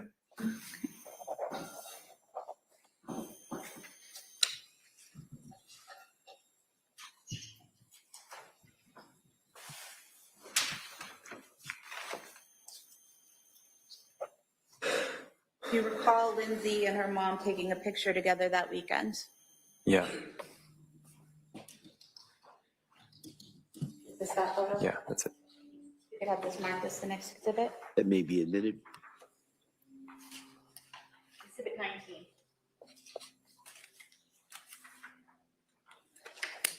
And Lindsay seemed to be doing better that weekend, correct? Overall, yeah. Were you aware that her mother had sent her a text saying something to the effect of, "I'm glad you're doing so much better"? I became aware of that later, yeah. And just showing exhibit 19.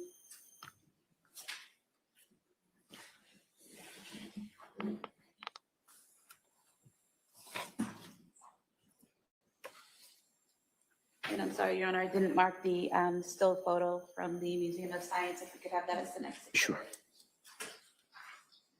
Exhibit 20.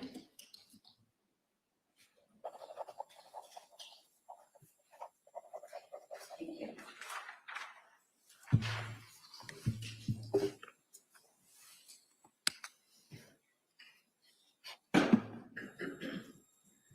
That Monday, after her parents had gone home to Connecticut, so Monday the 23rd of January, did Cora and Dawson go to school?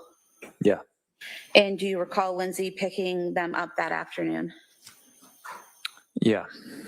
When Lindsay returned home with Cora and Dawson, did she discuss with you that Cora was having some stomach issues at school? Yeah. And were you familiar with the stomach issues that Cora had been having? Yeah. And did you have an idea of what was causing those stomach issues? Yeah, it wasn't unusual. She was embarrassed to go to the bathroom at school, so she just held it all day.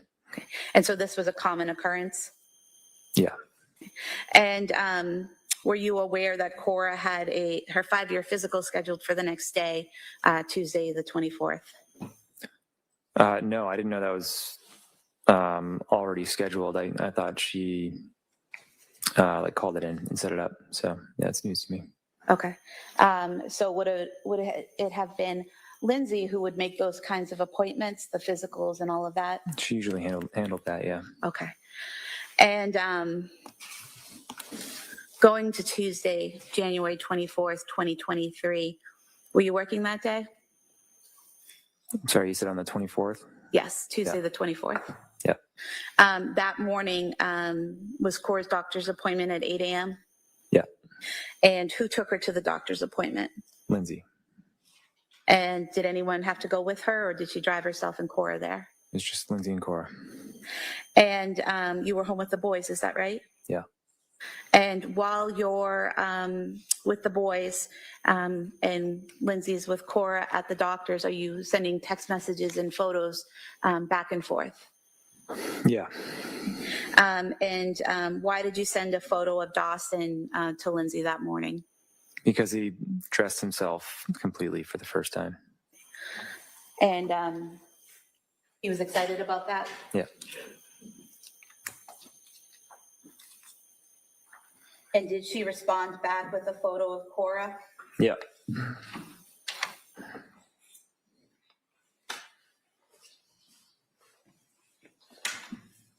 Are these the photos you sent back and forth? Yeah. I could have the photo of Dawson as the next exhibit and the photo of Cora as the following. All right, they may be admitted.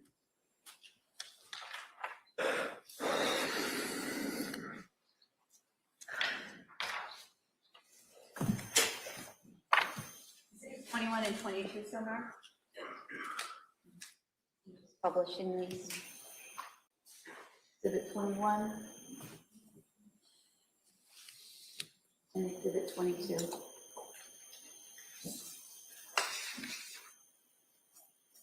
And while you were texting with Lindsay back and forth, were you able to understand her text messages?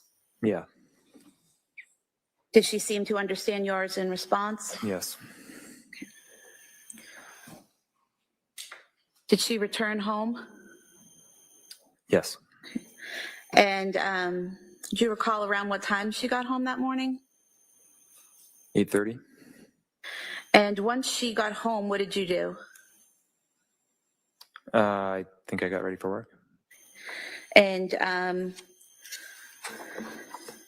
while you were downstairs working in your office, do you know what Lindsay and the kids were doing?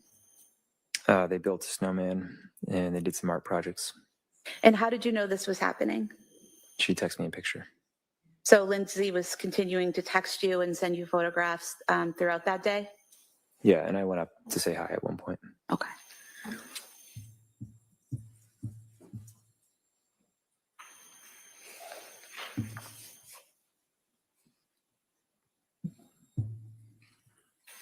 First, I just want to show you the text messages back and forth.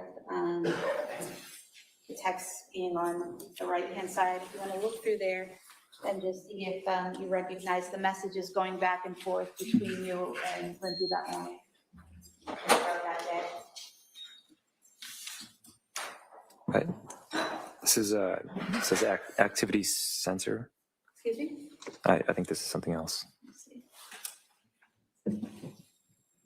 So starting at 7 a.m. on the 24th, and we go to 8:17 a.m. This is the photo you sent of Dawson, and then the replies going to 8:18 a.m. Is this the reply from Lindsay? And then throughout the day, just messages back and forth up to the point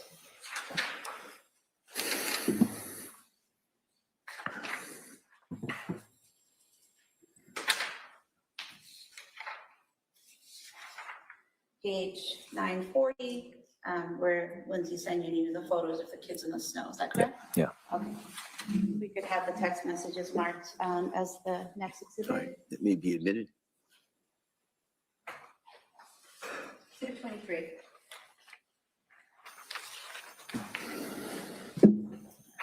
And just look at one photo. Is this one of the photos you sent? We could have the photograph marked as the next exhibit. That may be admitted. Exhibit 24.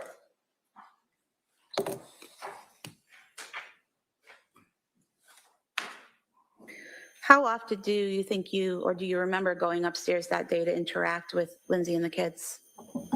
Once or twice. It was a busier day than usual. And when you did come up to interact with them, how was Lindsay's mood? She seemed happy. Happy? And how could you tell that? What was she doing? She was playing with the kids, and she seemed in a good mood.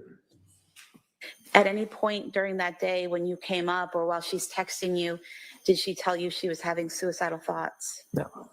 Did she tell you she was having thoughts of harming the kids? No. Did she ask for help or anything that caused concern? No, she was having one of her best days. One of her best days? No.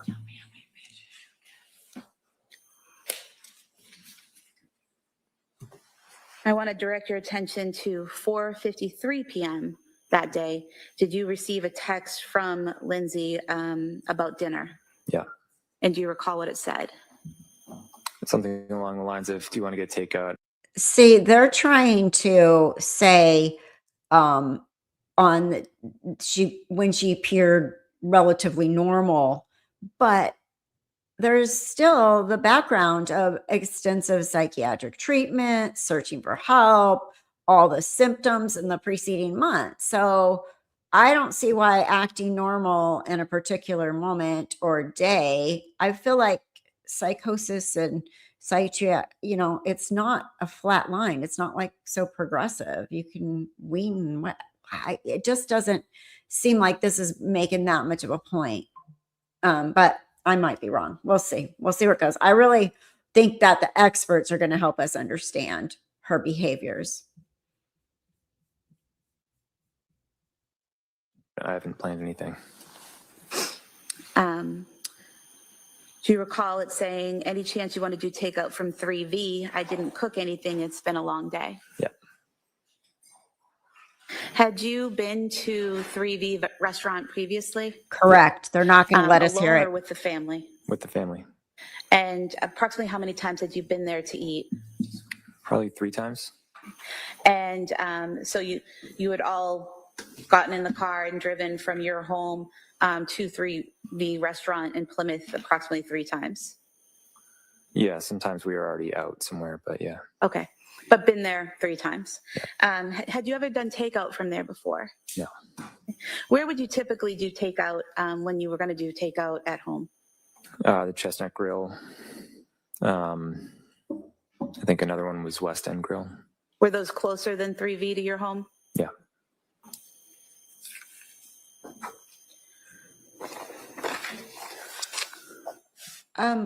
So Lindsay suggested 3V and you agreed. So they're trying to make 3V sound like it was super far or something, but it's not that far. And they have eaten there before. I don't know. When I crave a certain food, I'm like, I want that, right? So they're trying to make it sound like she sent him farther than she normally would. So she had time to do this horrible act. But I feel like if that was the case, she would have sent him a little farther. I think it's only 15 minutes away. They obviously would have had an expert before him unless that wouldn't have helped him. Yeah, I'm wondering why they brought him as the first witness. Maybe so he could be in the trial for the rest of the trial. You know how they did that? Didn't they do that with Kay Woodcock? Like they let her be first so she could be in there the rest of the trial once she was released, because otherwise witnesses can't be in the trial. But even though these are his kids, but I don't know if Massachusetts has that same thing where there's like an exception if it's you're the victim, All right, back to this. Is that correct? Yep. Okay. Did she send you another text at 4:56 p.m. asking you to take a look at the menu? Yeah. And did you send a text at 5:06 p.m. About Callan? Yeah, I asked if he had taken a nap. And did she respond? Yeah. And what was her response? That it was a shorter nap and he was awake. Okay. And at that time, did you also send a separate text asking what she was getting at 3V? Yeah. And what was her response? I don't remember what she ordered. Do you recall a Mediterranean power bowl? Yeah, that sounds right. And did she ask you what you were getting? Yeah. And at 5:08 p.m., did you respond? Yeah. And what did you tell her? I forget what it was. Do you recall scallop and pork belly risotto? Yeah. That was it? Yep. Who called in the order to 3V? Lindsay. Once the order was placed, what did you do? I came upstairs. I took Callan for a minute, and then I rocked him by my knees, kissed Cora on the head, and I said, I'll be right back. And what was Dawson doing when you were leaving? He was eating chicken nuggets on the couch. And do you recall if he was using a bowl or a plate? It was a bowl.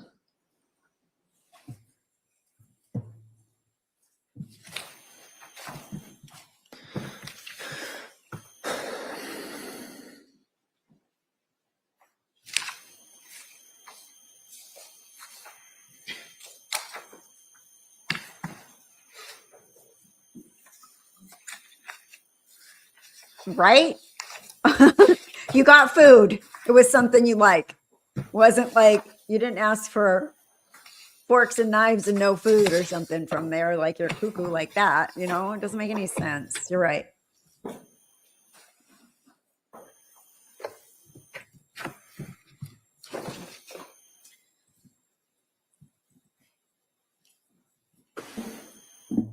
Do you remember what the defendant's, well, first of all, where was the defendant seated when you left the house, or was she seated? She's standing. In the Where was doorway. she? In the doorway of the living room. And was that the doorway by the front door or the doorway by the basement door? This doorway by the basement door. Okay. And did she have Callan, or where was Callan? She had Callan. Okay. And what was her demeanor? Normal. Counselor, could I see both sidebar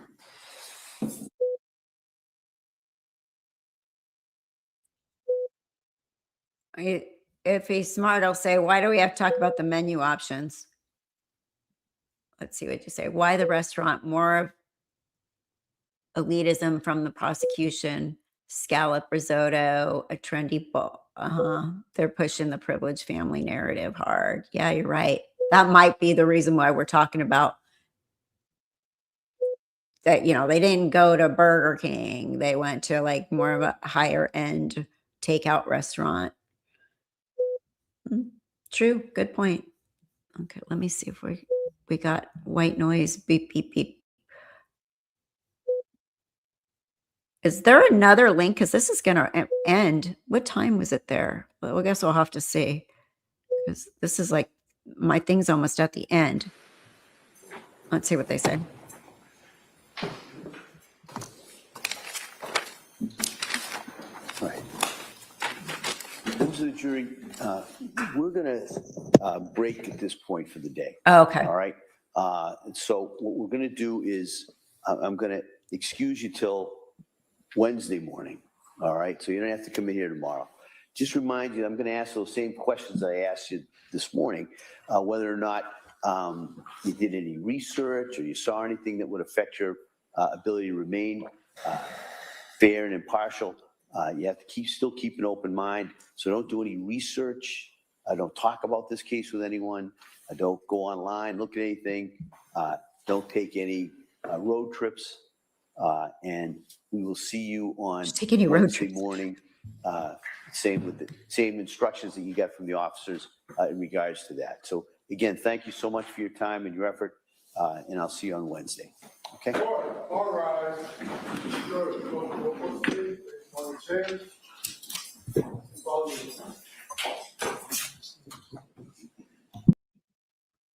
All right. Let me chop this. Wow. His testimony and cross are going to be really long. Yeah, I agree. It's probably going to take, because they have, I guess, somebody working the case or somebody there or somebody close to the case has a funeral to go to tomorrow. So they're not having court tomorrow. And then they're going to be back Wednesday, but he's not even done with the prosecution questioning him yet. So yeah, you're right. Because I'm sure the defense is going to do, because he's also a witness for the defense. So they'll do their direct right now too, right? That's usually what happens. They do the direct because he's already on the stand. Yeah, they had that working parents who can't afford to go to a restaurant or water parks or something. I'm right back. He's probably on his break. Hold on. Let me mute you for a second so I can tell my son. Hold on.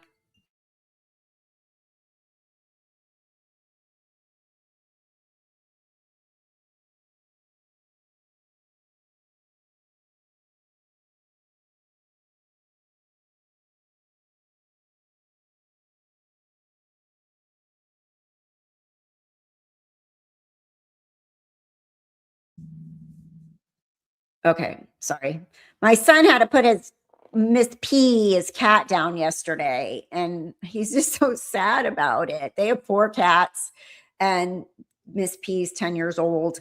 And so he sent me a picture of her and he's like, she's dying because she wasn't doing good. And they took her to the vet a couple weeks ago and they gave her an antibiotic injection. And then Nick was down here when that was happening. So he feels guilty because he was down here watching my animals, and his fiance took her, and then they were supposed to, I don't know. But anyway, the cat died yesterday. So he's struggling. Poor guy. He's an animal person. He's the one that had the chickens and everything when we were doing, when I lived up there. Okay. It's never ending mommy stuff, So, okay, they have the working parents who can't afford to go to a restaurant or water parks or science museums. They will be turned off. Vile. Yeah, it's awful. That equals those. Okay, gotcha. I know that in some psychoses, they have a plan. They're not all spinning out 24/7. If voices are saying, for example, that she needs to kill the kids to save them, she can plan. Right. And that's what my daughter pointed out. Like, you can still use, you're not in your own mind. You're being controlled by this crazy voice in your head, but it can tell you what to do, So yeah, I agree with you. And that, I think that's what Andrea, what's her name? Oh my God, blank. Yates.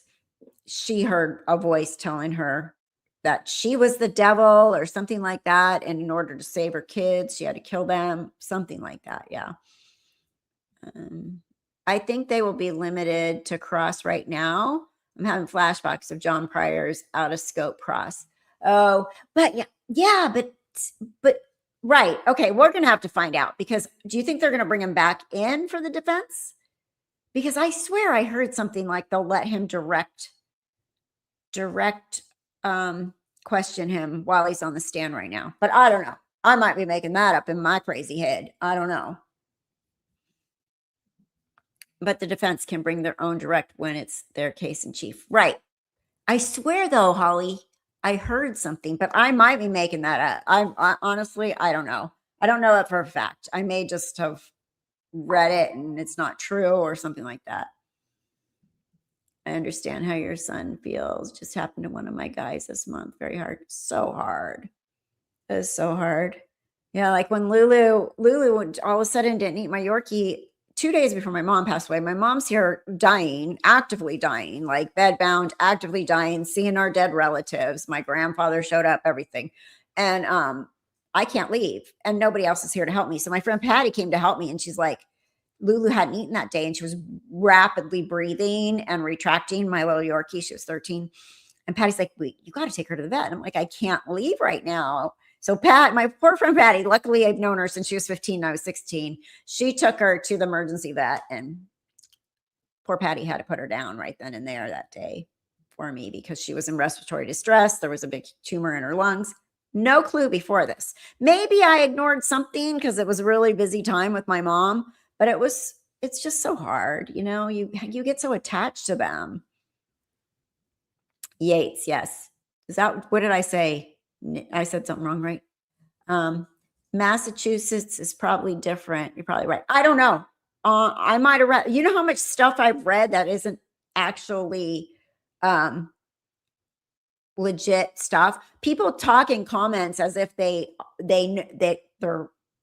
read this in a legal document or something. They're like, well, this happened, and she planned this, and she wasn't psychotic, and and they'll say all this stuff that sounds like it might be actual evidence, and it's like, wait, that's not even evidence. So I might have read that somewhere and it wasn't true. Who knows? That ADA has no soul. Hi, that hoot mama.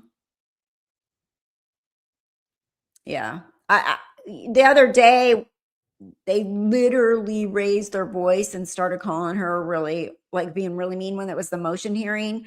And the judge stopped it. Like, it was like, she like started getting all, like, we don't need to do that. Andrea Yates, so sad because there was all sorts of evidence and testimony that she was psychotic in prison. And her husband, Rusty, was told, don't get her pregnant again. Yeah. I mean, because she already was really mentally ill for sure. And that she got a retrial though. Can you imagine how was she in prison? She must have been out of her mind. I mean, a prison is not a place for somebody that's permanently in psychosis, you know.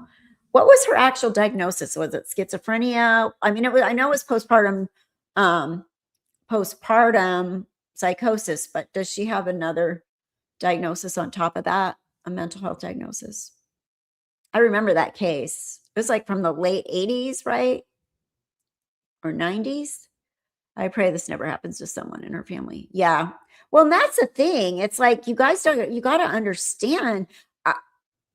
I don't understand if there's not some big written plan from the year before she had the baby or something to kill these kids or something. I don't know. I'm exaggerating, but right. Like some big mic drop moment from the prosecution, then I'm going to be really amazed they even took this to trial. But again, like we were saying in the beginning, it could be public pressure, their elected officials, you know, DA. So. AI says Andrea Yates was diagnosed with severe mental illnesses, specifically postpartum depression with psychotic features. Okay. Schizophrenia and major depressive disorder. Okay. Thank you. Thank you. So Wednesday, I will do a live stream again about the same time, like 9:30 Pacific time, Wednesday morning. And I do thank you guys all for being here. It was really nice to chat during the trial. We haven't done this in a long time. I think PLM last time we did this on a trial was when I was in Idaho, right? For Lori or Chad's case. Wow, it's been a while. Really has. Let's see. I think the prosecutor is just looking for a win and not getting justice for those babies. Yeah, or the prosecutor seems to think, well, either way, it's a win. Like, put her in. I mean, I did my job. I tried to put her away. You know, I proved to I don't know. Like, I'm just not seeing anything yet that proves to me the prosecution's on the right track here. Thank you. Thanks, Phil. Thanks for being here. Thank you. Thanks. Thank you, Paula. Appreciate you guys. All right. I'm going to end because my animals are getting feisty. And we'll be back on Wednesday, okay? All right, everybody. Thank you so much. Thank you, thank you, thank you. Thank you so much. I appreciate you all. All right. Stay safe and stay well. Let me see. Do I have an outro? Yep. All right, guys. Bye.